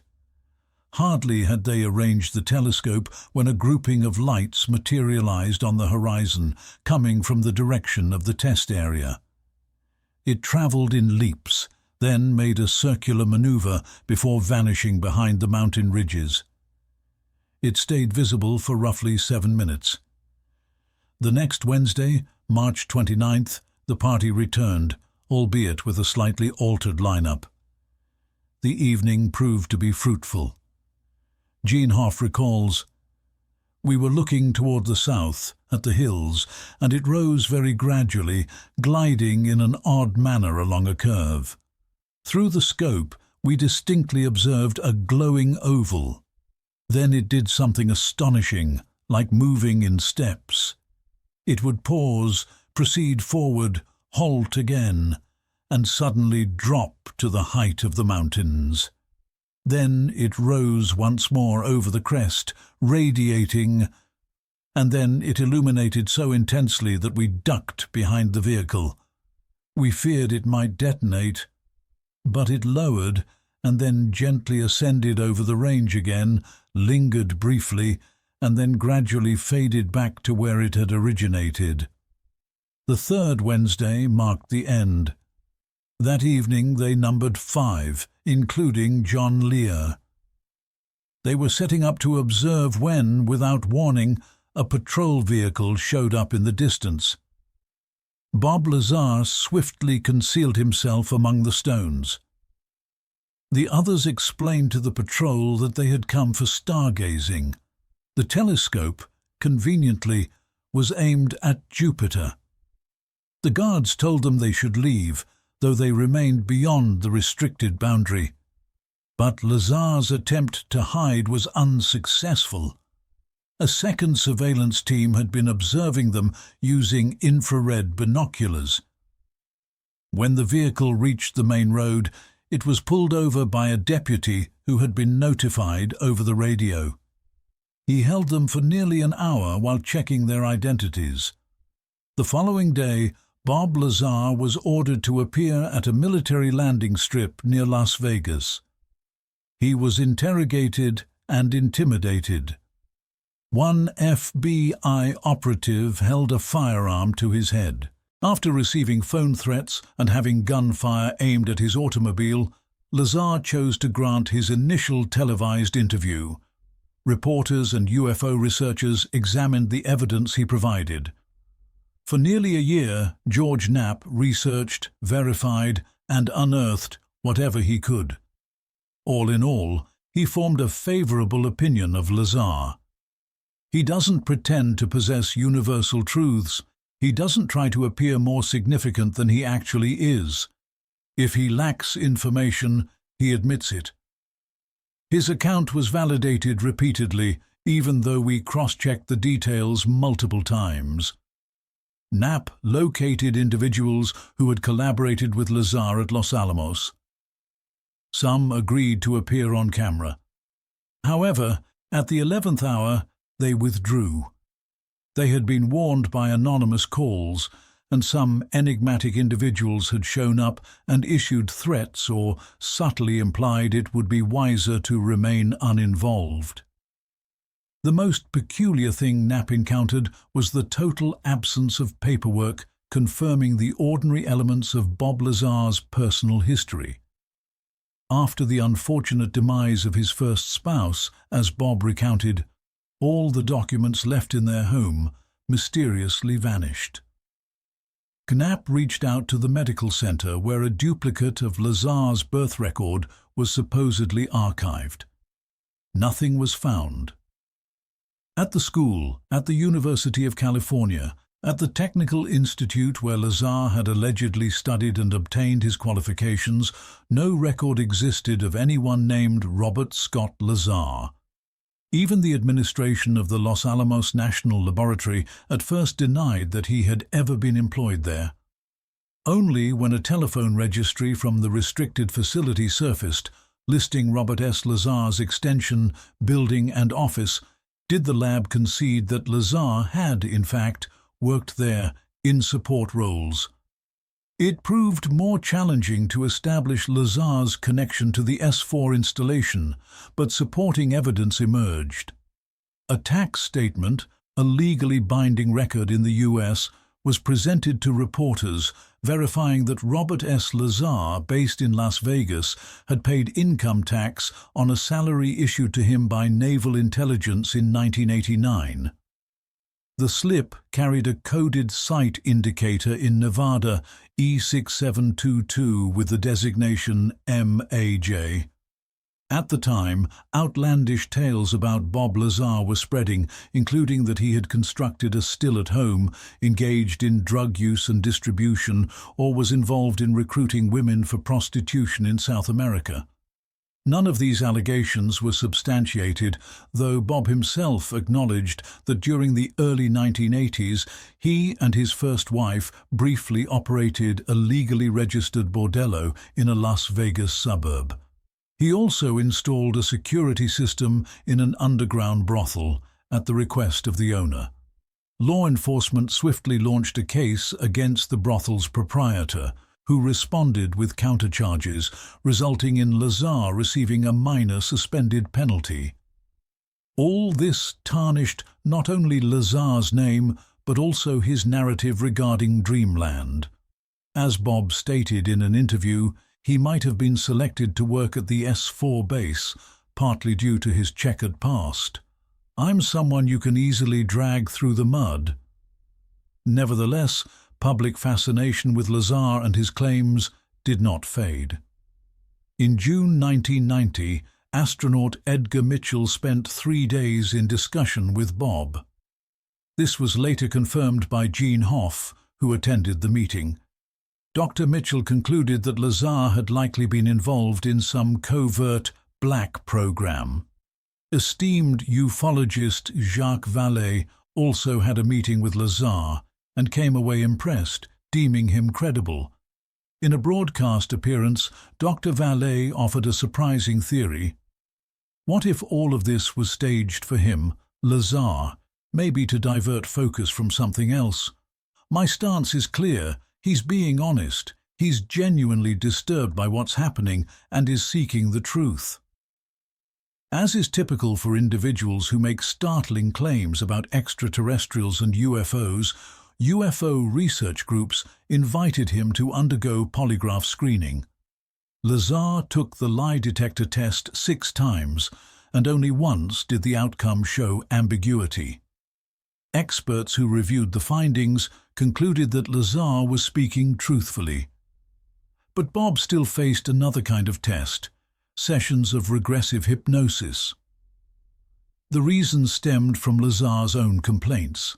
At times, he struggled to recall his experiences at the S4 installation. Some days were vividly remembered, while others were complete blanks. The hypnosis was conducted by Dr. Lane Keck, who had no doubts about Lazar's earnestness and proposed that his subject had been exposed to some kind of drug with a pine tree aroma, according to Lazar, and deliberate hypnotic suggestion to instill fear about breaking confidentiality. Did Bob ever encounter any little beings inside the hangars? No, except once. Doors lined both sides of the corridor. Some opened into the hangars, others into offices. On the office doors there were glass panels at eye level. Once, while walking down the corridor, he glimpsed this scene. 2 technicians in white lab coats were conversing with a short, long-limbed figure. Later, when Bob returned along the same route, the office was empty, no coats, no figure. Lazar conceded that the creature could have been a mannequin and the entire setup possibly staged to monitor his reaction. However, information about the little entities came to him on his very first day from the Blue dossier. The beings in the texts were described casually and even affectionately as kids.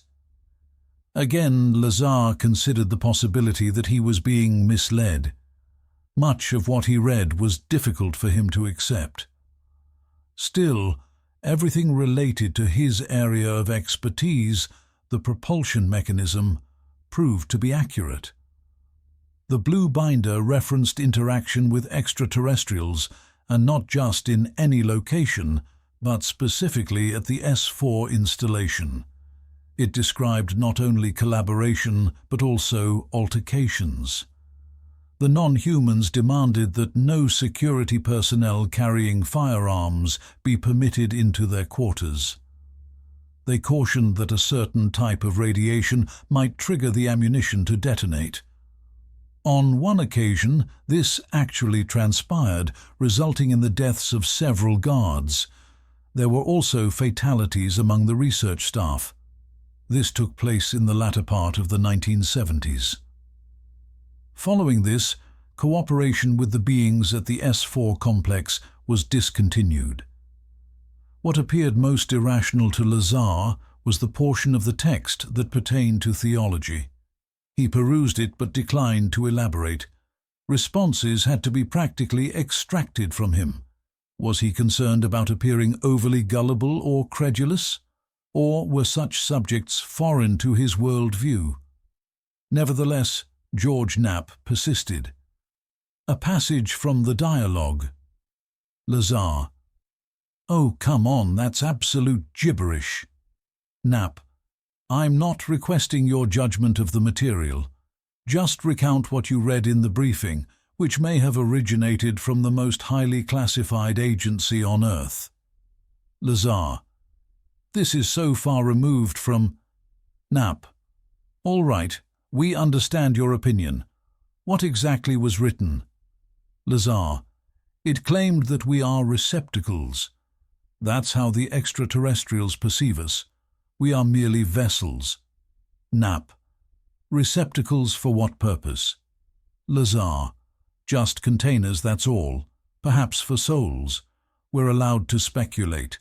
As per the documents, we are just containers. Religion was specifically engineered for us, and we were given a certain framework of regulations and protocols solely to ensure the receptacles aren't harmed. So we are vessels. Not exactly uplifting for our collective dignity. But how many complications emerge in human history due to miscommunication? After all, a more elegant term with identical connotation could have been selected. Not containers, but chalices. That sounds nobler. Or vessels. That's the term Scripture employs for humans, the perishable and frail entity, a jar of clay. In the Acts of the Apostles it is said about Paul, "A chosen vessel am I to carry my name before the nations." A chosen vessel that sounds far more dignified. The primary trait of a receptacle, jar, or urn is that it is meant to be filled. And if one trusts what's in the blue dossier, then we were periodically filled. Not only were genetic modifications performed on our receptacles, but also infusions of spiritual essence. Buddha, Jesus, Muhammad, these were either created or dispatched to Earth to fill these very delicate vessels with noble ideas. Falcon, during his testimony, referenced the Yellow Book, which contains everything the military learned about terrestrial belief systems and the one adhered to by the extraterrestrials themselves. They refer to their doctrine as universal, its core tenet being that the cosmos itself is honored as the ultimate divinity. But if our worldly faiths were transmitted from above, then they are simply an initial initiation, a preparatory phase toward the superior cosmic religion that humanity is yet to enter. Wasn't this the very creed embraced by Albert Einstein?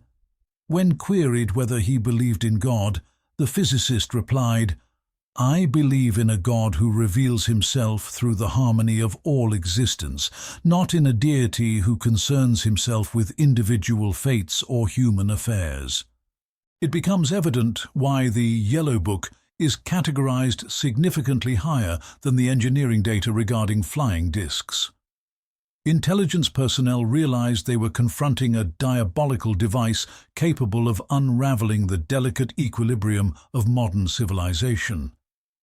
Perhaps that's why the verdict was made to slowly condition afflicted humankind for astonishing disclosures. Even seasoned and mentally armed individuals, while examining the restricted materials, repeatedly caught themselves suspecting deliberate misinformation. And it's logical to assume that misdirection in those papers was interwoven with genuine information. But to what end? To push ufologists' assertions toward ridicule and thereby undermine them in the perception of society. Naive, simplistic.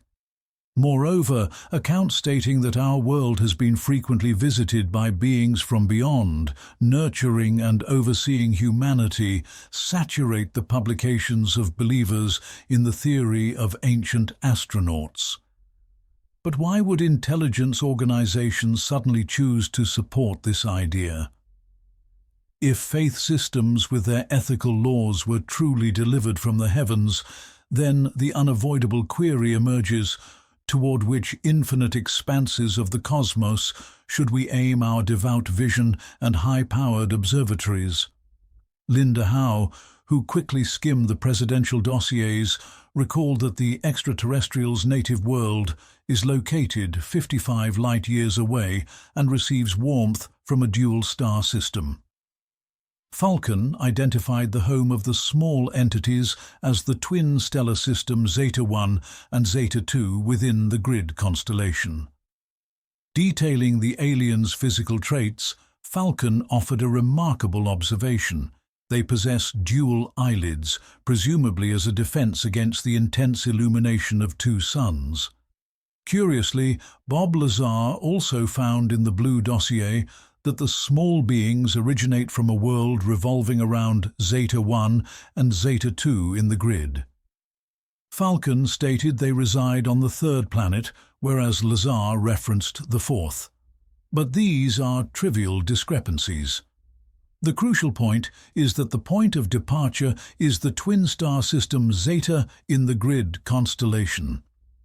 Now, every hardcore enthusiast of ufology might clench their fists in rage. These scavengers, Falcon and Condor alongside Linda Howe and Lazar, are simply deceiving us. This cannot be authentic. Certainly there will be others who will quietly declare, "It's real, Zeta Grid."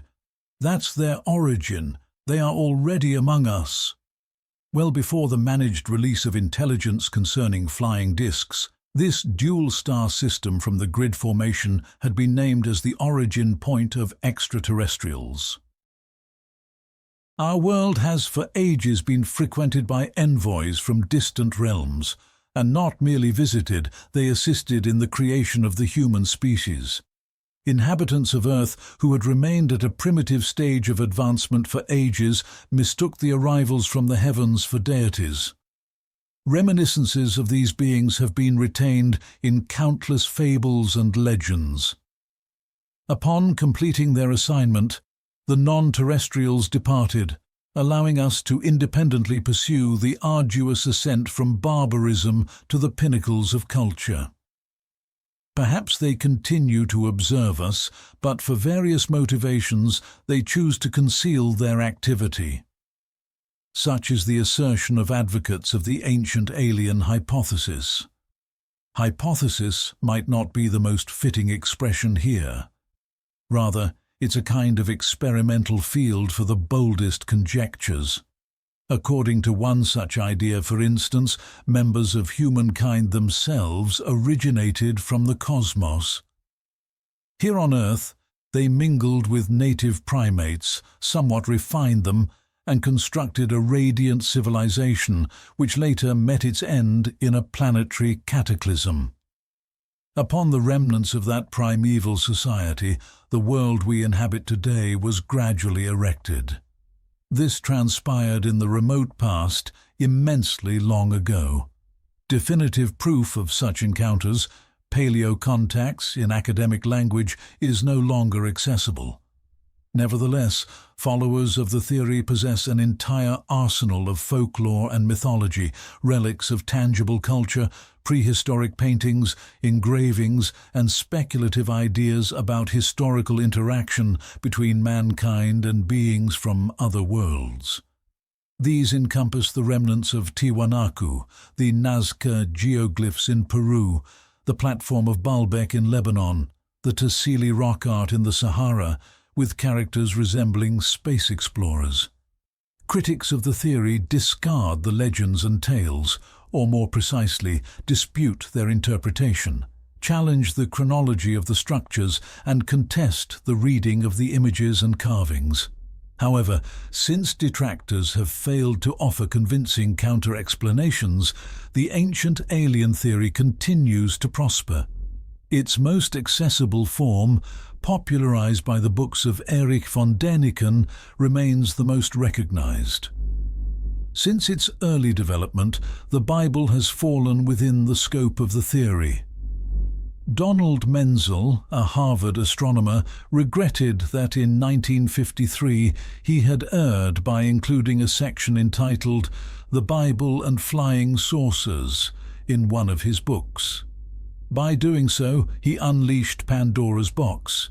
UFO researchers began to reinterpret scriptural narratives as descriptions of extraterrestrials.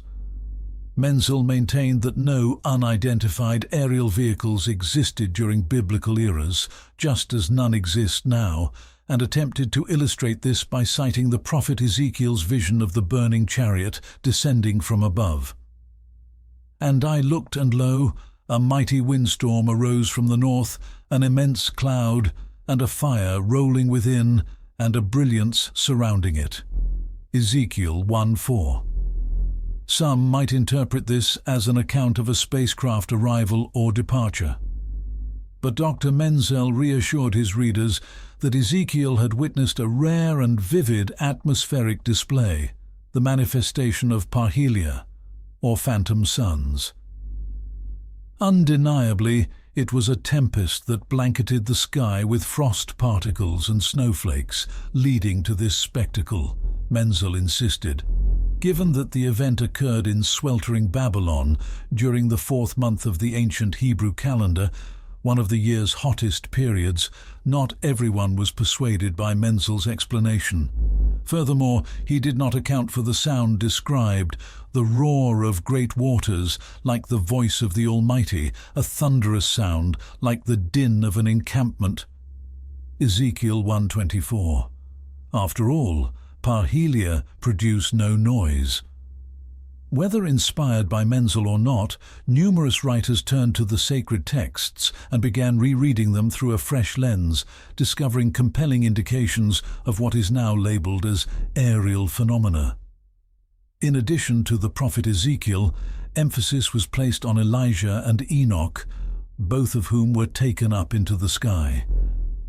Accounts featuring fiery apparitions, radiant beings, celestial envoys, and merely voices, blinding flashes of illumination such as Saul's encounter on the route to Damascus, or the luminous star that guided the shepherds to Bethlehem, even the detonation that obliterated Sodom and Gomorrah.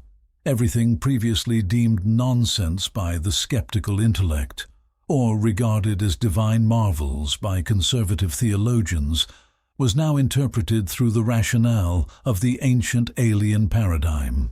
In 1956, Maurice Jessup published a volume titled UFOs and the Bible.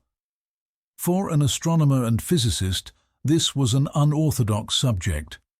But Jessup was no conventional scientist. He spent extensive time investigating ancient cultures in the Andes, within the rainforests of Central America, and across the elevated terrains of Mexico. His observations and theories became a foundational base for the extraterrestrial visitation hypothesis.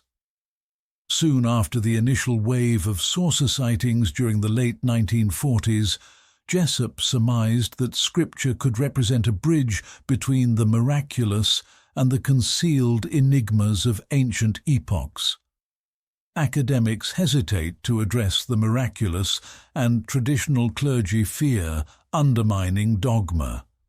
As a consequence, an immense portion of humanity's past remains unexamined. According to Jessup, every episode described in the Bible, regardless of how implausible it seemed, genuinely occurred. The significance of these phenomena was beyond the perception of shepherds, livestock herders, and agrarians, but they recorded what they witnessed in their own limited terms. All that remains is to strip away the mythical embellishments, and a core of authenticity will be revealed. A meticulous review of Scripture persuades that it does not confine intelligent life to the terrestrial sphere. Who exactly are the sons of God who took mortal women as mates? The Nephilim were on the planet in those days, and also later, when the sons of God came in to the daughters of mankind, and they bore offspring to them. Genesis 6:4. In the book of Job, the identical sons of God, heavenly entities, as primitive people interpreted them, assemble before the Creator after a cosmic journey. And Satan also came among them. And the Lord asked Satan, "From where have you come?" Satan replied to the Lord and said, "From traveling throughout the earth and walking about in it." Job 1:6-7. Throughout various lines in both Old and New Testament writings, Jessup identified validation of his concept regarding prehistoric extraterrestrial contact. His overall assessment was this: a non-human civilization has been observing humanity for ages, akin to a shepherd overseeing his herd. At times the guardianship was stringent, but at other times it was more relaxed. And those diminutive beings frequently reported in connection with grounded spacecraft were, metaphorically, shepherd dogs, scouts dispatched ahead of their owner's eventual arrival. 3 years after Jessup's book appeared, Soviet mathematician M. Agrest expressed congruent ideas. His positions reached American readers via the translated edition of Joseph Shklovsky's Universe, Life, Intelligence. Notably, this book by the acclaimed astrophysicist breathed renewed energy into the ancient alien hypothesis. Amid mass sightings of unidentified flying objects, the theory experienced a renaissance in the 1960s. There emerged innumerable theories about the timeline and rationale behind extraterrestrial visitations and the remnants and recollections left in their wake. Yet even then, few dared to ask, where did they originate?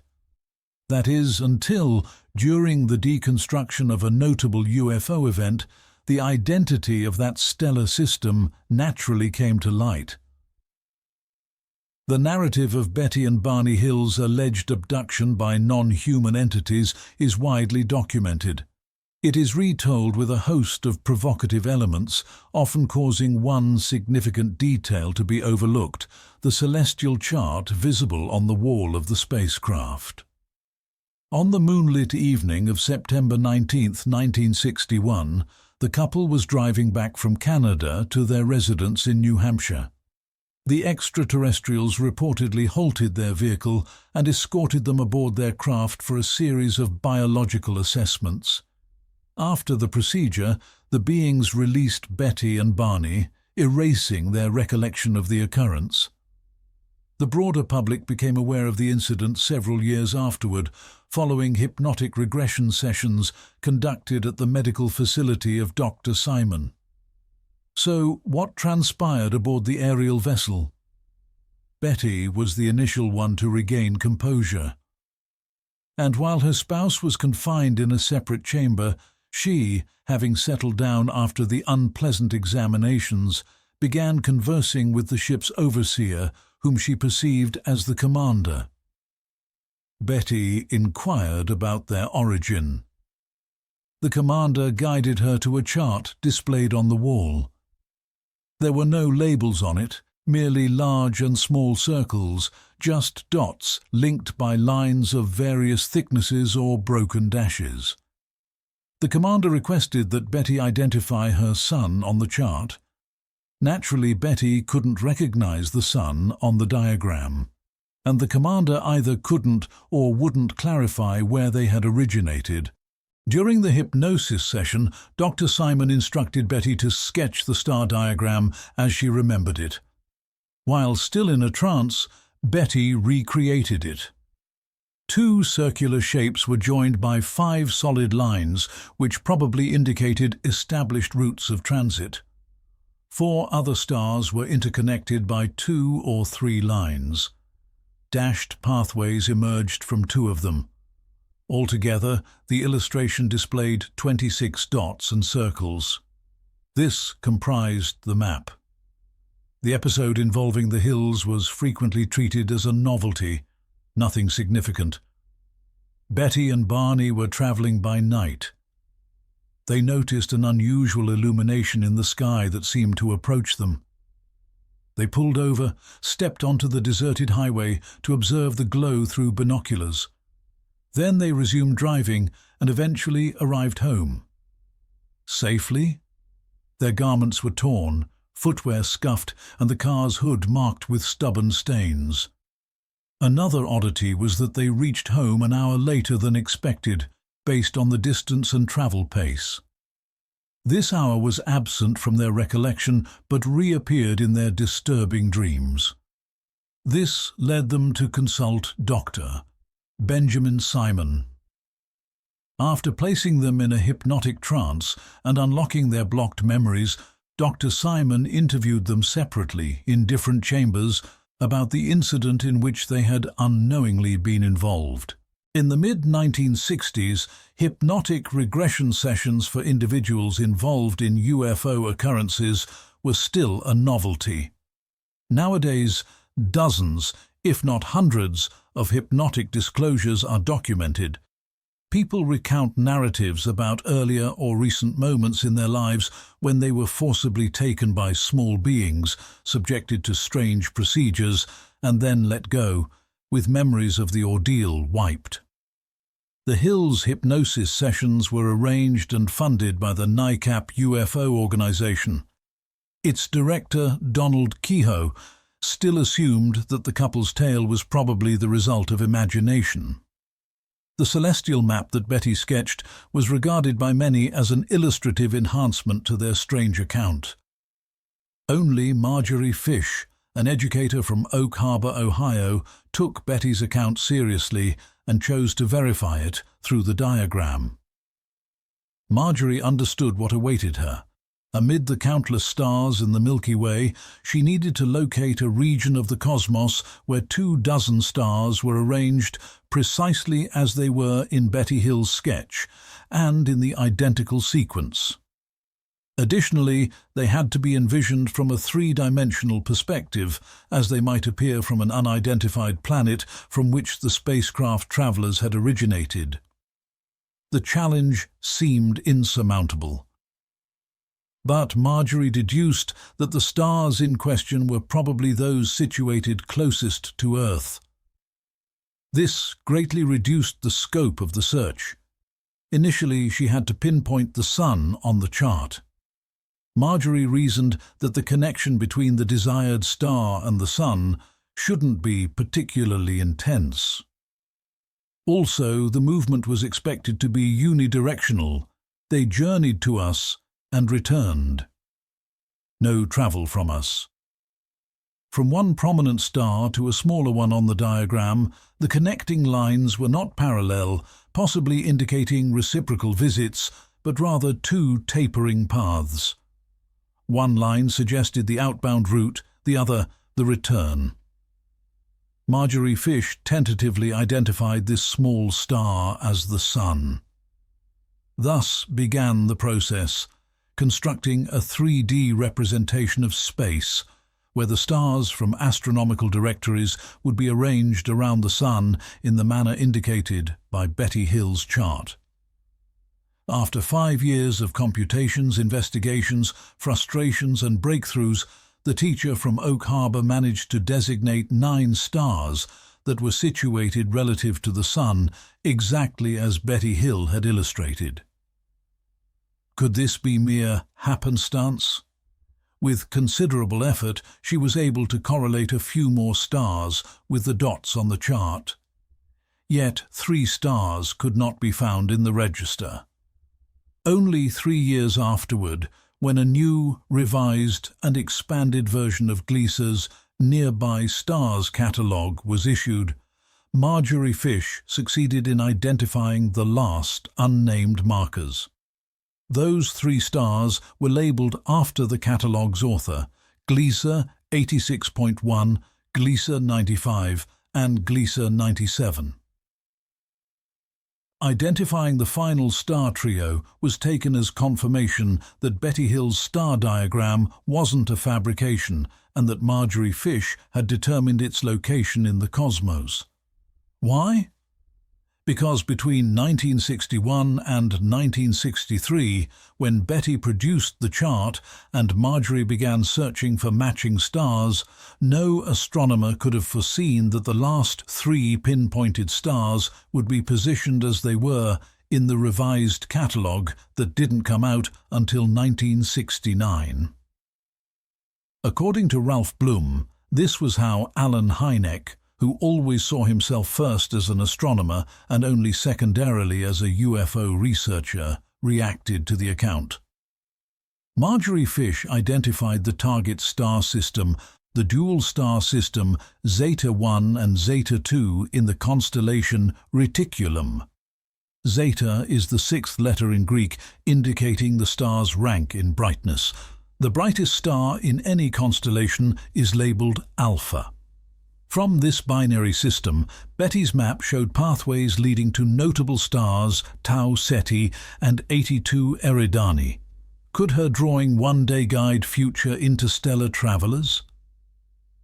The implications of Marjorie Fish's conclusions were so disruptive that there was an effort to suppress them, and they were soon largely forgotten. Only 2 decades later, the Zeta 1 and Zeta 2 pair from Reticulum resurfaced in UFO discourse, this time bolstered by connections to intelligence sources. Shapiro animatedly recounted how researchers had decoded the mechanism of the disk's segmented structure. The disks operated much like intricate oriental puzzle boxes. They opened on their own. One simply needed to know where and in what order to press various control points. Oxler reiterated his collaborative offers. Shapiro pledged to inquire further and provide feedback at their next meeting. When that eventually took place months later, it concluded abruptly and in a notably altered tone. Evidently, by that time, Shapiro had received unflattering intelligence regarding his conversation partner. Another key moment came during a phone exchange between Oxler and Admiral Inman on July 20, 1989. Oxler posed the question, "Do you believe the recovered flying craft will ever be made accessible for technological study? I mean, outside of military personnel?" 10 years ago, I would have said absolutely not. But considering the current move toward increased transparency, that might be plausible, responded Bob Inman with total candor. Thus, through the efforts of Oxler and Timothy Good, yet another piece of corroboration emerged, suggesting that the United States indeed possessed alien craft and had made some progress in understanding them. In April 1990, a UFO symposium took place in Eureka Springs, Arkansas. Oxler dispatched an invitation to Admiral Inman, asking him to either inaugurate the event or submit a videotaped address. The Admiral, via his aide, issued a brief reply that discussing any content shared with Oxler by former intelligence officials would be deemed a breach of security rules, carrying all the associated repercussions. In September 1989, Timothy Good received correspondence from the head of a certain special development group. The name was unfamiliar to Good, though the organization was part of the international conglomerate Kenneth Feld Productions. This company's area of expertise was well known: grand-scale spectacles, amusements and circus events. Apparently, the subdivision was focused on similar ventures. At any rate, the director of this special development group offered Good the role of UFO consultant for a circus presentation themed around interstellar journeys and flying saucers. Good replied that, in his view, combining ufology and a circus was problematic, but he was open to concrete suggestions. In a follow-up letter, the full American scale and originality of the circus concept were revealed. The producers informed Good that their project had been authorized by the President, the Department of Defense and NASA, and that the firm would have access to both spacecraft and flying saucers. Blending factual content with theatrical flair, the show, titled Space Journey, would evoke the excitement of space exploration, featuring actual astronauts Alan Bean, Charles Conrad, and Eugene Cernan. The name of Soviet cosmonaut Alexei Leonov also appeared. Naturally, no arena could accommodate such a display, so exhibition halls would be constructed adjacent to the main tent, not only for display boards and archived materials. interplanetary probes, orbital vehicles, and alien discs, allegedly genuine, would be featured. From the 600-seat venue, spectators could witness astronauts operating within an Apollo command module. The program would also include educational lectures and training courses for 1,000 participants across various expertise levels. These sessions would cover not just the narrative of human cosmic endeavors, but also the exploration of near-Earth space by non-human intelligences. In total, roughly one-third of the exhibition would focus on UFO phenomena and alien life forms. It bore a strong resemblance to a Disneyland-type amusement center with a space alien twist. The grand opening was scheduled for September 1990. Timothy Good himself was unable to accept the attractive offer, but he suggested Robert Oxler, a robotics engineer, investigative reporter, and ufologist, as a replacement advisor. The nomination was approved, and Oxler eagerly joined the initiative. On November 13, 1989, he was summoned to the Pentagon for a session with a representative from the Intelligence Division. Perhaps out of prudence, Oxler chose not to disclose the name of the general with whom he discussed the alien-related segments of the production. The general was interested in what images and records linked to UFOs would be included in the public exhibit. Oxler replied that the final selection had yet to be decided and expressed interest in the general's guidance on the matter. The general recommended reaching out to NASA and the National Photographic Interpretation Center, founded in 1961. The NPIC specializes in analyzing aerial and satellite imagery. It's located in Washington near Capitol Hill. Then they transitioned to the key question: how best to display the centerpiece, the corpse of a non-human being in a container filled with a refrigerant mixture. Oxler recounted, "This enclosure, with a see-through lid and cool blue illumination, was described to the general as a proper coffin for the space age. At the same time, he preferred it not to resemble a coffin too overtly, so he suggested displaying it almost upright at an angle. I got the impression the general truly wanted the exhibit to appear authentic, not just a prop, and he asked how the audience might react. Would they believe it was real, and how might we validate it? Perhaps with a label or some other means. I proposed adding an autopsy report and a full-color photo. Naturally, the saucer was also to be showcased as genuine. The one caveat the general imposed was not to dismantle the ship into pieces. Patrons should be able to step inside and explore it. The conversation eventually shifted to less dramatic subjects, but ones familiar to Oxler. During his tenure at the Goddard Space Flight Center, he had designed a robotic manipulator arm intended for use in outer space. This tool was used for in-orbit satellite repair and functioned in a vacuum. Since it now had to be demonstrated in an exhibition setting, it required modification to operate under Earth conditions. This necessitated special testing in a microgravity simulator. Oxler was thus dispatched to Ellington Air Force Base near Houston, where such a chamber was available. He passionately described its features.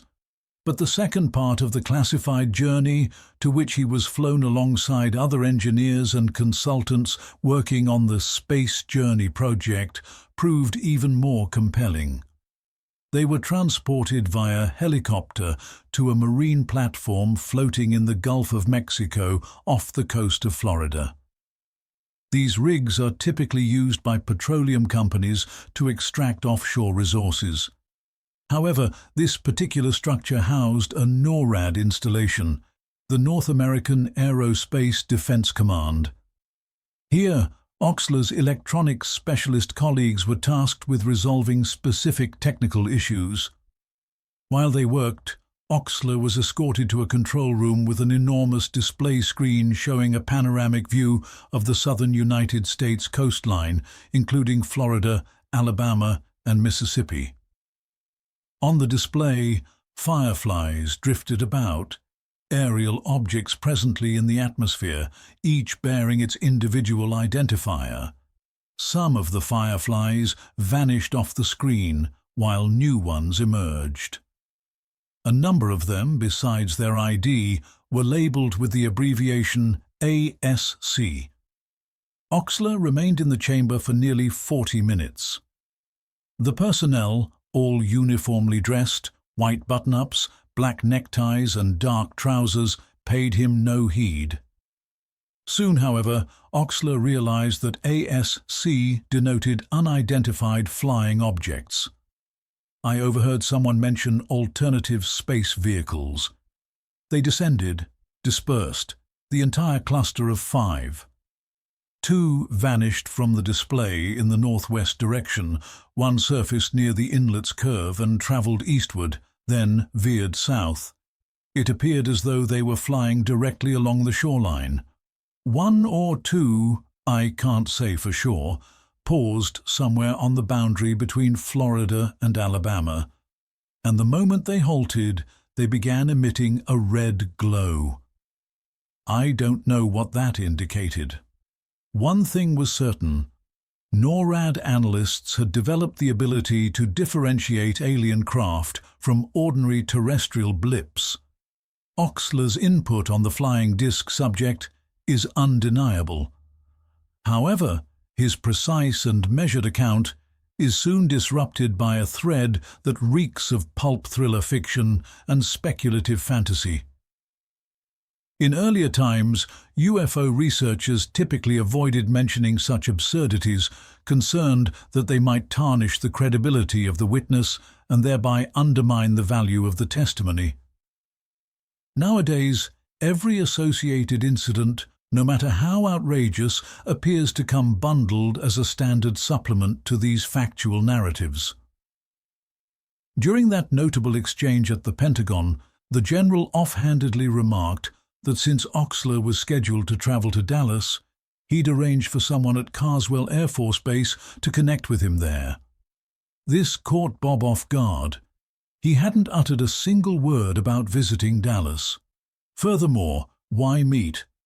To resume discussions regarding the exhibit materials? And meet where exactly? The airport? His accommodation? 4 days later, Oxler landed in Dallas, but no one greeted him. However, that very night, a bizarre incident unfolded. Alongside his associate Melanie King, Bob was seated in the hotel lobby when he suddenly experienced a surge of energy coupled with a wave of dread. As though someone were rapidly cycling through fragmented flashes of recollections, data flooding my overworked mind. Turning his gaze, Oxler spotted a fair-haired, bronzed young man. He stood nearby, silently observing him. Bob assumed he was being exposed to some form of directed energy. I sprang to my feet and shouted, "That's him!" while pointing straight at him. The individual darted toward the exit, and Melanie pursued him. I was seized by terror, and like a panicked rodent, I scanned for somewhere to hide. Then Melanie came back, and by her expression, I knew she too was rattled. She said she had caught up to the stranger. She ran ahead of him, stared directly into his eyes, and he walked past her as if she didn't exist. Melanie herself was stunned. "This is impossible," she kept saying. His eyes, his pupils, they looked like a feline's, angled and diamond-like. Only cats have vertical slits, and his were horizontal. Since no individual had ever encountered someone with diamond-shaped pupils, Bob Oxler deduced that the extraterrestrials, using their otherworldly techniques, attempted to erase a memory fragment from his mind. For approximately 10 days, his recollection felt impaired. After phone conversations, he would forget not only the discussion, but even the fact that the call had taken place. The subsequent incident occurred on March 18, 1990. Oxler was working at his residence. He lived near Annapolis, Maryland, when thunderous dark olive helicopters appeared. One hovered and even lingered above the dwelling. However, since there was an airstrip nearby, Bob assumed the helicopters were awaiting landing clearance. Indeed, the noise soon diminished, and the helicopters departed. 15 minutes later, there was a knock at the entrance.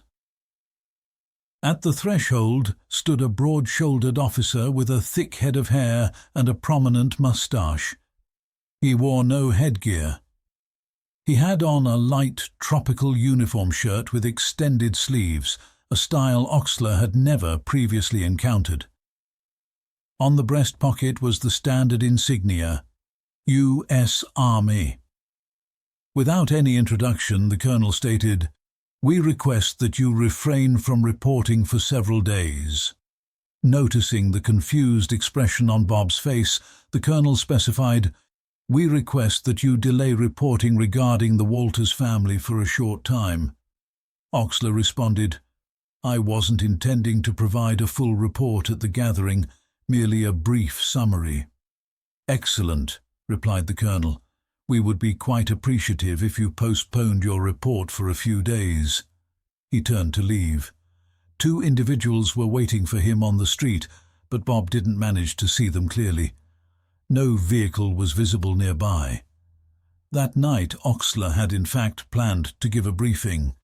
But aside from him, only Ed Walters was aware of this and the details of the report. In December 1987, the Walters family in Florida endured a frightening event when a bulging-eyed being in headgear visited them. Bob Oxler looked into the matter, and the Walters later authored a book about the incident. On that specific day, March 18th, in Crystal City, Virginia, the book's launch event was scheduled. Oxler intended to read sections from his investigation summary during the reception. As soon as the colonel departed, Bob grabbed his camcorder, an extra battery pack, got into his vehicle, and headed to Lee Airport to capture footage of the helicopters, which he linked to the arrival of the unusually uniformed officer. While en route, he tested the video recorder. It wouldn't power on. He swapped the batteries and proceeded closer to the airstrip. The engine died. The camera still failed to activate. There were no helicopters visible on the tarmac. Then abruptly, a radiant glow ignited nearby, not on the runway, but in a gully. Like the sun, it rose from the edge of the airstrip, roughly 100 yards away from me. Not yellow-tinted, but a pure white brilliance, with dim markings like those on a golf ball. The sphere itself appeared to rest on a saucer, its lower portion crystal clear, and within that circle was something that resembled a Celtic cross. It ascended to about 30 feet and hovered merely 20 feet from my vehicle. The camcorder still failed, even after I changed the batteries twice. It departed in a curved path. Rapidly gaining elevation, it veered left, then continued climbing in the opposite direction. Barely more than a second passed before it had vanished from sight. Oxler illustrated the object, a golf ball with a Celtic emblem. And what was even more perplexing, Bob Oxler had observed the identical flying entity near his home a few months earlier. Once again, an unexplainable occurrence. No one seriously wants to engage with the topic of the Men in Black, or, as they're also referred to, MIBs, dark-suited individuals in black Mercedes vehicles pursuing inconvenient witnesses and experiences. Incidentally, that same evening, there was a black Mercedes trailing Bob Oxler as he drove with his family toward Crystal City for the book launch event, at which he ultimately did not present his findings. And what became of Space Journey, the circus production envisioned with such magnificence and spectacle to be presented to the United States and the globe? At the start of 1990, it was terminated due to budgetary constraints. It simply faded from existence, and at the surface remained only the spreading whispers about flying saucers and elegant display cases with deceased alien beings secured within Pentagon storerooms. Just gossip, and absent any paperwork, we may conclude the UFO circus fulfilled its assignment. In Palm Springs, Eisenhower took up residence at Smoke Tree Ranch. Journalists lingered nearby, and lacking more noteworthy material, they sent in mundane dispatches about the sunshine and the condition of the green turf. But on February 20th, it felt like breaking news was in the air. The president had vanished. Phone calls to the ranch were met with reassurances that all was in order, nothing alarming, yet the president's location remained undisclosed. A whisper went around suggesting he had fallen ill, or even died. Press Secretary James Hegarty attempted to soothe the journalists, but his worried expression did not help matters. At last, a statement was released. The president had chipped a tooth and was at a dental clinic. Reassurance came when Eisenhower appeared in front of reporters the following day. Nonetheless, speculation about where and why the president had vanished persisted. And although that very evening the man who had saved the president, the local dentist, was introduced to the press, not many accepted the explanation involving a chicken drumstick and a damaged crown. Of course, the president might have had reasons to go somewhere, to speak with someone, without notifying the public. And a dental crown could have cracked. But among the various versions, the ufologists embraced one. The president had secretly gone to Muroc Airfield, where he was shown recovered alien craft and small beings. Even the whole excursion to Palm Springs, from which Muroc could be easily reached via chopper, seemed fabricated for this very objective.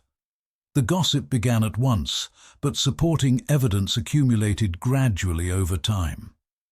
A military man stationed at the base recounted that on one day in February 1954, all personnel were ordered to vacate the vicinity due to the visit of a high-profile individual. Another witness, a carpenter employed at the base, claimed outright that Eisenhower came to Muroc.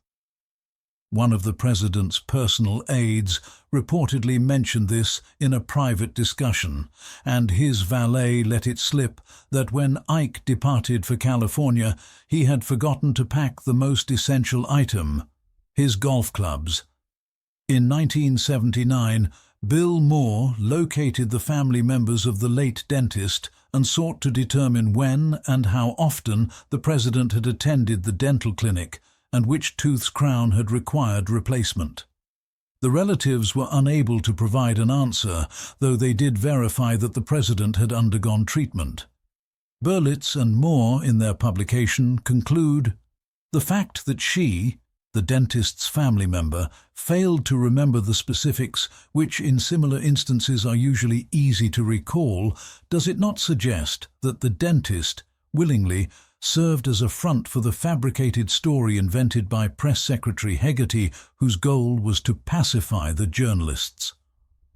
Let us concede the reasoning is tenuous.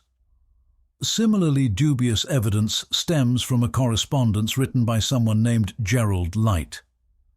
The credibility of the letter remains in doubt, yet it holds interest as it tries to interpret the UFO enigma from a markedly different angle than those previously offered. The letter carries no date, but it bears the receiver's note. Received 16th of April, 1954, 2 months following Eisenhower's actual visit to Palm Springs and his alleged excursion to Muroc Airfield. Gerald Light, 10,545 Scenario Lane, Los Angeles, California, Mr. Midlane, San Diego, California. My dear companion, I have just returned from Muroc. The hearsay was valid, shockingly accurate. I made the journey alongside Franklin Allen of the Hearst Newspaper Syndicate, Edwin Nurse of the Brookings Institution, and Bishop McIntyre from Los Angeles. I request that these identities remain undisclosed for now. After we were finally permitted entry into the secure zone, following 6 hours of examining various episodes, twists and turns of our personal and professional histories, I experienced an intense clarity that the world had ended. This was because I had never encountered so many individuals in absolute disarray and turmoil, watching their worldview shatter before them. The whole thing defies description. The existence of other-dimensional aeroforms, now permanently transitioning from the domain of theory, will forevermore be a burdensome and inescapable part of the awareness of every competent scientific or political body. During my 48-hour stay, I witnessed 5 distinct varieties of aerial vehicles being evaluated and piloted by our military, with the consent and cooperation of the Etherians. Language fails to capture my emotions. At last, it has happened. It is now history. President Eisenhower, as you might already be aware, was covertly flown to Muroc Airfield one evening during his visit to Palm Springs, and I firmly believe that, disregarding disputes between differing government branches, he will speak directly to the public via radio and television, unless a resolution to this deadlock is found soon. I've heard a formal announcement is being arranged and will be released in mid-May. I leave it to your brilliant logic to compose a suitable vision of the psychological and emotional jolt that has already overturned the intellects of hundreds of eminent scholars, the very beacons of the varied scientific disciplines that constitute our physics. At moments, I couldn't resist a feeling of deep sympathy as I observed the bewilderment and helplessness in otherwise brilliant minds, grasping for rationalizations to preserve their familiar frameworks. I, conversely, ceased pondering it. These ideas were already second nature to me, such as the transformation of solid forms. The effortless movement of the etheric or spirit form between phases was long evident to me, and I never imagined that such shifts would unsettle the unprepared mind. I shall never forget those 2 days at Muroc. J. Light. If we accept the letter is not counterfeit. Remark Berlitz and Moore before adding Light's testimony to their broader compilation of corroborative material. This caution is even more warranted considering that Light's claim is refuted by the President's own declarations. In December 1954, 10 months after the supposed trip to the base, Eisenhower, when asked about UFOs at a press briefing, clearly stated that he did not accept the reality of flying saucers. Air Force leaders had persuaded him they existed only in the minds of observers. If the President had indeed seen such things, he would scarcely have made such a dismissive comment. The visit would eventually have come to light. The validity of the letter is questionable for another reason. The identity of its author could not be definitively determined. Probes led to Gerald Light, who had already passed away and had worked in the advertising department of CBS in the early 1950s. However, full confirmation was never achieved. The recipient is well known, Mid Lane, the founder and head of the Institute of Borderline Sciences in Vista, California. Through him, and only him, could we know anything about the writer. In one of the Institute's bulletins, the director described Gerald Light as a talented and well-educated author and orator. Yet no published writings by Light could be located. Did such a writer even exist? This question cannot be posed to Mid Lane, as he too is deceased. Nevertheless, the beliefs Light expresses in the letter align closely with Lane's outlook on UFOs. In the inaugural issue of the magazine Faith, 1947, Mid Lane penned an article on the Etherians who supposedly reside nearby, though in a different plane of existence, a separate dimension. In 1950, Lane published one of the earliest known books on flying saucers, wherein he described the phenomenon via these same Etherians, their etheric craft, dematerialization, the conversion of solid matter into ethereal form, and vice versa. The work failed to gain traction, likely not because of a limited press run, but due to the esoteric notions presented in a Rosicrucian format, which seemed absurd to practical-minded Americans of the era. The early years of ufology were dominated by belief in spaceships and in extraterrestrial visitors who appeared in near-Earth space and, for unclear reasons, avoided contact with us. Yet Lane believed it was pointless to search for the launch pads of such craft in distant star systems. Flying saucers, he argued, originated from nothingness, from the surrounding etheric void. Their frequency of vibration is different, which is why we normally cannot perceive them, just as we cannot see the blades of a fan in rapid motion unless it slows down. Etherians are indifferent to human beings. Had our nuclear detonations not disturbed them, they would not be engaging with us now. Lane stated they can effortlessly cross into the physical realm, materialize, reincarnate, or, in ancient terms, transubstantiate. Depending on their level of manifestation, both they and their vehicles can vary in form, size and density, though by nature they are shapeless. During the 1950s, Lane's philosophy was not well known. One must ask, did someone exploit the rumor of Eisenhower's trip to Muroc to draw attention to Lane's worldview? Was Gerald Light and his letter a fabrication? Why did the recipient, despite receiving what seemed to be definitive proof of his doctrine regarding etheric vessels, store the letter in an archive without even informing his closest associates at the Institute of Borderline Sciences? In any event, after Lane's death, none of the Institute's staff could provide concrete information regarding the letter's author. The individuals mentioned by Light, reporter Franklin Allen, economist Edwin Nurse, once an advisor to President Truman, and James McIntyre, a bishop later elevated to cardinal, were all public figures. Why would the writer dare include their names as alleged eyewitnesses if the letter were forged? Perhaps that's why the letter remained buried for so long. By the time Moore began his inquiry, none of these men were still alive. And when they had been, they had refused to comment. Or so the Institute's staff claimed. They interpreted their silence on the Muroc episode as a clear indication that these men had indeed visited the airfield. But why would officials organize such visits in the first place? The answer lies hidden between the lines of the letter. At some juncture during this alleged tour, the president must have asked himself and his team, how long can we continue suppressing information about these crafts? Eventually, the truth will come out. So the decision is made. Bring in delegates from varied parts of society, present them with the discs, and observe their response.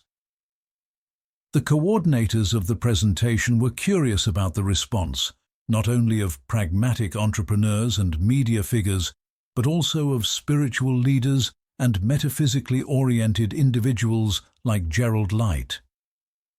How long would it take to examine 5 crafts? The delegation remained for 2 full days at the installation.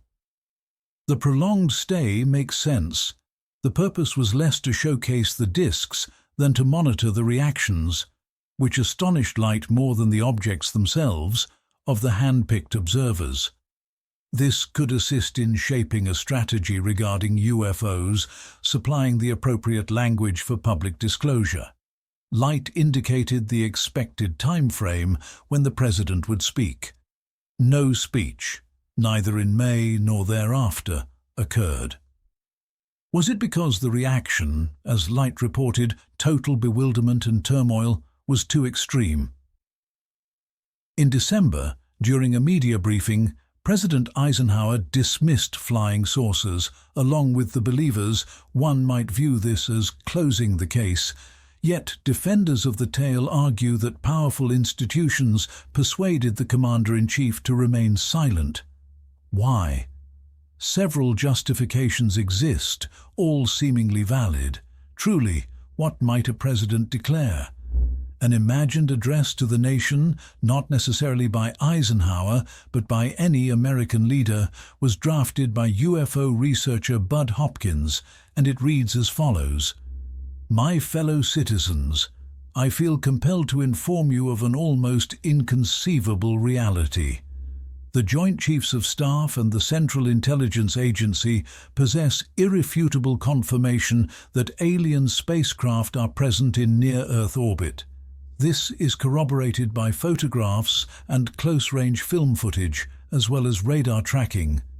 These vehicles move faster than any known military jet.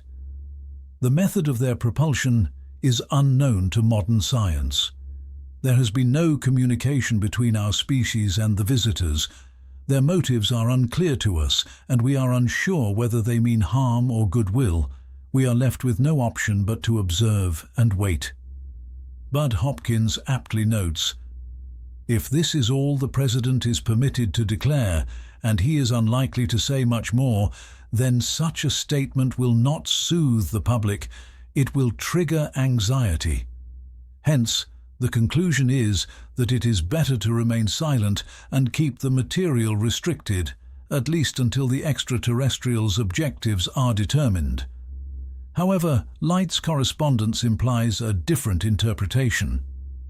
"I saw 5 separate models of airborne vehicles being reviewed and piloted by our military, with assistance and authorization from the Etherians. The emotional tone leaves little doubt. The entities are instructing Air Force personnel in operating their craft. Add to this the dematerialization of tangible forms, their shift into a non-physical condition, and it becomes a full-fledged demonstration of the paranormal. In contactee accounts, the story of Eisenhower's airbase visit is embellished with numerous specifics. The session, as it is told, was arranged in advance, wherein the landed craft, for several hours, permitted the military to investigate them. The vehicles repeatedly performed the shift from being invisible to visible.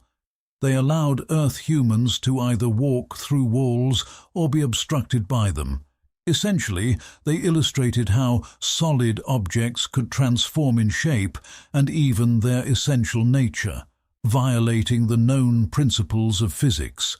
Such an excerpt from Rex Dutt's volume point of view of flying saucers might prompt the rational segment of the population to dismiss all such narratives about crash retrievals. Nonetheless, belief in flying discs remained resilient and infectious. Over time, it didn't decline. It grew stronger. The George Gallup polling organization, occasionally stepping aside from routine topics and global affairs, conducted opinion polls to assess American beliefs about UFOs. The outcomes of their 1973 survey startled many. 95% of American adults had read or heard about unidentified flying objects. 51% believed in the authenticity of UFOs. 11% claimed to have personally witnessed a UFO. That last statistic was double the figure recorded during the previous poll in 1966. 11% of the adult population in the US equates to 15 million individuals.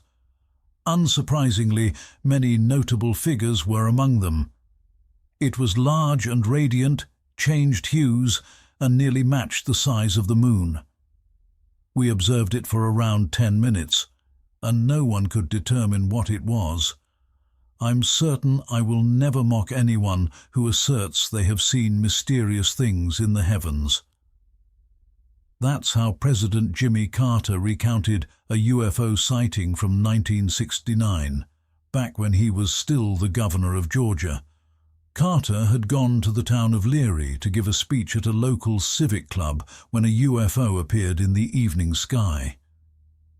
With a scientific background in physics, Carter was unlikely to have mistaken the object for Venus, as skeptics would later suggest. Additionally, he had multiple eyewitnesses with him.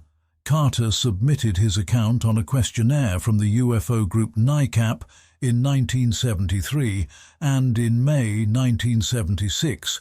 While campaigning for the presidency, he promised that, if elected, he would release every piece of data the government possessed about UFOs. A year later, Carter entered the Oval Office, but according to UFO enthusiasts, he did not fulfill this pledge. Was he blocked? Dissuaded? Carter's aides believed NASA should spearhead UFO investigations.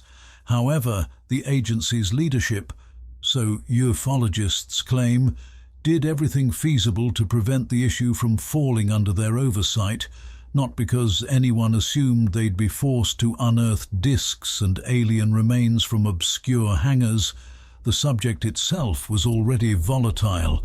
Decades of orchestrated deception around UFOs alone may have driven intelligence branches to keep the files sealed. Jimmy Carter wasn't the first or last state governor to observe a UFO.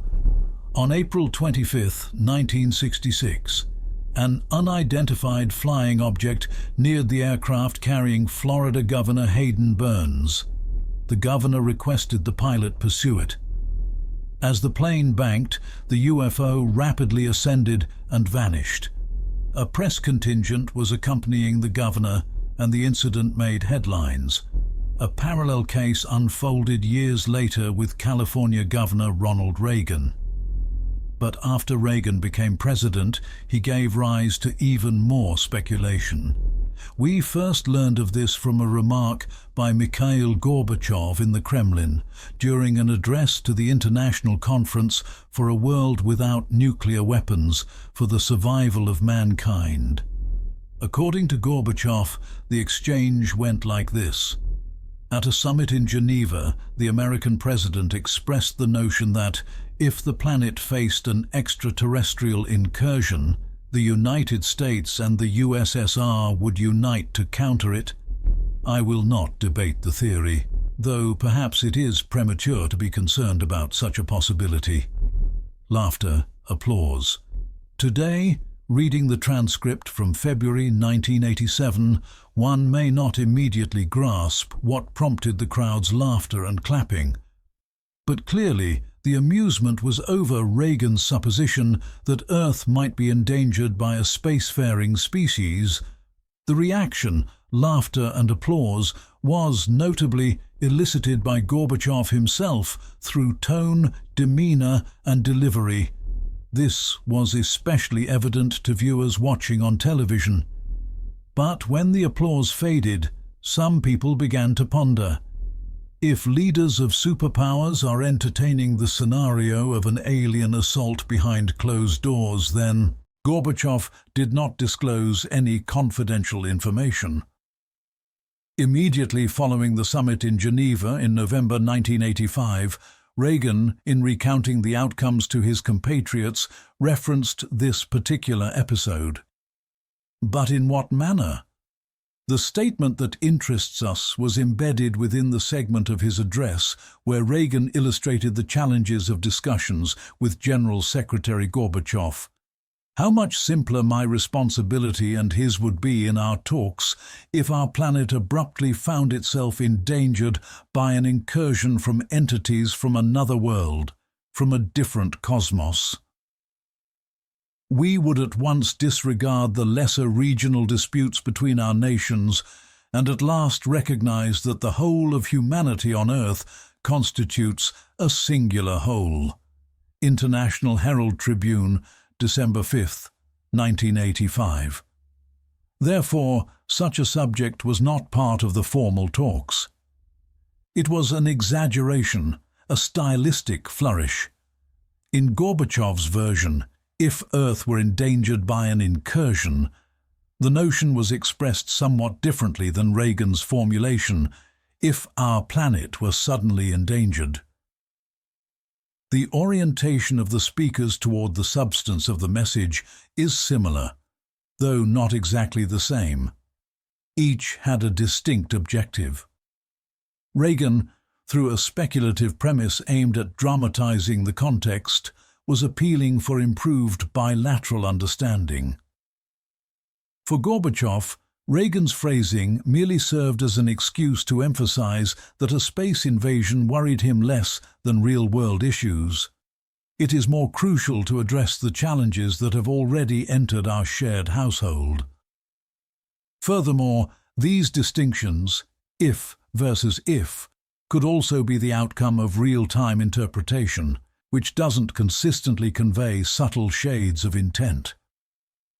2 years after, when Reagan was hosting Soviet Foreign Affairs Minister Eduard Shevardnadze at the Executive Mansion, he nearly reiterated word for word what he had told Gorbachev regarding the potential danger of an extraterrestrial intrusion, concluding with the identical rhetorical inquiry, "Don't you think that in such a scenario the United States and the USSR would unite?" Shevardnadze indeed concurred. Even the ministers of defense would have no necessity to convene. As previously mentioned, Reagan too experienced a sighting of a UFO. This transpired in 1974. It was nighttime, and the California governor was airborne aboard a light aircraft, accompanied by several protection agents. The aviator Bill Painter recollects, "We were close to Bakersfield when Governor Reagan and the others drew my notice to something sizable and luminous, trailing just a few hundred meters behind the aircraft. The glow remained constant until the entity began accelerating, and it seemed to stretch in shape. Then the illumination vanished. It ascended at a 45-degree incline, rapidly transitioning from standard velocity to astonishing speeds." During an exchange with Norman Miller from the Wall Street Journal, Reagan acknowledged the occurrence. "To our immense astonishment, it literally bolted into the heavens. Once on the ground, I explained it all to Nancy, my spouse, and we acquainted ourselves with the extensive chronicles of unidentified aerial objects by reading." This relatively mundane encounter was written about at length solely because the observer was none other than the U.S. President. Initially reported in Fred Barnes's column in Plain Dealer, October 11, 1987. Later echoed in National Enquirer, October 11, 1988, through articles by Alan Smith and Ken Porter. Also noted in the book Downfall, The Discrediting of the President by Jane Mayer and Doyle McManus, London, 1988. Meanwhile, every instance in which Reagan alluded to UFOs or non-human beings was carefully documented. Reagan, whether as a state governor or later as commander-in-chief, always measured his words. Norman Miller recounts his immediate response when questioned if he subscribed to the belief in UFOs. "The moment I posed the question, his face showed alarm. It instantly dawned on him what he was implying, the potential ramifications, and that he was speaking to a journalist." He swiftly regained composure and replied, "Let's phrase it like this. I'm undecided regarding UFOs." Reagan fully grasped how precarious this subject was, especially for a public figure.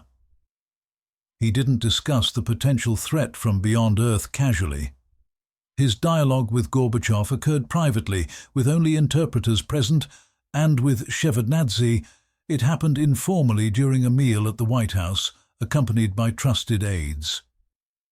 But while Reagan preferred to address the matter obliquely, another prominent American, General Douglas MacArthur, spoke plainly and unequivocally.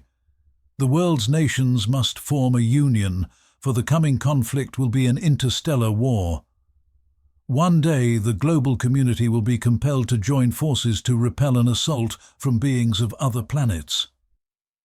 Let's concede, It was a peculiar remark delivered by the renowned military figure in the New York Times in October 1955. It becomes even more baffling, given that for numerous years MacArthur had exclusively spoken about one peril, the communist menace, and one conflict against the communists. He advocated for deploying atomic weapons in Korea, even if it triggered a confrontation with the Soviet Union. Due to this, President Truman relieved MacArthur from his duties as Supreme Commander of Allied forces. When MacArthur returned to America, his fervent appeals for warfare shook the nation, splitting it into opposing factions. In December 1952, he submitted to President-elect Eisenhower an aggressive memorandum as a directive for action. Eisenhower and Secretary of State Dulles fortunately ignored MacArthur's counsel, and he, after inciting a bit more upheaval, fell silent. When the general made his subsequent appearance in public on January 26, 1955, the audience was shocked. Many at the time suspected that they weren't hearing MacArthur himself, but a counterpart or antithesis. The general declared that the employment of force to resolve disputes must be prohibited, that conflict ought not be used as a method of settling international disagreements, that renouncing war was the sole viable option, wherein the odds for both parties remained balanced. By parties, of course, he meant the Soviet Union and the United States. Chroniclers and life story writers of MacArthur remain perplexed as to what instigated the general's sudden transformation. No definitive reasoning has been provided to date other than the usual assumptions regarding MacArthur's adaptability and the altered global power configuration. On August 8, 1953, the USSR carried out its inaugural thermonuclear explosion. But the rationale might not lie solely, or even chiefly, in that event. What MacArthur did not dare articulate in his January address, he voiced in an October interview, thereby justifying his abrupt reversal in stance. During the Second World War, General MacArthur, the Supreme Commander of Allied forces in the Southwestern Pacific, created a specialized unit within his command headquarters to examine anomalous aerial sightings reported by seamen and aviators. It was then that MacArthur first came into contact with UFO-related matters. Two significant surges of sightings in 1952 and 1954, and possibly some classified data, reinforced his convictions and outlook.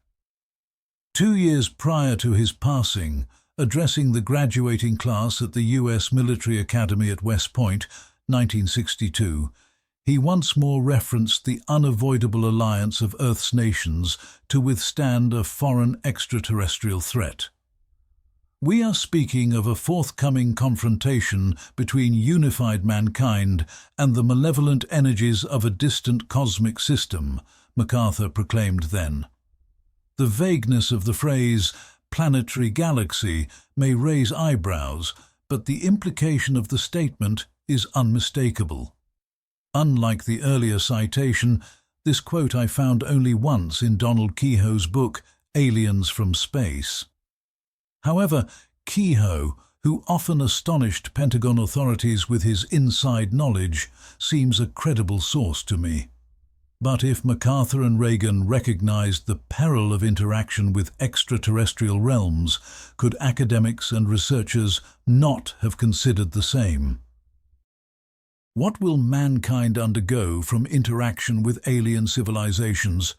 A generalized response, formulated from a poll of over 200 scholars, stargazers, theoretical scientists, molecular biologists, chroniclers, behavioral scientists, philosophers and cultural anthropologists, proved to be rather unforeseen. Ethnologists are aware of numerous instances in which well-established communities disintegrated upon encountering other, formerly unfamiliar societies, possessing divergent lifestyles and modes of thought. Those who endured were compelled to sacrifice dearly, adjusting their beliefs and conduct. Due to the advancements in radio observatory investigations, sentient existence may be uncovered at any instant, and given that the ramifications of such a revelation are unforeseeable owing to our limited comprehension of human response even under less extreme conditions, it is advised: persist in exploring the potential effects of identifying non-terrestrial intelligent life. Undertake archival and empirical research on the reactions of civilizations and their authorities when confronted with severe and unanticipated events or societal duress. Following decades of thrilling fantasies about encountering our rational brethren, people recalled the grim destiny of vanished cultures. The Etruscans, Obri, Old Prussians, Incas, Aztecs, and countless others, subdued and dispersed at times by just a few outsiders. The document from the Brookings Institution, a fragment of which is cited above, provoked uneasy astonishment for another reason. Formed in 1958, NASA, prior to launching even a single probe beyond Earth, began by commissioning the Brookings Institution to assess the potential impacts of interactions with non-human intelligences. This may be interpreted as characteristic American practicality. However, another possibility exists. Someone was keen to obtain the respected judgment of premier intellectuals regarding the implications of extraterrestrial contact, not with those pursued in the cosmic abyss by means of radio antennae, a proverbial needle in a haystack, but with those already among us or possibly stationed on the moon by the time explorers were dispatched there. Still, such an inquiry could easily unsettle the academic world. Once NASA emerged with its extensive exploration agendas, a legitimate cover became available. The Brookings Institution analysis referenced the importance of crafting definitive standards for when to disclose to the populace a link with alien intelligence and when it would be more prudent to withhold it. These standards presumably were established, and perhaps they empowered officials to obscure the facts about flying saucers for such a prolonged period. The study was finalized and handed over, and within a few weeks, the OSMA endeavor undertook its initial effort, deploying a radio dish to trace signs of advanced life at the edge of the Milky Way. At sunrise on April 8, 1960, at the still-developing Greenbank radio facility in West Virginia, youthful stargazer Frank Drake aimed the telescope dish at the celestial body Tau Ceti, which had just risen above the skyline. The anticipation that transmissions from a culture 12 light-years distant would be detected immediately was virtually nil. Both Drake and his mentor, Otto Struve, head of the observatory, recognized this. However, it was precisely these slowly spinning suns, such as Tau Ceti or Epsilon Eridani, that, in Dr. Struve's estimation, might harbor planets. Tau Ceti emitted no discernible transmissions, prompting the dish to pivot toward Epsilon Eridani. The astonishment and perhaps bewilderment of those gathered in the operations center was immense when the plotting stylus abruptly sprang to life across the chart paper, rendering a flawlessly balanced wave graph of received impulses accompanied by rhythmic beeping tones. But did the transmission truly originate from the location in the cosmos where the receiver was aimed? This could be verified by gradually adjusting the dish. If the transmission began to weaken, the pulse was coming from Eridani. If the emissions stayed consistent, it would be evident that the issue was terrestrial disturbance. The dish was not shifted in time. The pulses ceased on their own, which validated their synthetic source. The triumph appeared overly simple and thus dubious. It was determined not to disclose any announcement. A fortnight afterward, Emissions returned from Eridani. When the receiver was redirected, the transmission persisted unchanged. Thus, it was Earth-based noise. There was no uncertainty that emissions had been detected, and simultaneously they were registered by the Naval Laboratory. Shortly thereafter, an elucidation was offered. The emissions had been emitted by some deeply classified defense apparatus, concerning which it was forbidden to speak openly. The bulletin leaked to the media.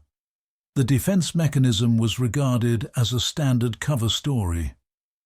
Regardless, the brief yet intense existence of the OSMA operation concluded there. The surveillance of the cosmos proceeded through the utilization of a colossal radio dish in Puerto Rico under the military's oversight. No communiques were captured from that point. Still, the scenario echoed. Assorted observatories intercepted transmissions of mysterious provenance, which were subsequently interpreted in fashions unrelated to alien intelligence, which, it appears, was accurate. In November 1961, a private conference was convened in Green Bank, where academics assembled.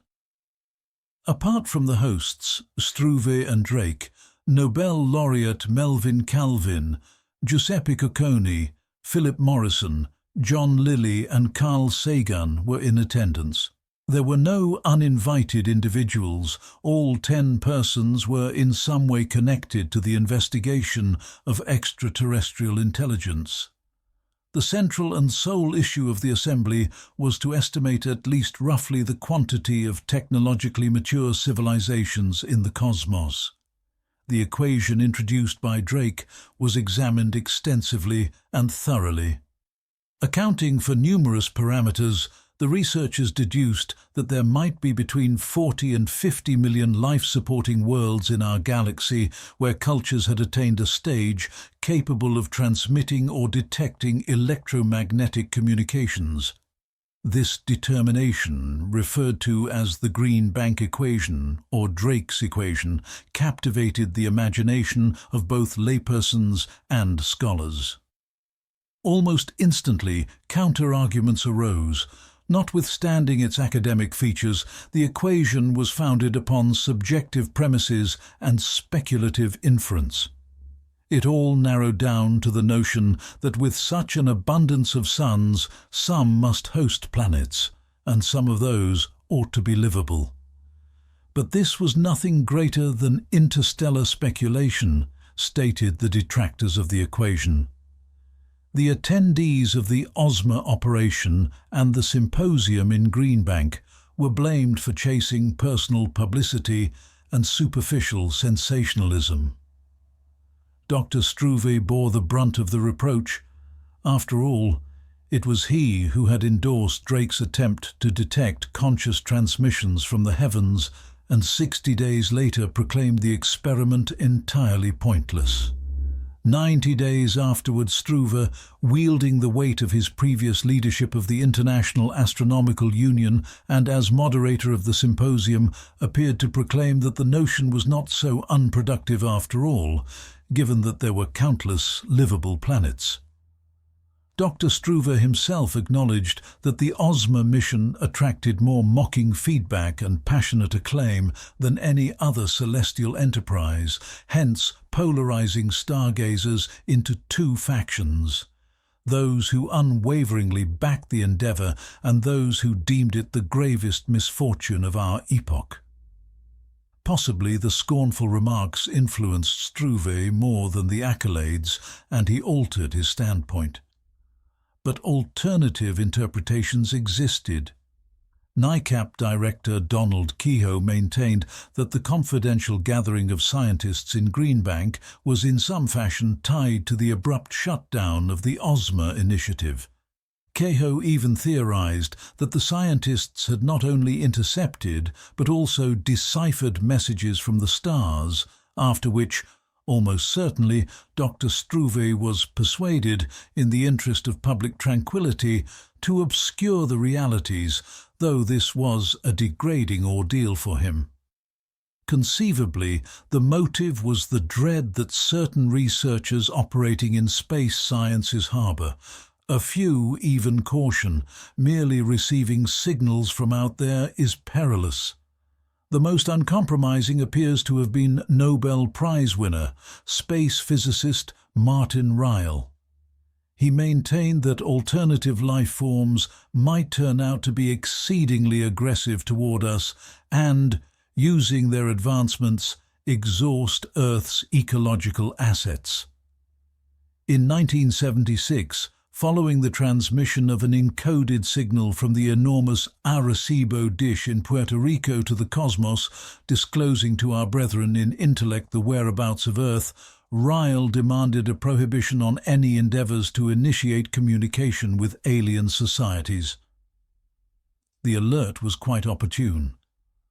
Not only were additional cosmic broadcasts in the works, but schemes were underway to dispatch robotic emissaries to remote planets, and proposals for building celestial engineering constructs were being floated, all aimed at catching the notice of interstellar intelligences. George Wald, a biochemical specialist from Harvard and also a Nobel laureate, remarked that he could not envision a more horrifying scenario than making contact with an alleged ultra-technological culture from beyond. Arthur Clarke cautioned that some devious extraterrestrial group might deliberately implant misleading concepts, knowledge that might ruin us entirely. Stargazers. Bernard Lowell, Thomas Gould, and Harlow Shapley shared similar perspectives.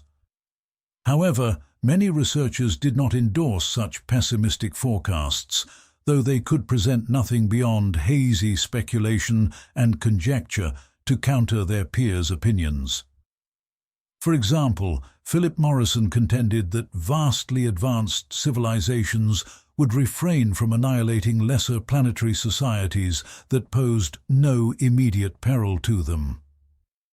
Freeman Dyson adopted a middle ground view.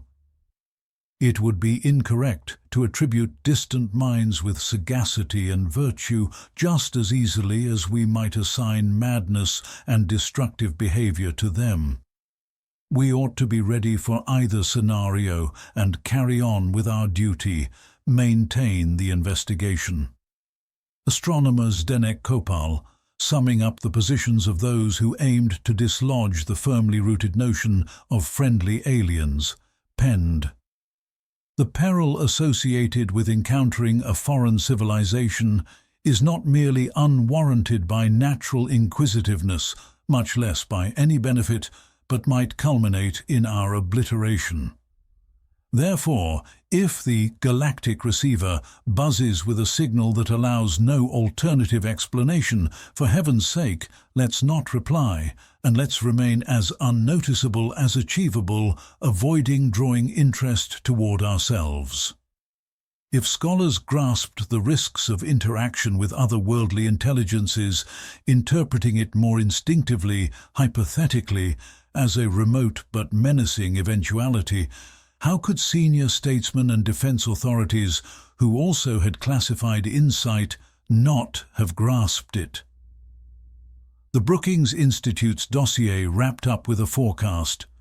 Contact with a non-terrestrial civilization, should it occur, will become a pivotal influence in geopolitical affairs, and the nations of Earth will band together on the foundation of mankind's singularity, unity of human species, or an innate apprehension of danger upon the advent of any outsider.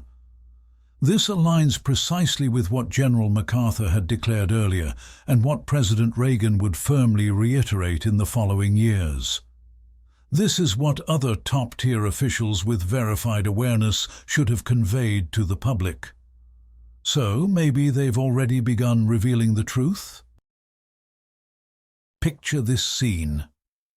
With a groan, the massive gates will swing open, a saucer-shaped craft will drift out of the shadowy storage facility and softly settle before the assembly of hushed journalists. And emerging will be dome-headed, elongated-limbed entities, the Air Force, otherwise recognized as the Small Ones, extraterrestrials, our companions in intellect, an illusion, a mirage.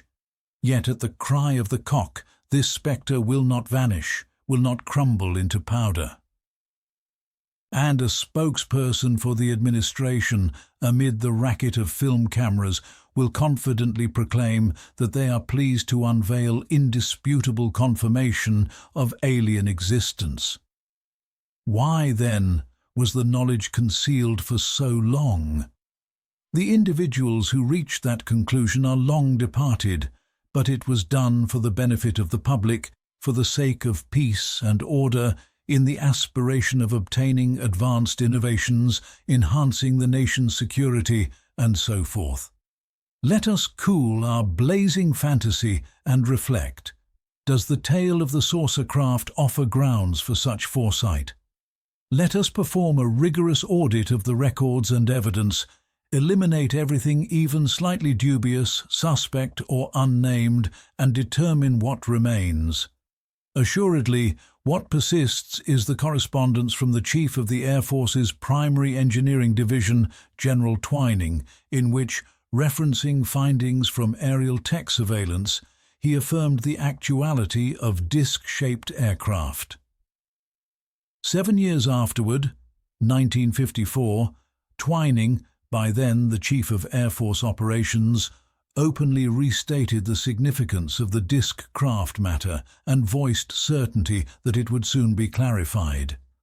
Worth noting as well are the emphatic declarations of another key individual, Vice Admiral Roscoe Hillenkoetter, ex-director of the CIA, who claimed that it was overdue to disclose the facts about unidentified flying objects to the populace. There exists no question regarding the genuineness of Hillenkoetter's and Twining's remarks, although they pertain not to the recovered sources, but to flying anomalies in a broader sense, as is the case in the next document. In December 1953, the Department of Defense released a bulletin for every division of the armed services. Using the English shorthand, it is JANAP-146, bearing the subtitle CIRVIS, which expands to Procedures for Relaying Critical Surveillance Intelligence Data. Among such matters were UFO encounters. These accounts were to be labelled priority, and their revelation was equated with the divulgence of national secrets, for which service members faced harsh consequences, 10 years in confinement and a $10,000 penalty. And all this over a harmless narrative of aerial discs, which, according to officials, didn't exist at all. The recovery of a saucer-shaped object, or rather its remains, was verified by a media announcement from the Roswell military base. Several eyewitnesses observed and touched the wreckage discovered on the Foster Place property. Major Marcel's account was especially significant, as he stated that the pieces he transported to Fort Worth had been substituted with different fragments there. 3 additional officers who were stationed at the Roswell installation at that moment would subsequently affirm that they had seen the wreckage. There exist several credible signs that the armed forces examined the retrieved sources. This is referenced in the report from Wilbert Smith to the Canadian administration. A transcript of his dialogue with Dr. Sarbacher clarifies how the Canadian technician managed to access this classified data. 3 decades afterward, Robert Sarbacher affirmed in a letter that such a conversation did transpire at the Canadian Embassy and that it involved the seized flying discs. Let's additionally reference another memo from a Bureau agent containing Edgar Hoover's note, which clarifies that the military had secured a flying saucer and did not permit FBI representatives to analyze it. Here, perhaps, lies everything that observers, whose credibility is unquestioned, have stated regarding aerial discs. Not abundant, one could concede, yet not insignificant either. If these files persuaded us of the presence of flying saucers, Any omitted episode could, at the proper juncture, be incorporated as part of the same narrative. The aforementioned files originate from the late 1940s through the early 1950s.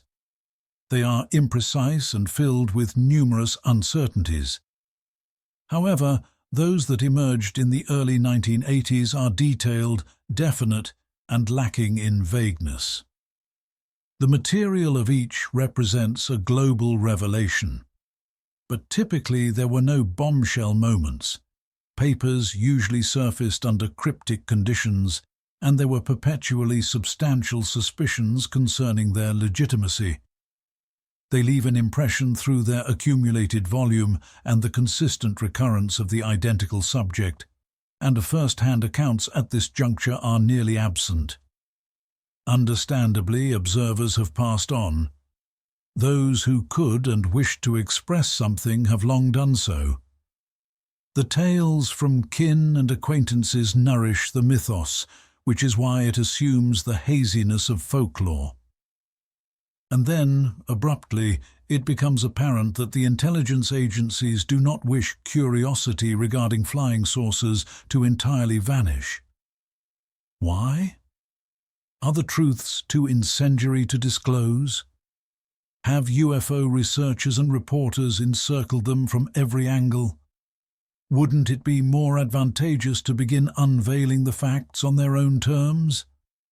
The stipulations are as follows: incrementalism, uncertainty, revelations interlaced with misdirection, affirmation and contradiction, refutation of refutations. A dialectical tactic of conditioning collective consciousness for shocking disclosures about off-world entities. And the initial exploratory test, the Defense Department's arrangement with Emenegger and Sandler, a motion picture concerning extraterrestrials at Holloman Air Base. Everything unfolded smoothly, yet the intended dissemination of intelligence proceeded sluggishly. Emenegger didn't understand his delegated function, adhering to his pledge not to expose what he had witnessed and heard for an overly long span, despite being expected to do the inverse. After an interval, the intelligence factions commenced operations more assertively. Bill Moore was sent an envelope from an unrecognized informant enclosing files listing UFO-related operations and describing military liaisons with non-human entities. Richard Doty from Air Force Counter-Espionage conveyed comparable content to Linda Howe. 18 months later, Jaime Chandera would discover 7 summary sheets in his postbox referencing the Majestic 12 Commission. Context and annotation on this would later emerge in televised interviews of operatives codenamed Falcon and Condor. There is no conclusive verification that the security services orchestrated all of this, but such a hypothesis carries substantial plausibility, chiefly because all communications, regardless of source, revolve around the identical message. To accuse Emenegger, Moore, Linda Howe, and others of fabrication and orchestration seems implausible. The genuine issue is whether the intel dissemination transpired with consent from upper Pentagon authorities or contrary to their desires. There exists a documented instance where intelligence officials, disgruntled with the concealment of UFO knowledge from the populace, resolved at their own discretion to convene a media briefing at the Pentagon and showcase the conclusions of their inquiry to reporters. This was in 1952, yet the initiative was never implemented. Could a comparable instance be unfolding currently? The position of Bob Lazar remains enigmatic. Was his emergence on television a grave blunder by the secret agencies or a calculated component in a long-range operation? One matter is to state that America holds extraterrestrial vehicles. Another is to identify their precise location. However, for any irregular scenario, contingency options are always arranged. Lazar's disclosures can be invalidated, as his background is filled with obscurities. The papers supplied to Moore are laced with inaccuracies and don't appear as originals. Richard Doty stands ready to retract everything. At the covert experimentation zone at Salt Dry Lake, there exists a duplicate base with the same designation, ES4, which can be exhibited to any delegation. Falcon and Condor hide their authentic identities, which weakens the merit of their statements. That is to say, there is always strategic flexibility. This blueprint aligns perfectly with the elaborate UFO pageant featuring genuine saucer craft and non-human cadavers. Could the plan have originated from within the intelligence agencies? The structure mirrors precisely the strategy with Emenegger and Sandler: extravagant assurances to unveil confidential files, tangible proof, followed by withdrawal under acceptable justification. If we include the intel gathered by Bob Oxler, who calmly conversed with intelligence operatives about the flying discs housed in depots, the deduction becomes undeniable. The United States possesses artifacts of alien engineering and intends to acknowledge this in the future. A sequence of declarations followed by their retraction numbs awareness, conditioning the intellect and soul for any disbelief. And overall, what can genuinely astonish us? Haven't the brilliant thinkers of humanity spoken of countless inhabited realms for ages? And didn't the whole 20th century pass in visions of brethren in intelligence? Indeed, the encounter was envisioned in some remote era, on our own terms. And suddenly, they're already present. These bulging-eyed oddities are the very brethren in intelligence. Why must they be a precise duplicate of humans? And how can we gauge what they think of human appearance? Furthermore, maybe these aren't organic entities at all, but automatons, biomechanoids, fashioned in humanoid semblance and designed for function on Earth. Over the last half-century, we've discovered nothing regarding the motive of their arrival or their definitive aims. It's doubtful that the leadership knows either. That's what's unsettling. Here, any speculation is fair game. Harmonious collaboration and abstention from terrestrial matters, a spiritual cultural undertaking. Academic exploration, exploitation of planetary minerals, or finally a scouting mission before inhabiting the green-blue sphere. There exist individuals who are deeply disturbed by the idea that Earth's location is pinpointed on certain stellar maps. Recall? Someone murmured to Fulcan, "We are being approached by representatives from 9 distinct civilizations. Even if there are fewer, even if they're envoys from merely a single culture, we will nonetheless have to revise our concepts of ourselves and our status in the cosmos."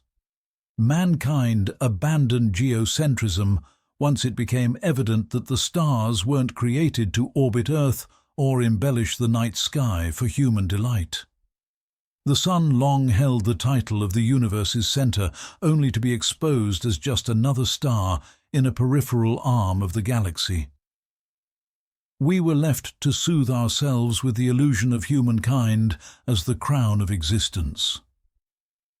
Telescopic instruments expanded and deepened the universe, and realization dawned that with such star abundance, it's impossible for other inhabited planets not to exist, and the odds of humanity being the sole and supreme creation are slim.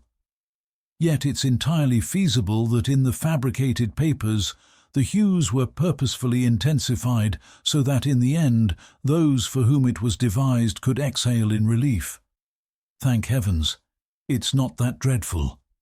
And they'll exhibit the distorted sources, the preserved forms of the visitors. But who are they? From where? And for what reason? Nothing is revealed.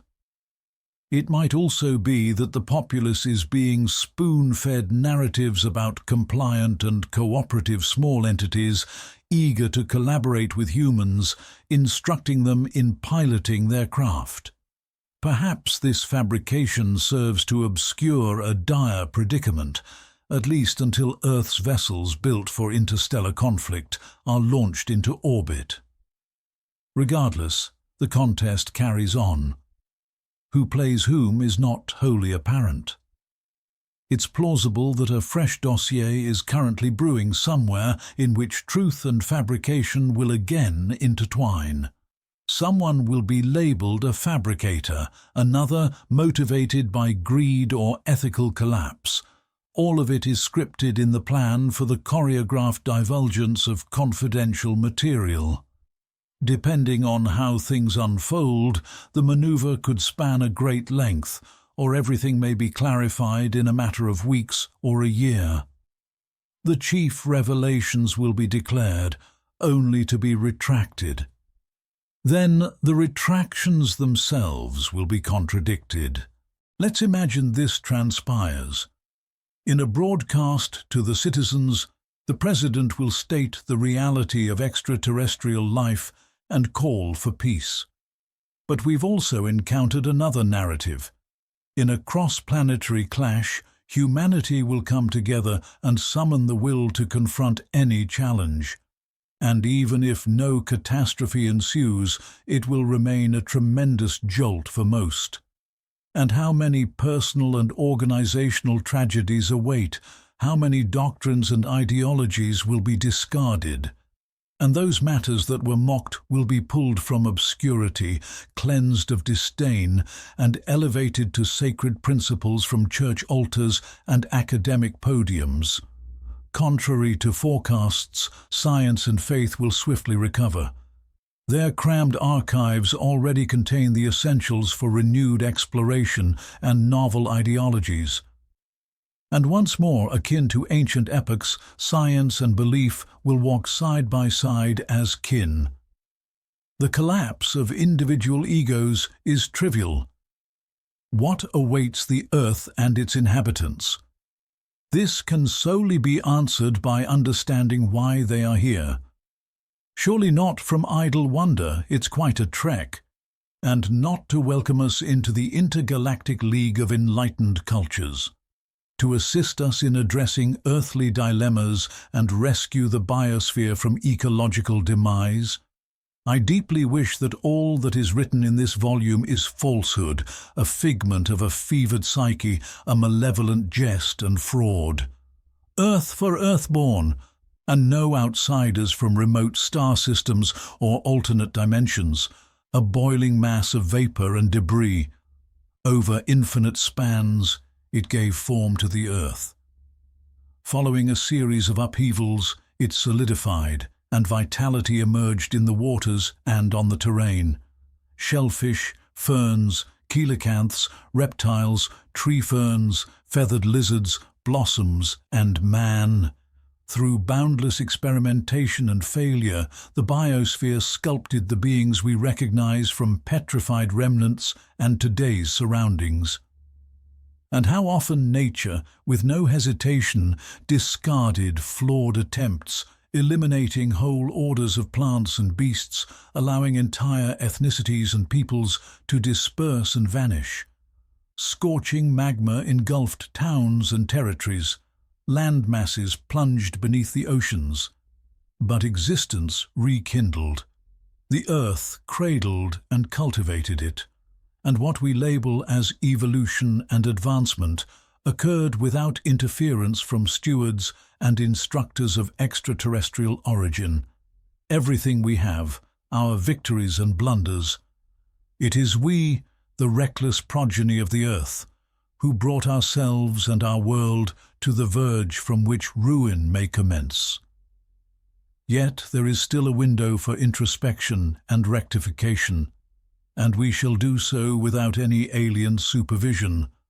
I strive to believe that, yet they possess interstellar engineering we can only fantasize about currently.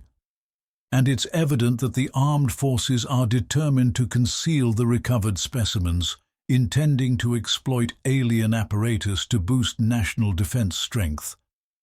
Anyone who has merely brushed against this subject can effortlessly reject the entire complex network of reports and enigmatic incidents as misinterpretation or trickery. But if you've immersed yourself deeply in the evidence, you cannot disregard any portion of the data, even if you deem every other piece fictitious or fabricated. You won't be able to discard them because no alternative rationale exists. Or rather, theories do exist, but they lead straight to the extraterrestrial assumption. And how flawed is that concept? 9 out of 10 experts will readily acknowledge that throughout the cosmos, evolved societies may or must exist. Yet once you imply that delegates from one of them appear to already be present, these same experts will shake their heads. Inconceivable. Their principal rebuttal, astronomical distances. Even journeying at the velocity of light, reaching the closest sun within a practical duration is nearly impossible.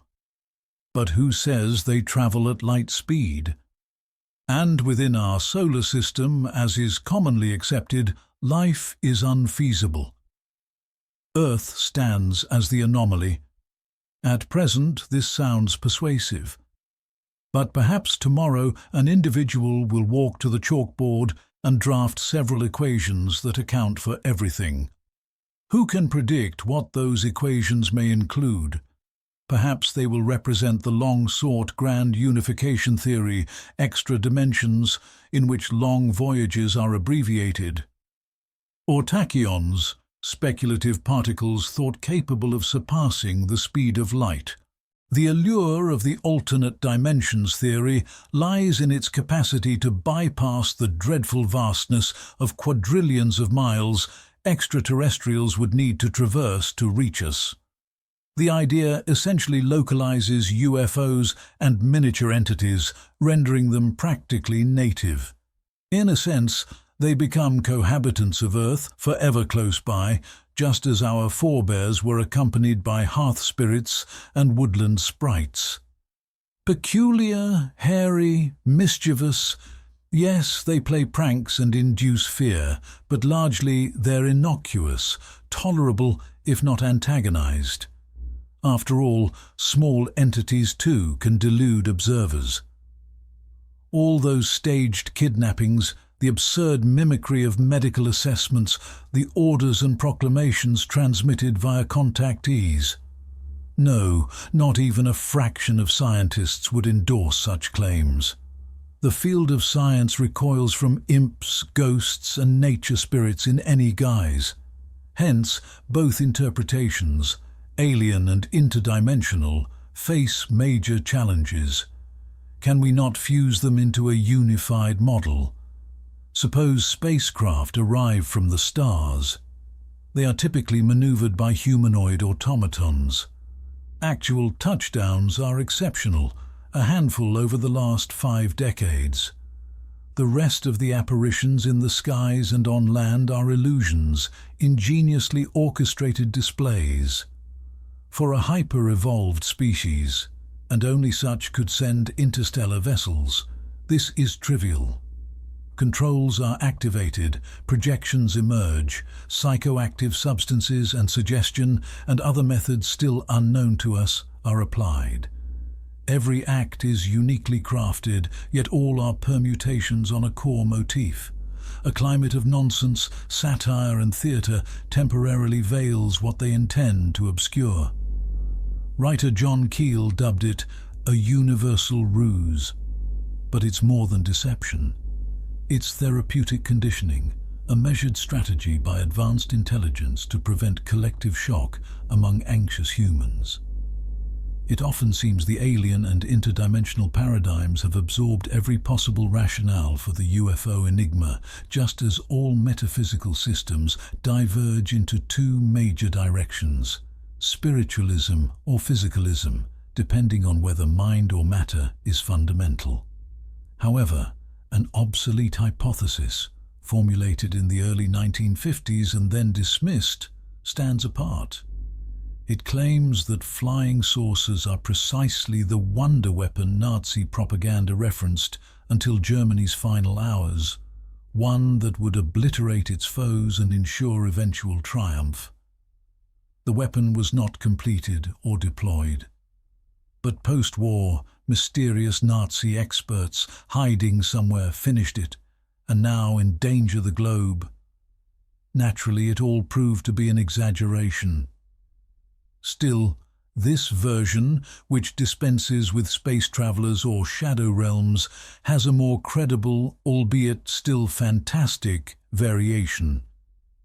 Some clandestine consortium, with boundless fiscal backing, enormous scientific prowess, has steadily been executing a prolonged endeavor.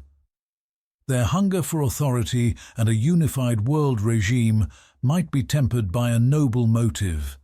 Only a centralized planetary governance can spare humanity from thermonuclear devastation. Recall, Einstein voiced similar sentiments after the atomic bomb's debut. Predictably, the members of such a cabal see themselves as Earth's future stewards.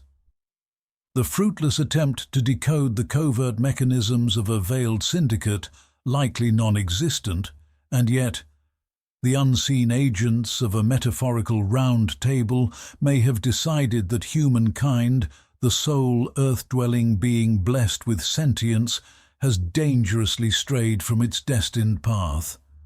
Unending conflicts, escalating from regional skirmishes to global catastrophes with a constant risk of becoming apocalyptic.